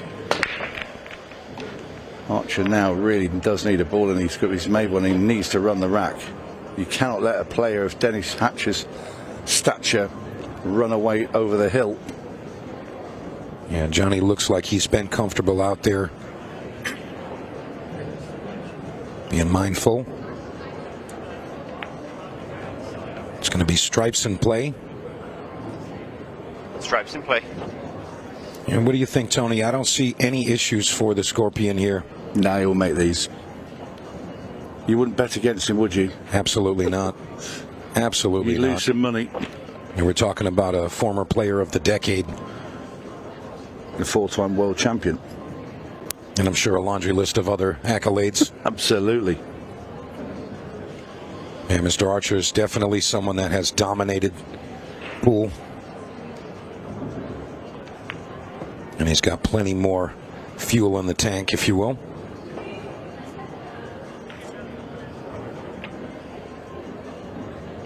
It looks like he's going to go forward to the 13 first.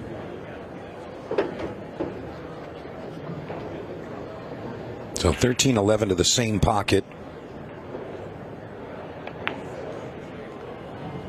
That was really the decider. A little tricky with this 2-ball. It's kind of an awkward angle into it. Yeah, I don't think can he follow straight through into it full ball. I don't think he can. He looks like he's got too much angle, man. Like he could stop it fairly quickly. Very nice It control looked tricky, there. didn't it? Yeah, it did. Yeah, sometimes it could literally be a millimeter off from perfect, and it's absolute mayhem. The Scorpion finishes rack 3, but some 2-1 down. Dennis Hatch going to be breaking this one, Tony. Yeah, that was much needed there from Johnny Archer. Noticed Johnny playing with a Killwood shaft. Not a very popular piece of equipment there, but some folks swear by it. And Hatch opting for the carbon fiber. All business. Anticipating this next break off.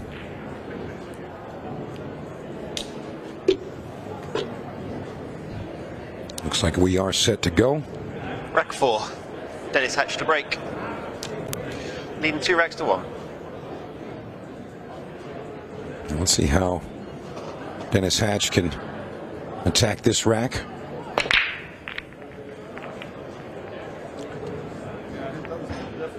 Going to be dry. I'll tell you, the Scorpion's not going to be upset with that result. We know that things can change very quickly in the arena. And it looks like if Archer can take this one, he would be breaking the next rack. Extension gives him an opportunity to take the lead, although he's trailing currently.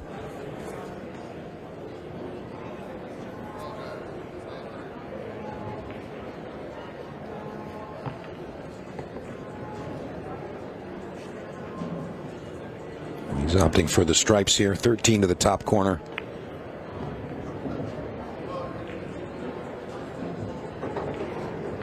He's got to be very particular here. There's a lot of traffic over there.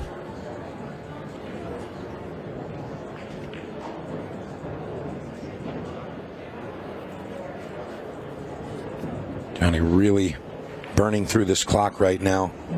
He's going to have to take on the 10 ball and configure that nuisance.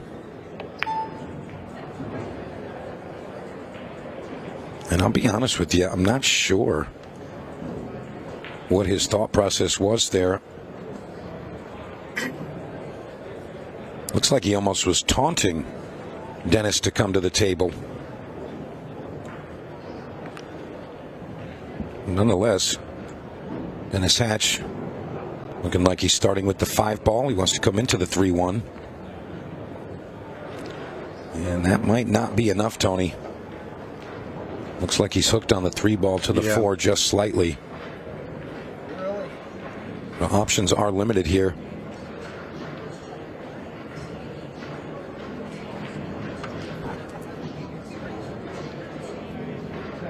Extension called. He's going to take one more lap around the table. Just make sure he's making a sound decision. And he's going to be playing some defense here, Tony. Then the 3 ball, he just wants to leave. Johnny, a tough position here. And he goes for the kick shot. I thought he was going all defense there, considering the layout. That 6 ball is tough to get to. Yeah, this is really tricky.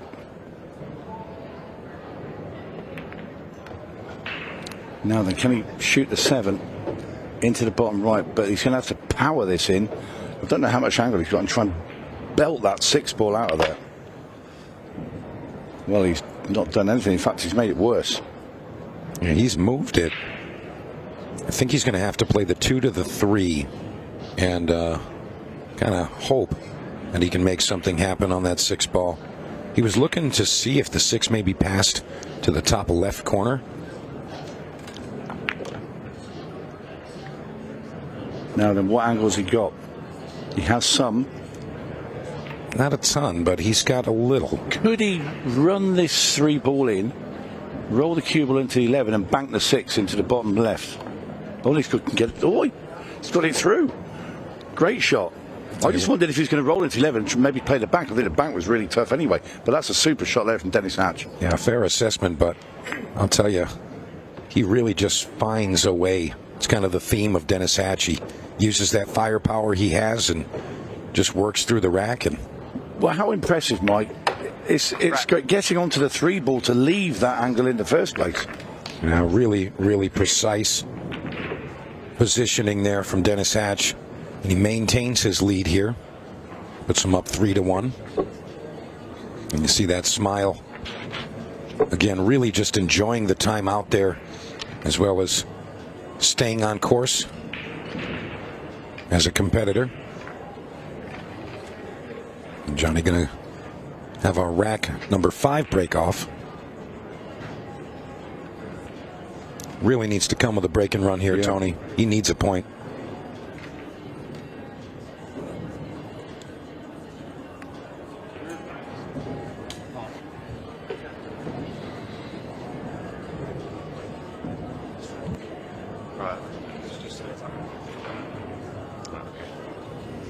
It's a 3-minute ad break after this frame, okay. It's a 3-minute break after this frame, after this rack. Rack 5, Johnny Archer to break. Trailing 3 racks to 1.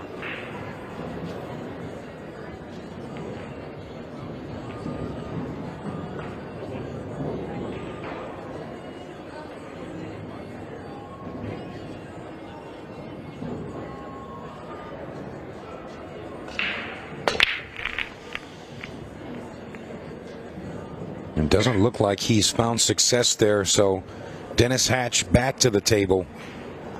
Maintains his lead and control of the table. Looked like Johnny put a little extra power behind that break. And again, it seems like that's the theme. Got to take a little bit off. It's really a medium hit to find success on this arena table when it comes to the break. Stripes in play. Dennis Hatch wasting no time attacking the stripes. All of the stripes do have a pocket available, including the 8 ball. Now 13-11, 14-13. I'm sorry, 14-9, 15-8. That's what I'm looking at. Although sometimes, especially in an 8-ball format, plans can change. Absolutely. But Dennis has looked very, very good in this final. Not quite happening for Johnny at the moment. And Dennis Hatch, what an opportunity here to get himself to 4 racks to 1 in front. To be honest, Tony, this is taking a little more time than I was anticipating. We're at just over 16 minutes remaining. And if you remember some of our previous matches, we've had a 6-1 with about that left on the clock. So a little bit of a battle in some of these racks.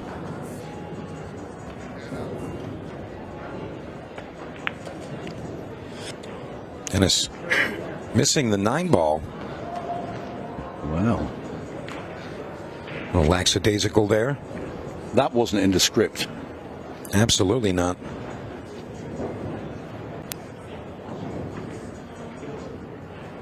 Let's see if Johnny can answer back and kind of compound that mistake.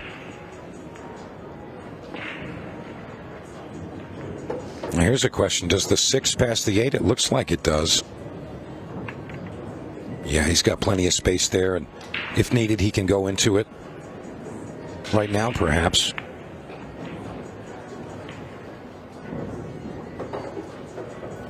Yeah, it does look like Johnny's going to take advantage of that. Yeah, he is on the 9-ball. Dennis, look at this thinking, 4-1, 3 ahead, only required 2 for the title, and now it's looking like all of a sudden Johnny Archer right breathing down your neck instead. Exactly. That would have been a massive lead, and this is a huge swing game. So just 3 solids and the 8-ball for Johnny Archer, and he will bring this match back to just 3 racks to 2 to Dennis Hatch. I didn't want to end up straight and against the rail here. I do think he's okay, but he was just a little disappointed. And he'll just float this one in 1 rail off the top rail. In goes the 4-ball. And this 8-ball to make it 3-2. In it goes. Johnny Archer pulls back to within 1 rack of Dennis Hatch.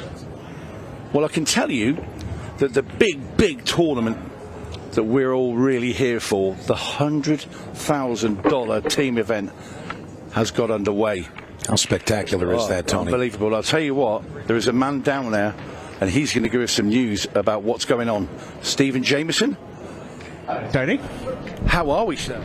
Oh, I'm so good. And you know what? We talked earlier, didn't we, about the league showdown and what that'll sort of mean and the atmosphere that it created. This is a whole different ball game. $100,000 to a winning league team of amateurs. It's absolutely amazing to see. It's impossible for me to imagine what that must be like. And to put that into context, we've got some of the greatest players to have ever played the game here this week, the likes of Shane Van Boening, Skylar Woodward, Justin Bergman. They're going to play for some good money, but they're not going to walk away with as much of a group of amateurs will get. That's what's on the line for these guys. And when you think about all the stuff like national pride, winning a great title, this is a really, really special competition. It's underway. The first round is here.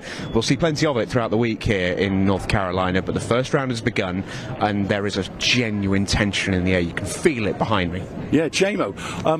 I've been interested to know, because I've looked at some of the team names that we have, and obviously there's a lot of sensible ones out there, but have we got a few interesting team names? Yeah, interesting is definitely one word. There's a few that I really, really like. I'm a big fan of Who's Your Daddy. I think that might be an Indiana reference to the Hoosiers up there. We've also got I'd Hit It. I'm assuming that means the break really hard, but answers on a postcard for that one. And then we've got Just the Tip. Now, I don't sort of know what they're referring to there. I'm assuming it's some kind of feral based joke, but or some waste ground behind them.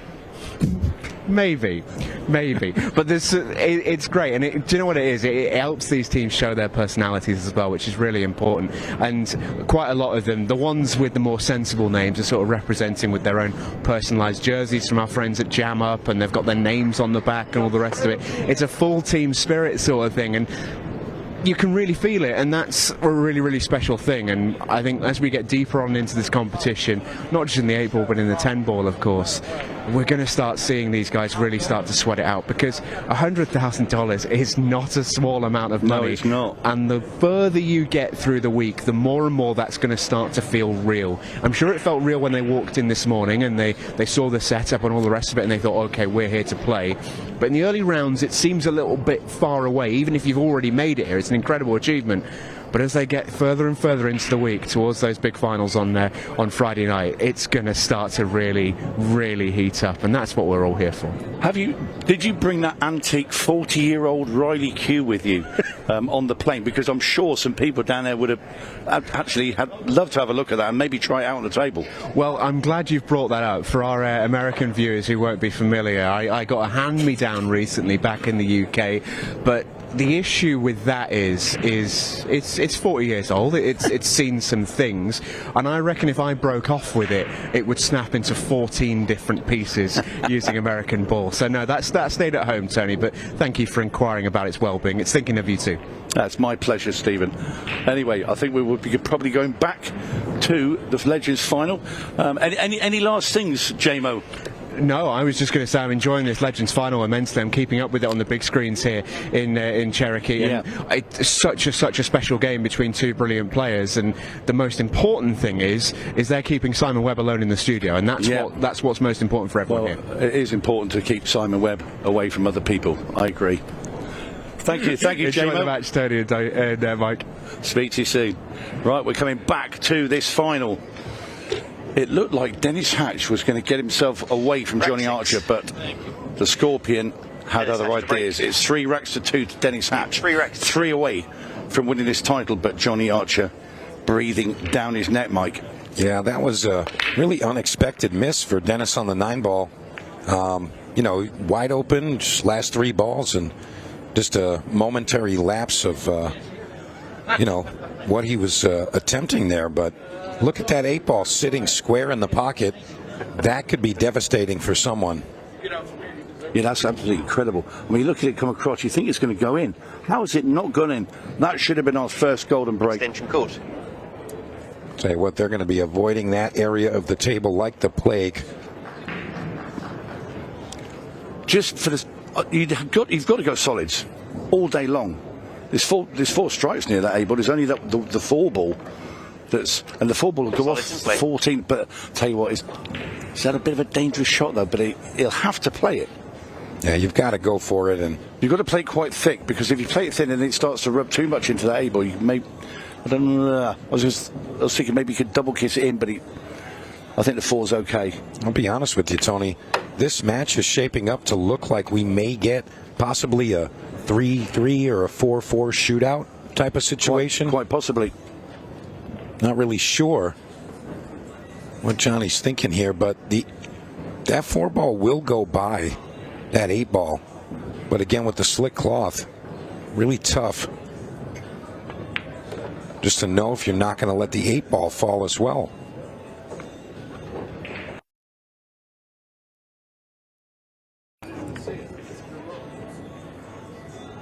This is such a tricky shot here, but he's going for it. And he's made it happen. Fortunately for Johnny. Take a seat, just going to check it, just to see if it hit the 11. We are going to see if that was a proper hit. Yep. We get to see it again one more time on our screens here, Tony. So, well, the referee will come into where our director is now and have a look. We have got the technology. Call it a VAR check. So Mark Goff, our referee, will come in and have a check. This is where all this technology comes in handy.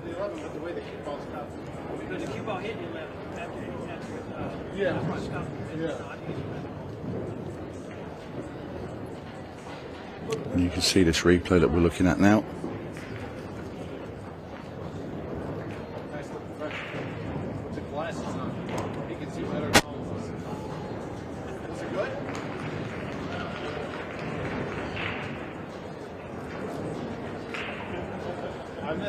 Was it good?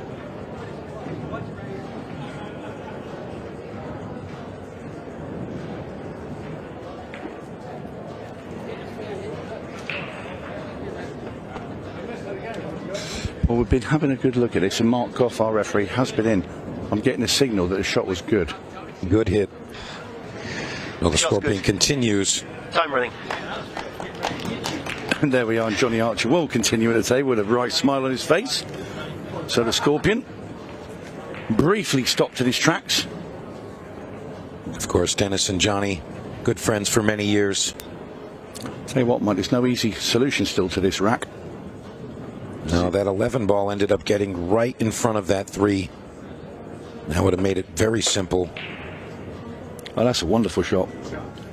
Wants to go a little bit further so he can run the 6 in. He wants to be able to leave the 3 but an angle so he can get right behind the 8 and shoot the 8 into the top right hand corner. And there you see, that's his angle he wants. So he can shoot the 3 in the top left, bring the cube off the side rail, off the bottom rail, and right up behind that 8 ball. And it looks like he's got a nice angle to do just that. Yeah, I like that angle. So he fires in the 3 ball, comes into the left-hand side rail, and then comes behind the stripe at the bottom of the table, off the bottom cushion. He's got to be careful not to leave too much angle with that. Could leave a tough shot on the 8 ball, and he came out great. Really nice. Yeah, super shot. It's a super finish. And this will tie us up. Yeah, very nicely done there by Johnny Archer. Correct. So that missed 9 ball from Hatch. What could have been a 4-1 lead going into that next rack. Now we're tied up. I'd like to call this Larry Bird on the board.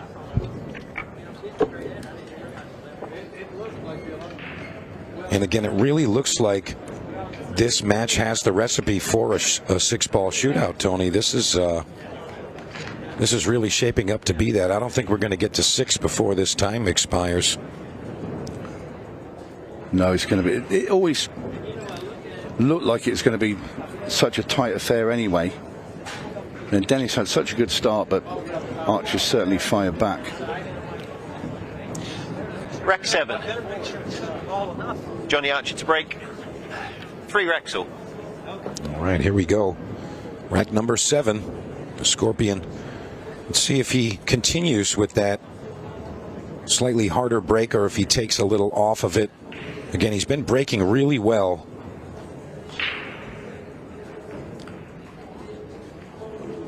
But it seems like that medium-paced break is really showing the most success.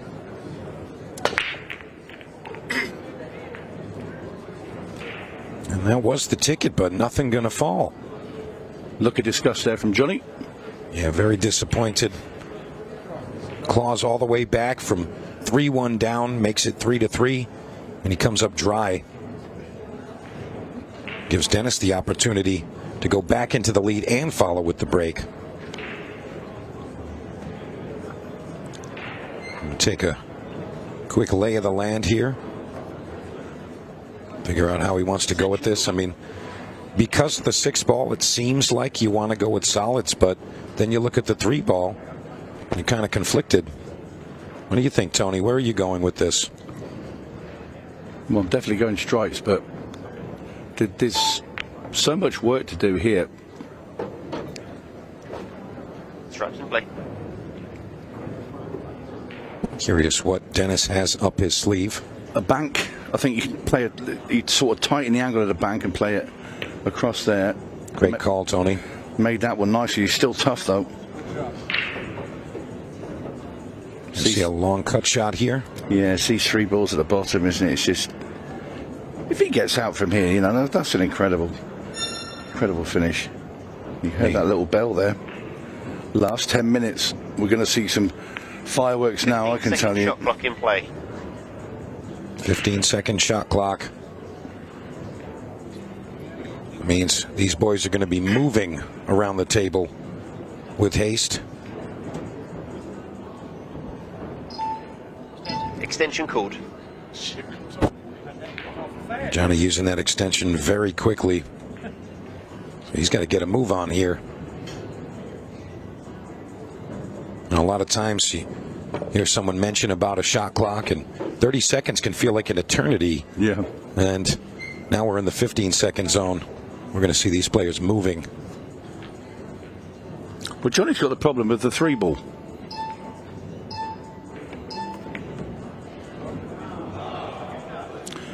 Now the opportunity presents itself.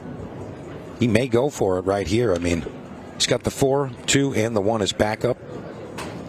See if he goes at it right here. He did, but he went wide. And that's kind of the story of 8-ball, age-old tale. Kind of leave your problems for the ending, and if you don't get out, your opponent has a massive advantage. Wants to try it off the 2-ball next. And he says no. Kind of surprised at that. I'm not sure if he can dig it deep enough to get it out. If you even get into the 14 will kick the 3 out. Okay. It just makes the 14. Kind of a funny result there.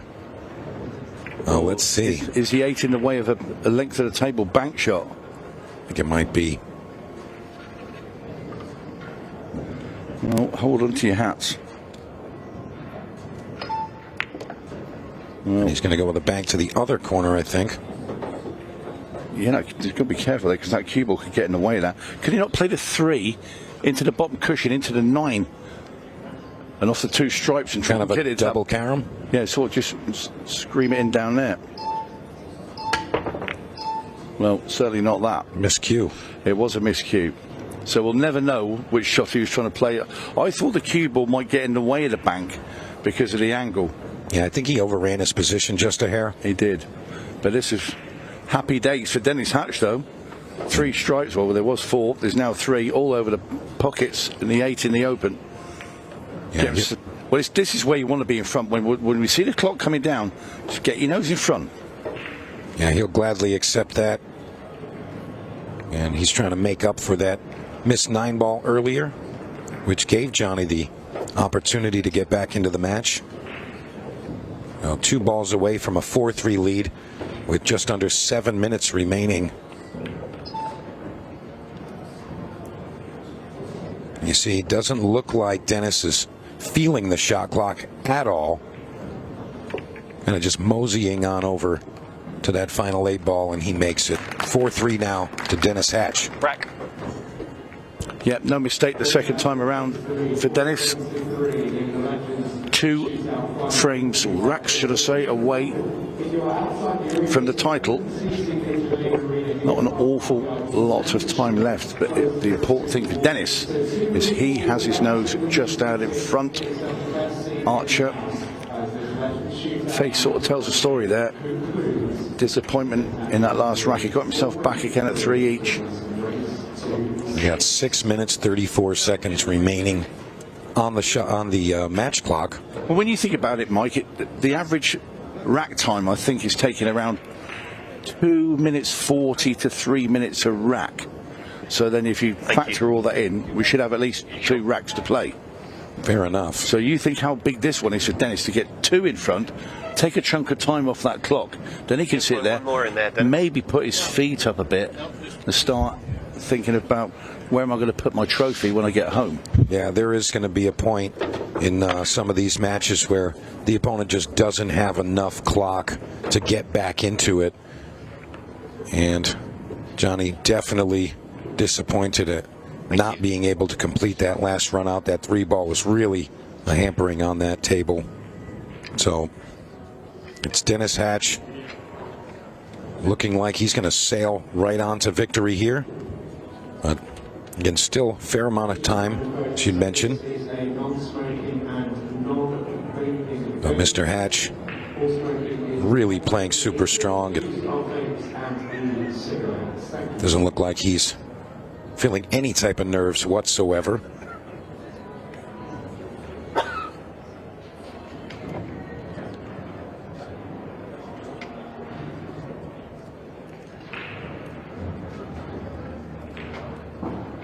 I'll tell you, the fans sitting in the arena really loving the setup here in Cherokee. I think Ultimate Pool has done a fantastic job setting up the venue. And Harrah's is a beautiful venue to host us. We've got 2 floors of action here. We've got our main floor with the arena. We've got a secondary floor upstairs. You see some of our friends right there, Tony. Absolutely. Front and center, the best in the country. It's rolling off. It's Josh Deal.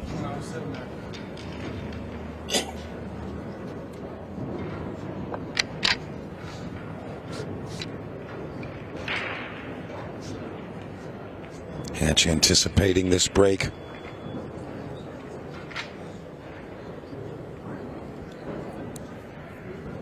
Crowd all enjoying this final, the first of many. We've got the team showdown as well to come this evening. See one of our female competitors there, Ms. Nicole Oborowski. I see her out there competing this week. Nicole, doesn't she put a chalk in a hairband? I'm not sure. I have seen that, but I don't remember who that was. I remember seeing that over at the Kansas City Open. So many great players from all across the country. And, of course, some from across the pond. Absolutely. Problems. Rack 8. Then it's actually the break. Needing 4 It's brought them all out to this wonderful place here, Cherokee, and wonderful tournament. Hatch. Where's the 8? Oh! That was so close. Once again, it's that right-hand side pocket that seems to be attracting the 8 ball more than any other. Look at that. Wow. Narrowly avoiding the golden break. Yeah, but the bad thing for Dennis, it was dry. So it's Johnny Archer now at the table, as he calls his extension. Looks like this table is able to be run here. Just got to be very particular with some of these stripes in play positions. I believe the 10 ball does make it to the left side pocket.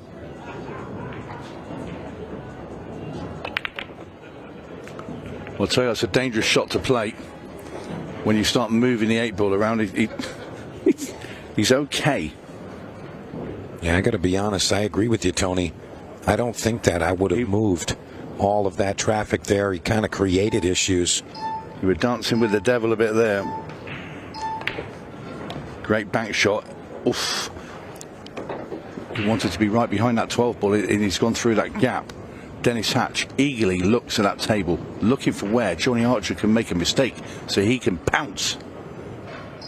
Well, this is going to be a massive shot here. Oh, going for the length of the table, sort of side cushion bank to the bottom left, and has missed it, and he's left Dennis Hatch with a wonderful opportunity to open up a 2-rack cushion. And if he does get these, I'm looking at the clock now, you're looking at about 3 minutes 20 left with a 2-rack cushion. You got to feel mighty happy with that. So this is such a big visit to the table for the hatchet man. Still got to be very mindful when running this. The 2 and the 5 above each other. The top corner is not available, so you don't really have that as a backup. So he's got to be very precise on how he chooses to run these. And just like that, missing before. Where on earth did that come from? He's still smiling, though. Yeah. That's one. I think he just took his eye off the pot there, because neither of these players would miss that in such an important rack. And Archer wanted that stripe out further as well. It stayed sat where the 8 ball's in the way. And the 10 ball. Back cut the 14 here. Yeah, try and keep the 12 out. Done it. And still has. You've got to play the back now, surely, with a 10 ball. Yeah. You have to play, because you stop the white dead and you'll be on the 12. You can't try and play the 12 and get on the 10. Yeah, that would be a very strong positional shot there. He's made it. Great shot from Archer. Yeah, those are the types of shots you need in your arsenal. And Johnny definitely has that one in there. Great control, stops the cue ball dead. 8 ball to the top corner. We're tied up at 4 games, barring an earthquake on this follow through. And there you have it, 4-4. Rack. And I believe Johnny's going to have the break here with exactly 3 minutes remaining. Exactly. And he continues to fight despite the 3-1 lead early on from Hatch.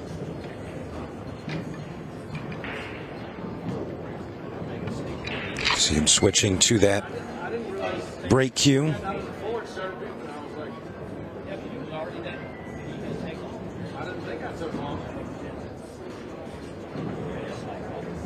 See that Missed 4 ball there from Hatch. Really not the normal stuff from Dennis. But you're out there in the arena. Eyes are on you. And you're trying to stay in that zone. Tunnel vision, essentially. Sometimes you can have a momentary lapse of consciousness and just kind of forget. And that's seems to be the case with Dennis on that one. 3 minutes exactly left. I'd say this rack, I mean, okay, barring golden breaks, whoever wins this rack wins this tournament. I'd have to agree with you, Tony. Not definite, because we do have the golden break, golden duck in play. And just look at solids. Solids are absolute drop-ins. I'll tell you what, because of the speed of Mr. Hatch, I think that we are going to see another game played. I mean, he's got 2.5 minutes.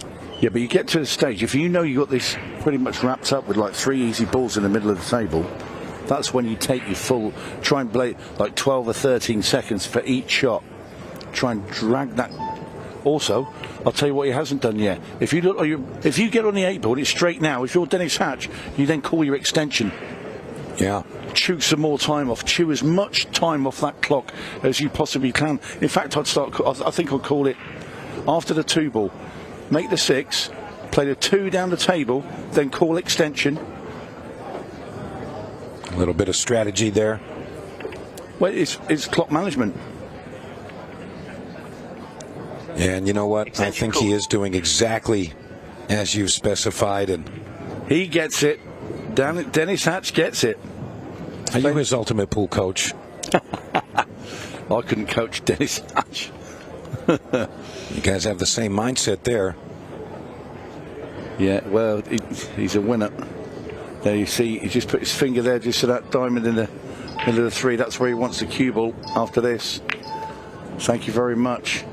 He runs this in. This will be very softly into the side pocket, and he will be on the 8, and this will put him on the hill. Well, he's played a little draw shot. That'll do. Now listen, yeah, there he goes. He's looking at the clock.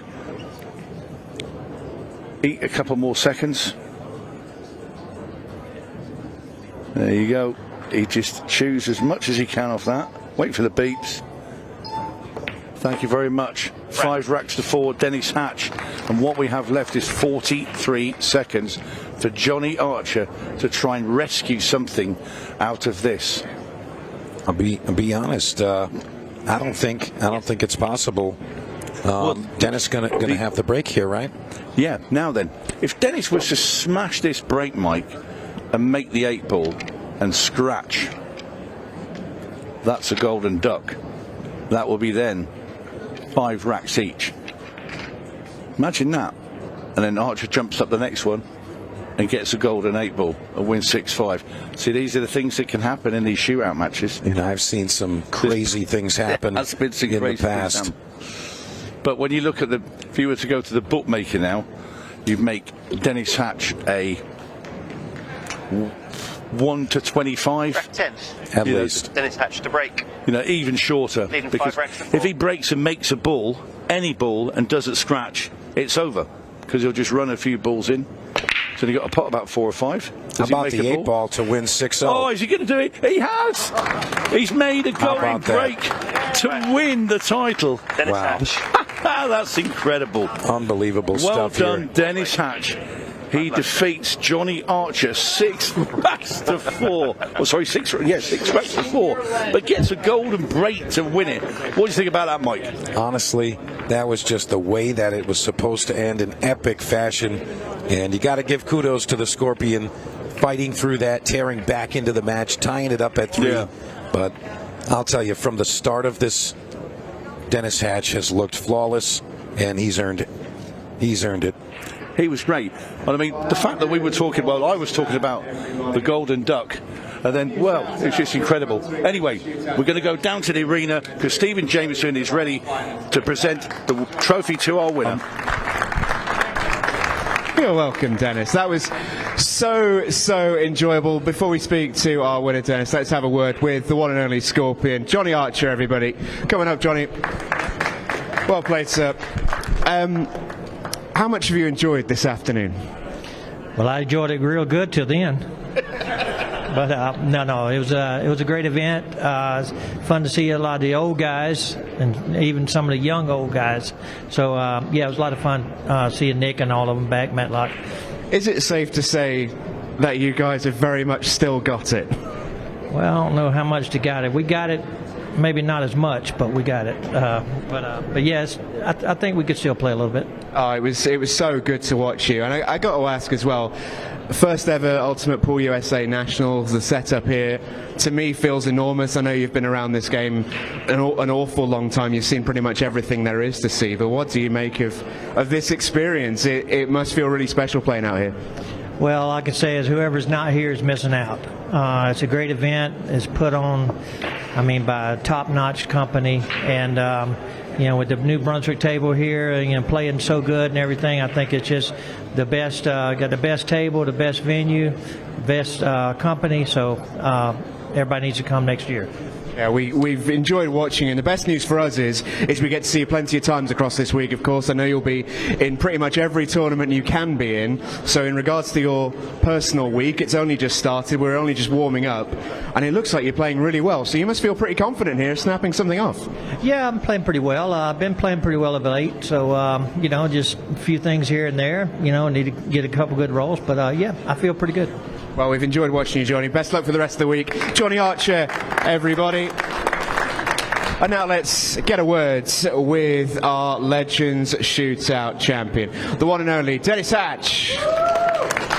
Dennis, congratulations. What a start to the week. Similar to Johnny, you'll be playing in an awful lot of competitions. We expect to see you out here quite a lot, but what a way to start. Yeah, that was a lot of fun. My first three matches, I played Rodney and then Nick, and everything was going smooth. I didn't miss, everything was perfect. And then here I got a little nervous. You could see the flaws come out. But the table's beautiful. I love this table. This table's beautiful, and I'm here to have fun, man. This event is just exciting. When that shot clock gets down to 15 seconds, you start getting, you can feel the tension in your body before you even shoot. So I love it. You see the smile on my face all the time when I'm here. So it's fun, man. If you're not doing this, then you're not living. I couldn't agree more. And it is a shootout. We know from your previous exploits in Kansas City and all the rest of it that you enjoy sprinting around the table in a 6-red shootout, but you also got the golden break to win it, which feels quite fitting. Yeah, I didn't even know I made the 8 on the break. I was so happy that the 11 went in. I knew I had 30 seconds left, but everybody started clapping and I looked and the 8 was gone, so it worked out well. I got to ask you as well about the setup here, similar to Johnny. We came in here a couple of days ago and we were wowed by it, but now this place is full of people, it's full of teams playing, there's so much going on, and there's going to be so much going on for a whole week. It feels like a really special place to play your pool. It is. There's an event for everyone here. There's the juniors, seniors, teams, pros are here from all over the world. It's an amazing event, and at the beginning when they did the opening ceremonies, it was really special. I'm playing in 6 events here, and I'm commentating and doing broadcasting. I don't know if I'm going to be able to keep up, but I love it. I'm having fun. You look pretty energized to me, Dennis. We've enjoyed having you. We're going to get you a trophy, sir. Enjoy the moment. Going to bring in the president of Brunswick Billiards to make the presentations here, Nick Barron. To your Brunswick Legends Shootout champion, he is Dennis Hatch, everyone.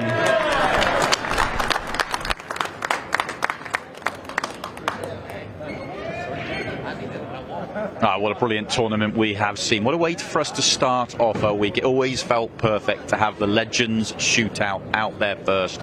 Some of the legends of the game playing in the new, fast, modern version of the game that is Ultimate Pool USA. And it is Dennis Hatch that is going to walk away as the champion. And as Stephen said there in the presentations, both Johnny and for Dennis, we are going to see plenty of them this week, because we're going to see them not just out there playing in the arena, but they're going to be out here with me in the studio. They're going to be on commentary. They are with us all week to add some insight into this great game, and I'm sure we're going to see them out on the table throughout the week as well. That is going to be our afternoon show, but let's take a look at what we've got coming up this evening and across the rest of the week.